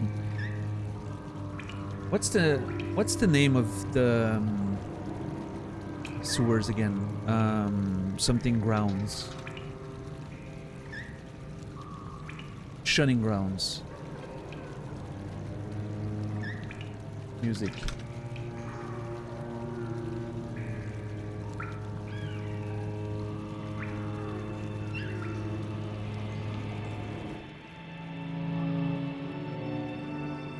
Tell me it doesn't bring out the same vibe, kind of.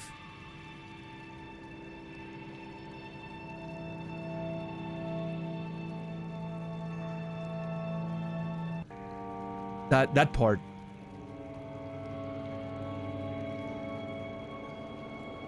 It's the cello, yeah, the slow, dark cello, right?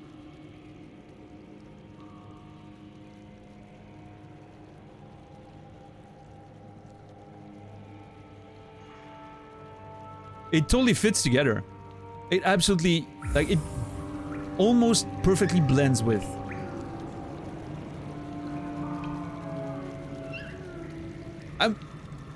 The two songs are running alongside each other now, and it absolutely blends.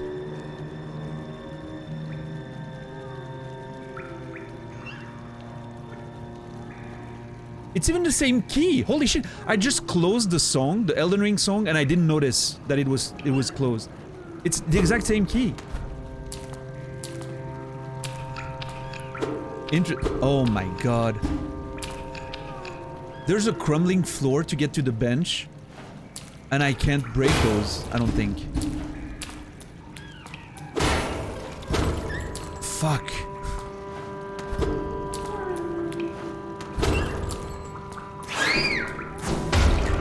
So I can hear a grub up there somewhere.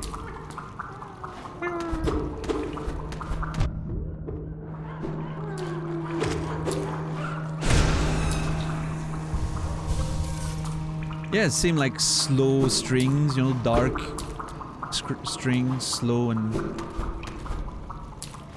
spacious. Oh, can I hit that?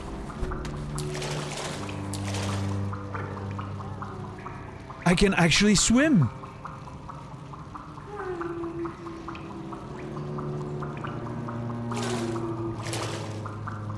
So the reason I cannot swim in the in Green Path is because it's acid. Like, it's acidic. It's killing me.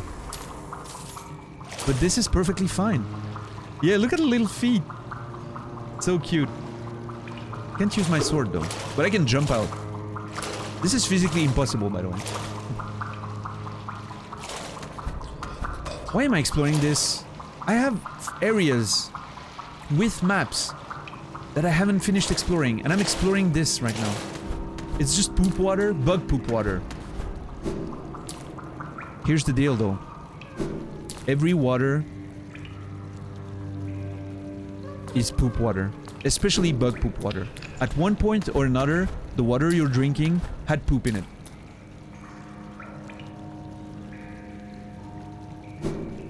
At any point, the water you're drinking, at any point, at some point in its cycle, was inside another human being. Think about that sometimes?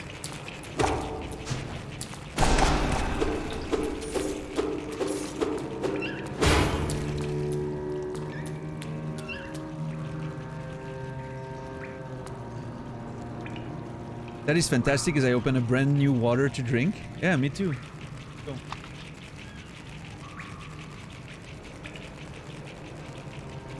What's up, Big Els? We don't think about that too hard. I mean, we don't have to care, Brainy. It's just an interesting thought, right? Because by virtue of the way water works, like the water cycle and the fact that water just mixes with water. All the water you drink at some point was in another human being and or was filled with poop. Yeah. Obviously it's been cleaned and, you know, filtered, but still, point stands. What is that? Oh, okay. Hitting the pipe scared me.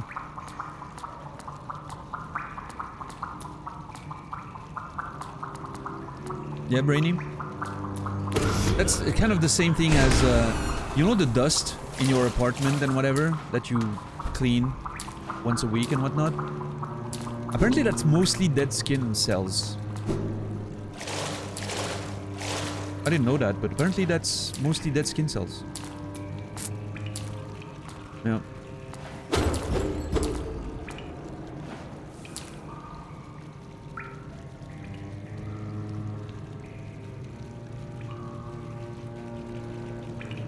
See you later, oh fat guy. If you're scared of seeing too much of an area you haven't seen, I'm probably not gonna explore too much of the waterways. I have so much to explore. I'm kind of feeling overwhelmed, so I don't want to, you know, like opening. I don't want to open up too many areas before I actually finish the ones that I'm already exploring. Namely, this part here is very intriguing to me right now because, well, it's part of the Sea of Tears, and I haven't explored that. This can wait a bit. Yeah. Oh, you already finished it? Then have a good night, man. Thanks for hanging out. Oh, I don't have a map. Great.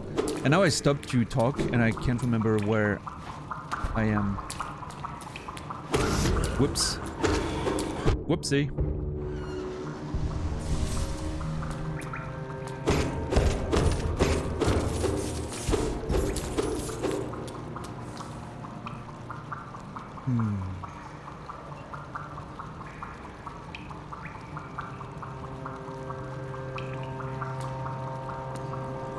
Fun fact, some oxygen molecules in each breath are the same your mom breathed while giving birth to you.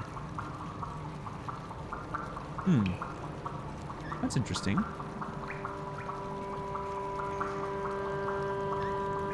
Oh yeah, Embers, the bear poop water. Nice.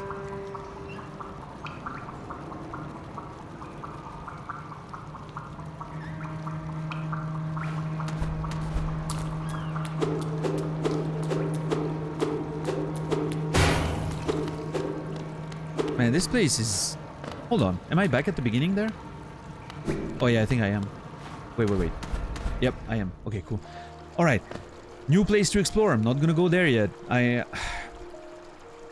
We'll have to go back properly and find a map and whatnot, right?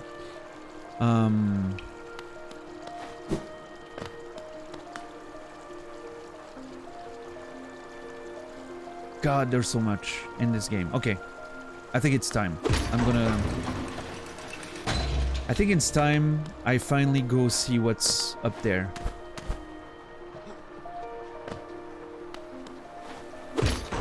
I'm gonna face my fears and fight that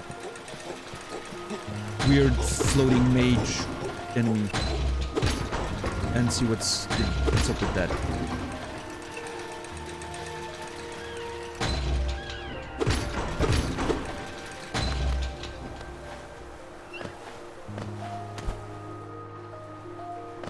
Yeah, Lucidity, you've seen my notes, right? Or were you not here when I showed my notes?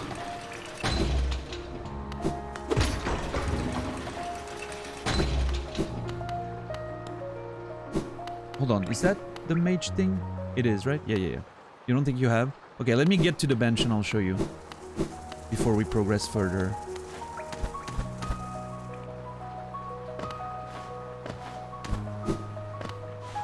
Alright, here is what my notes look like. It's a mind map software, and every area is made into a specific subsection. And then I place my notes roughly where they are on the map, right? With some landmarks and some markers. I put the color of the markers. It helps me visualize, and yeah, that's how I kind of make sure I don't forget or miss anything. And I'm gonna keep adding to it for, well, as long as we go, right? Currently we're here. On the bench.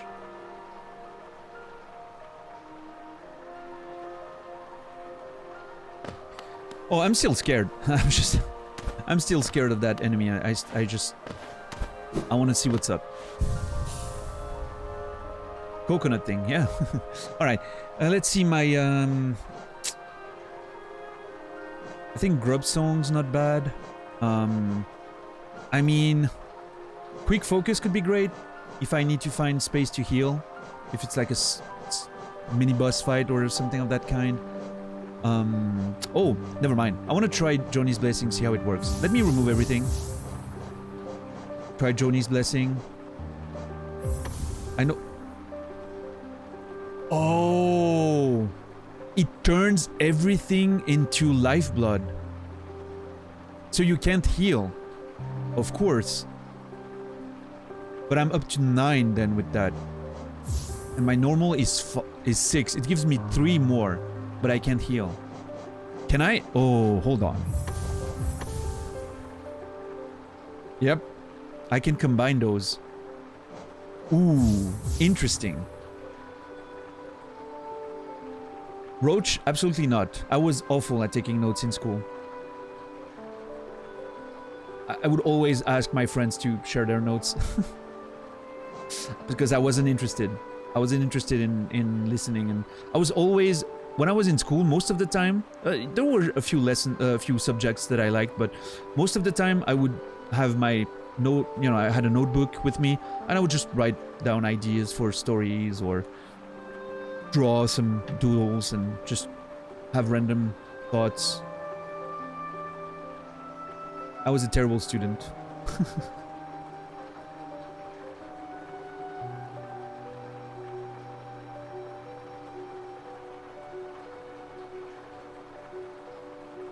Former school teacher, by the way. Yeah, exactly. Alright, I don't think Gathering Swarm will be interesting. Soul Catcher, always nice with fighting an enemy. I think Grub Song can be useful. Long Nail. No, okay. Okay, you know what? If I remove Grub Song... No, I don't have enough for quick focus. So I guess Grub Song and Spores? That's a nice boss killing combo, I guess. I mean, I guess I could remove Soul Catcher. And then if I remove Soul Catcher and Spore Room, Spore thing, I can put Focus. Okay. Yeah, that works. Getting Soul from damage compensates for the lack of Soul Catcher a bit. Long Nail's great. And Quick Focus, obviously, for a boss. Should it be a boss, obviously. I think it's more of a mini-boss type situation, but... could be nice to help healing when you don't have enough time to do so.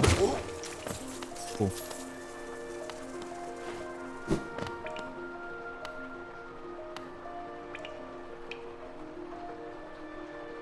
Oh yeah, Monsieur JC? Nice. I think that's the idea, Roach. If it's something that I'm really passionate about, I can be pretty intense about being organized. Or maybe it's just something that I started doing when I grew older, you know? Maybe now if I went back to school, I'd be great at taking notes. I don't know. I haven't been in school in 20 years. Well, I mean, teaching school was after that. I finished teaching school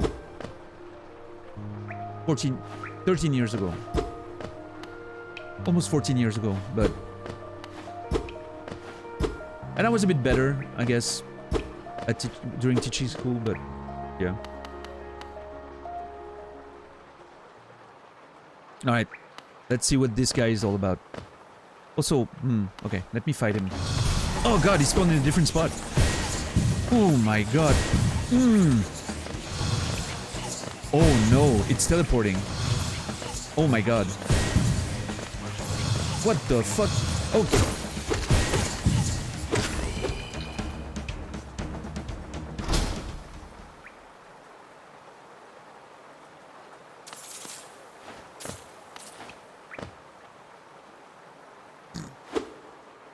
Okay, not a boss, not even a mini boss probably. Just like a gatekeeping enemy to prevent you from going up there right away.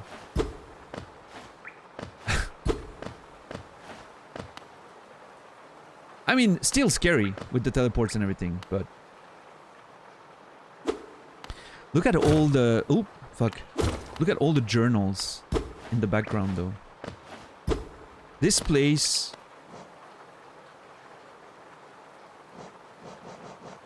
It's a journal, yeah. Those are journals. So is this place... was that a studying room or whatever? Like people studying, writing notes? Or did they collect a lot of those journals for some reason? Dodge a 4-hit fight for days. Isn't that the beauty of it though? Right? See, if someone spoiled that this was an easy fight, we would never had that moment, you know? And to be fair, Pikuara, the way he comes in, like teleporting, appearing out of nowhere and throwing like spells at you, it's fucking scary. Like it feels scarier than most of the bosses that I fought so far.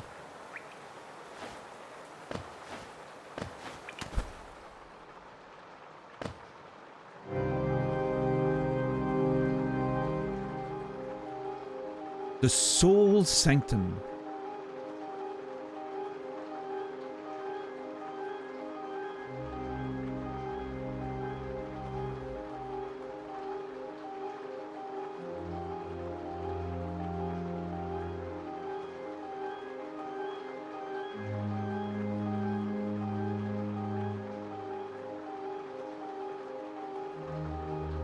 Holy crap, the music.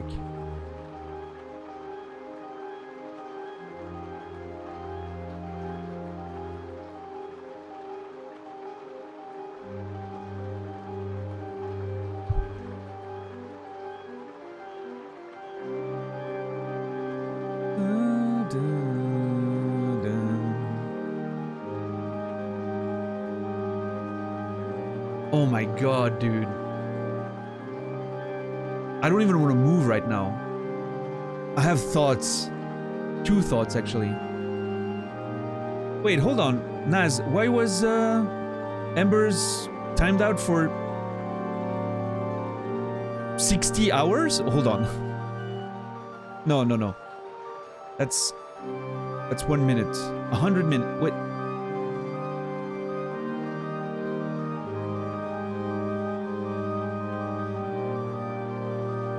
Accident? Oh.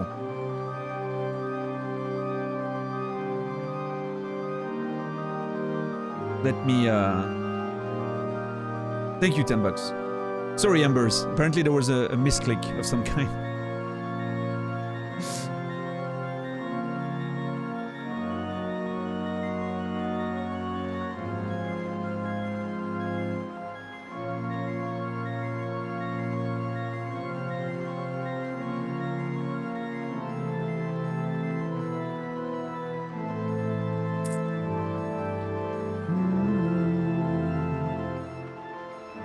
Yeah, Epicura, I think that's the idea. Shadow King, if you're here, Nazrala is calling for you. I don't know why, but all right, hold on for a sec. Let me regroup here. Let me remove that marker first of all. Oh, I have a journal note. Hold on. Thank you, $10 for gifting us up to Embers. Well, you got a sub out of it. Enjoy those emotes, Embers. And thank you, $10 again, for the incredible support. Appreciate it.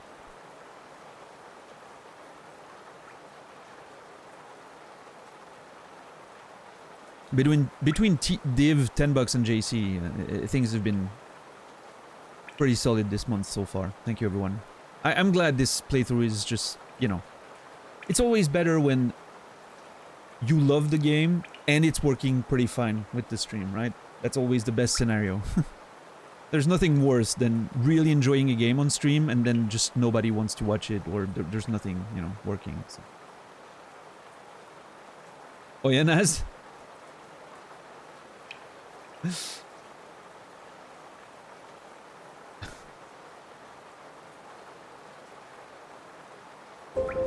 Hey, Panda.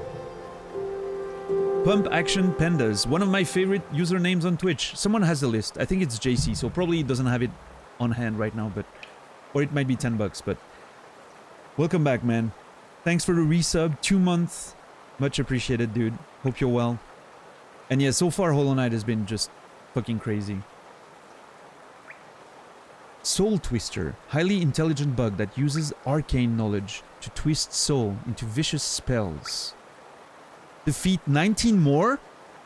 Oh, so it's like strictly a normal enemy, actually. Oh, this is terrifying.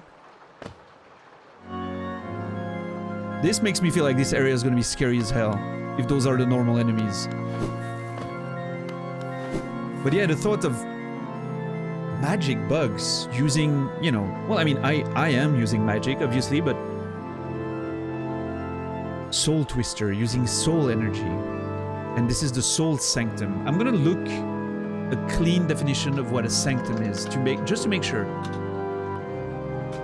I think I have an idea, but a sacred place, especially a shrine within a temple or a church, a sacred place, or an it also said second definition is a secluded place, a private place from which people are excluded. That's a sanctum. I wasn't sure, because we don't really have that word in French, but...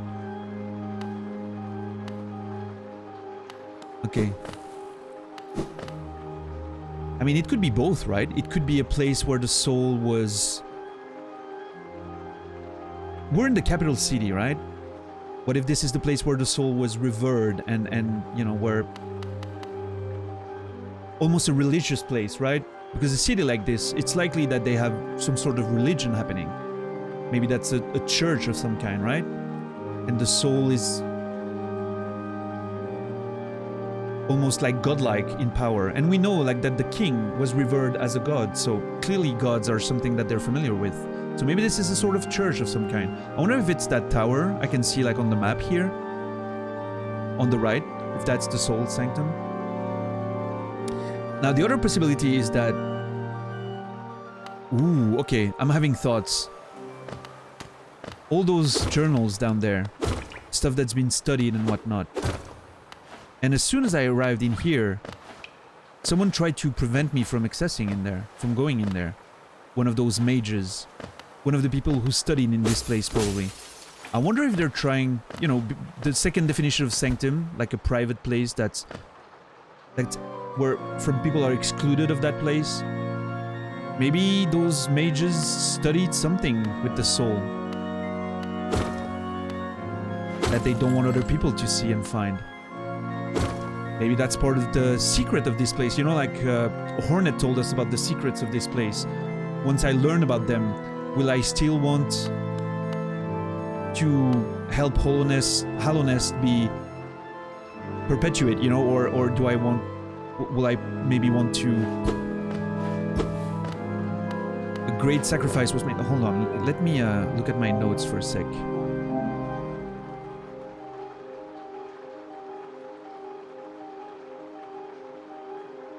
You've seen beyond the kingdom's bounds. It's no surprise you managed to reach the heart of this world. In doing so, you shall know the sacrifice that keeps it standing. If knowing that truth, you still attempt a role in Hallownest's perpetuation, seek the grave in ash, and the mark it would grant one like you. I wonder if that sacrifice, that what they're talking about, has something to do with this.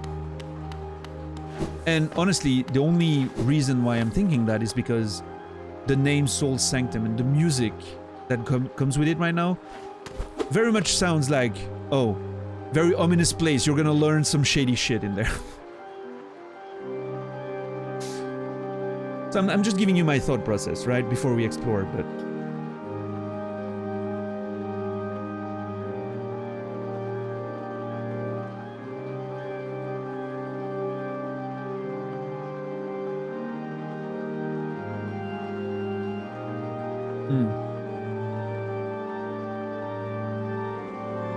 Man, I love this place. I already love this place and I've seen one room. Oh. What is this? It's similar to what holds the grubs, but it seems to be holding soul power? Or really hemped up fireflies? Lumaflies or whatever they're called?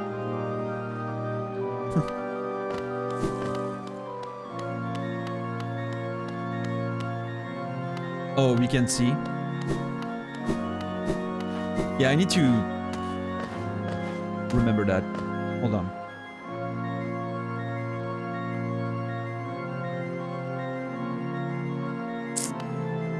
Overclocked fireflies. Oh man, this place is good. Oh. The City of Tears music just started and immediately stopped.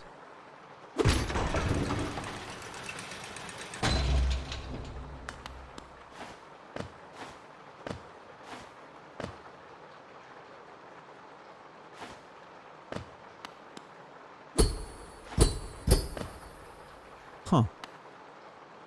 An ornate door made from glistening metal. There's a slot for some kind of key. Hey, Tonic, what's up?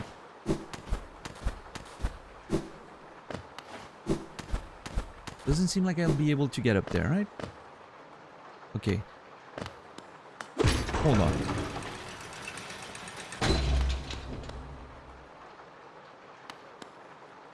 Okay, this is not a new map. This is like a sub-map, right? Of the city.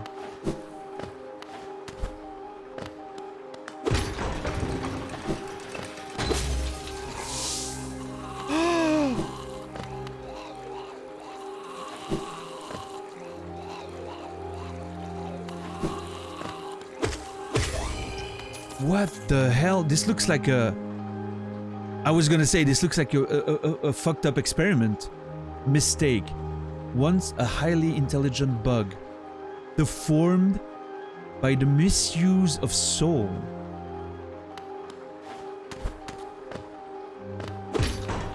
Dude, I have the biggest goosebumps right now. Between the music, the setup, the tiny bits of lore, and this, I am thinking something fucked up happened here. This is giving me like a you don't want to explore this place vibe, you know? This is very Bloodborne right now. And it's so deserted. There's nothing in there outside of that mistake. God, I had to jinx it, right? Now I know I can fight you, asshole.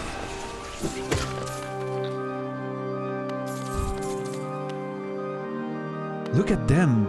They have like almost like new eyes opening on their forehead because of whatever power they uncovered. More mistakes up there. Is that a throne?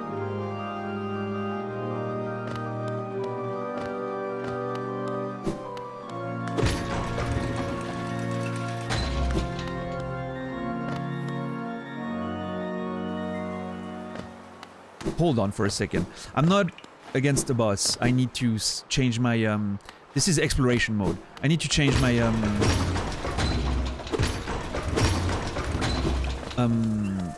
charm setup.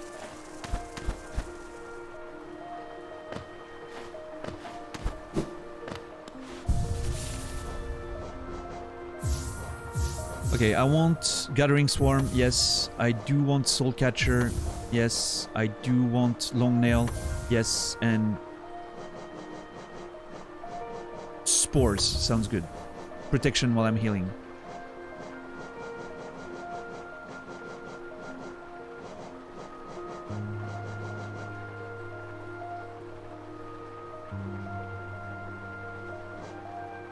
Okay, let's see the updated map now. Okay.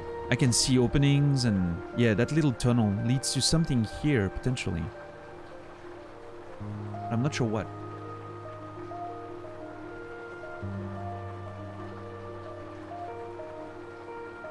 Can you show build a little slower? Gathering Swarm collects the geo around me. I don't have to walk on it, it just comes to me. Soul Catcher increases the amount of soul that I gain when I'm striking an enemy, which allows me to heal more, use more spells. Long Nail, more range for my attacks. And Spore Shroom, when I'm focusing soul, so when I'm healing, it emits a cloud of spore, around me that poisons and damages the enemies. Really useful. Alright. I guess the next step of our adventure is exploring the Soul Sanctum. Dude, this place is scary.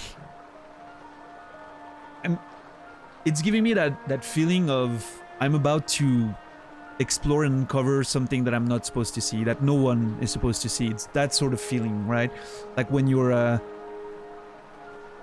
getting to Bergenworth in Bloodborne, right? That sort of, you know what I mean? Or the top of the cathedral area, the upper ward or whatever it's called, where you find like the emissaries and all that. It's that sort of feeling, like, yeah, secret lab kind of shit, right? There were experiments made here with the soul, and apparently some of them, like, it literally destroyed them, turned them into mistakes.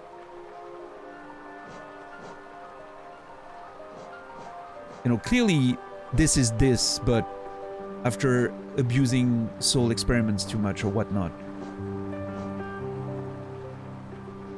Terrifying. Beautiful. Loving it. What a vibe. What a beautiful vibe.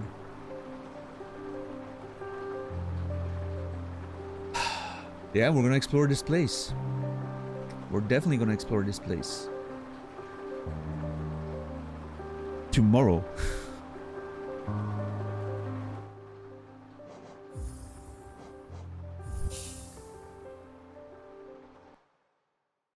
This is my usual end time for... Actually, not tomorrow. Holy shit. This is my usual end time for when I'm, during the week, not during the long streams. Give me a second, if you don't mind waiting for a bit. I'm gonna raid someone, and I would appreciate if you guys could be part of the raid. That would be beautiful.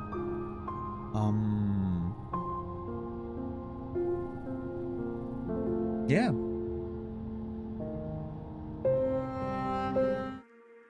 All right. Here's the thing. I won't be there tomorrow. Tomorrow is a day off. Meaning I will only be back on Wednesday for me.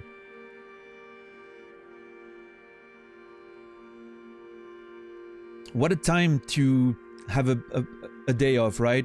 Right after finding this. It's gonna be painful to wait. Solid Snake, good to see you, man. Hope you're well. I hope you enjoyed this stream. I really hope you did.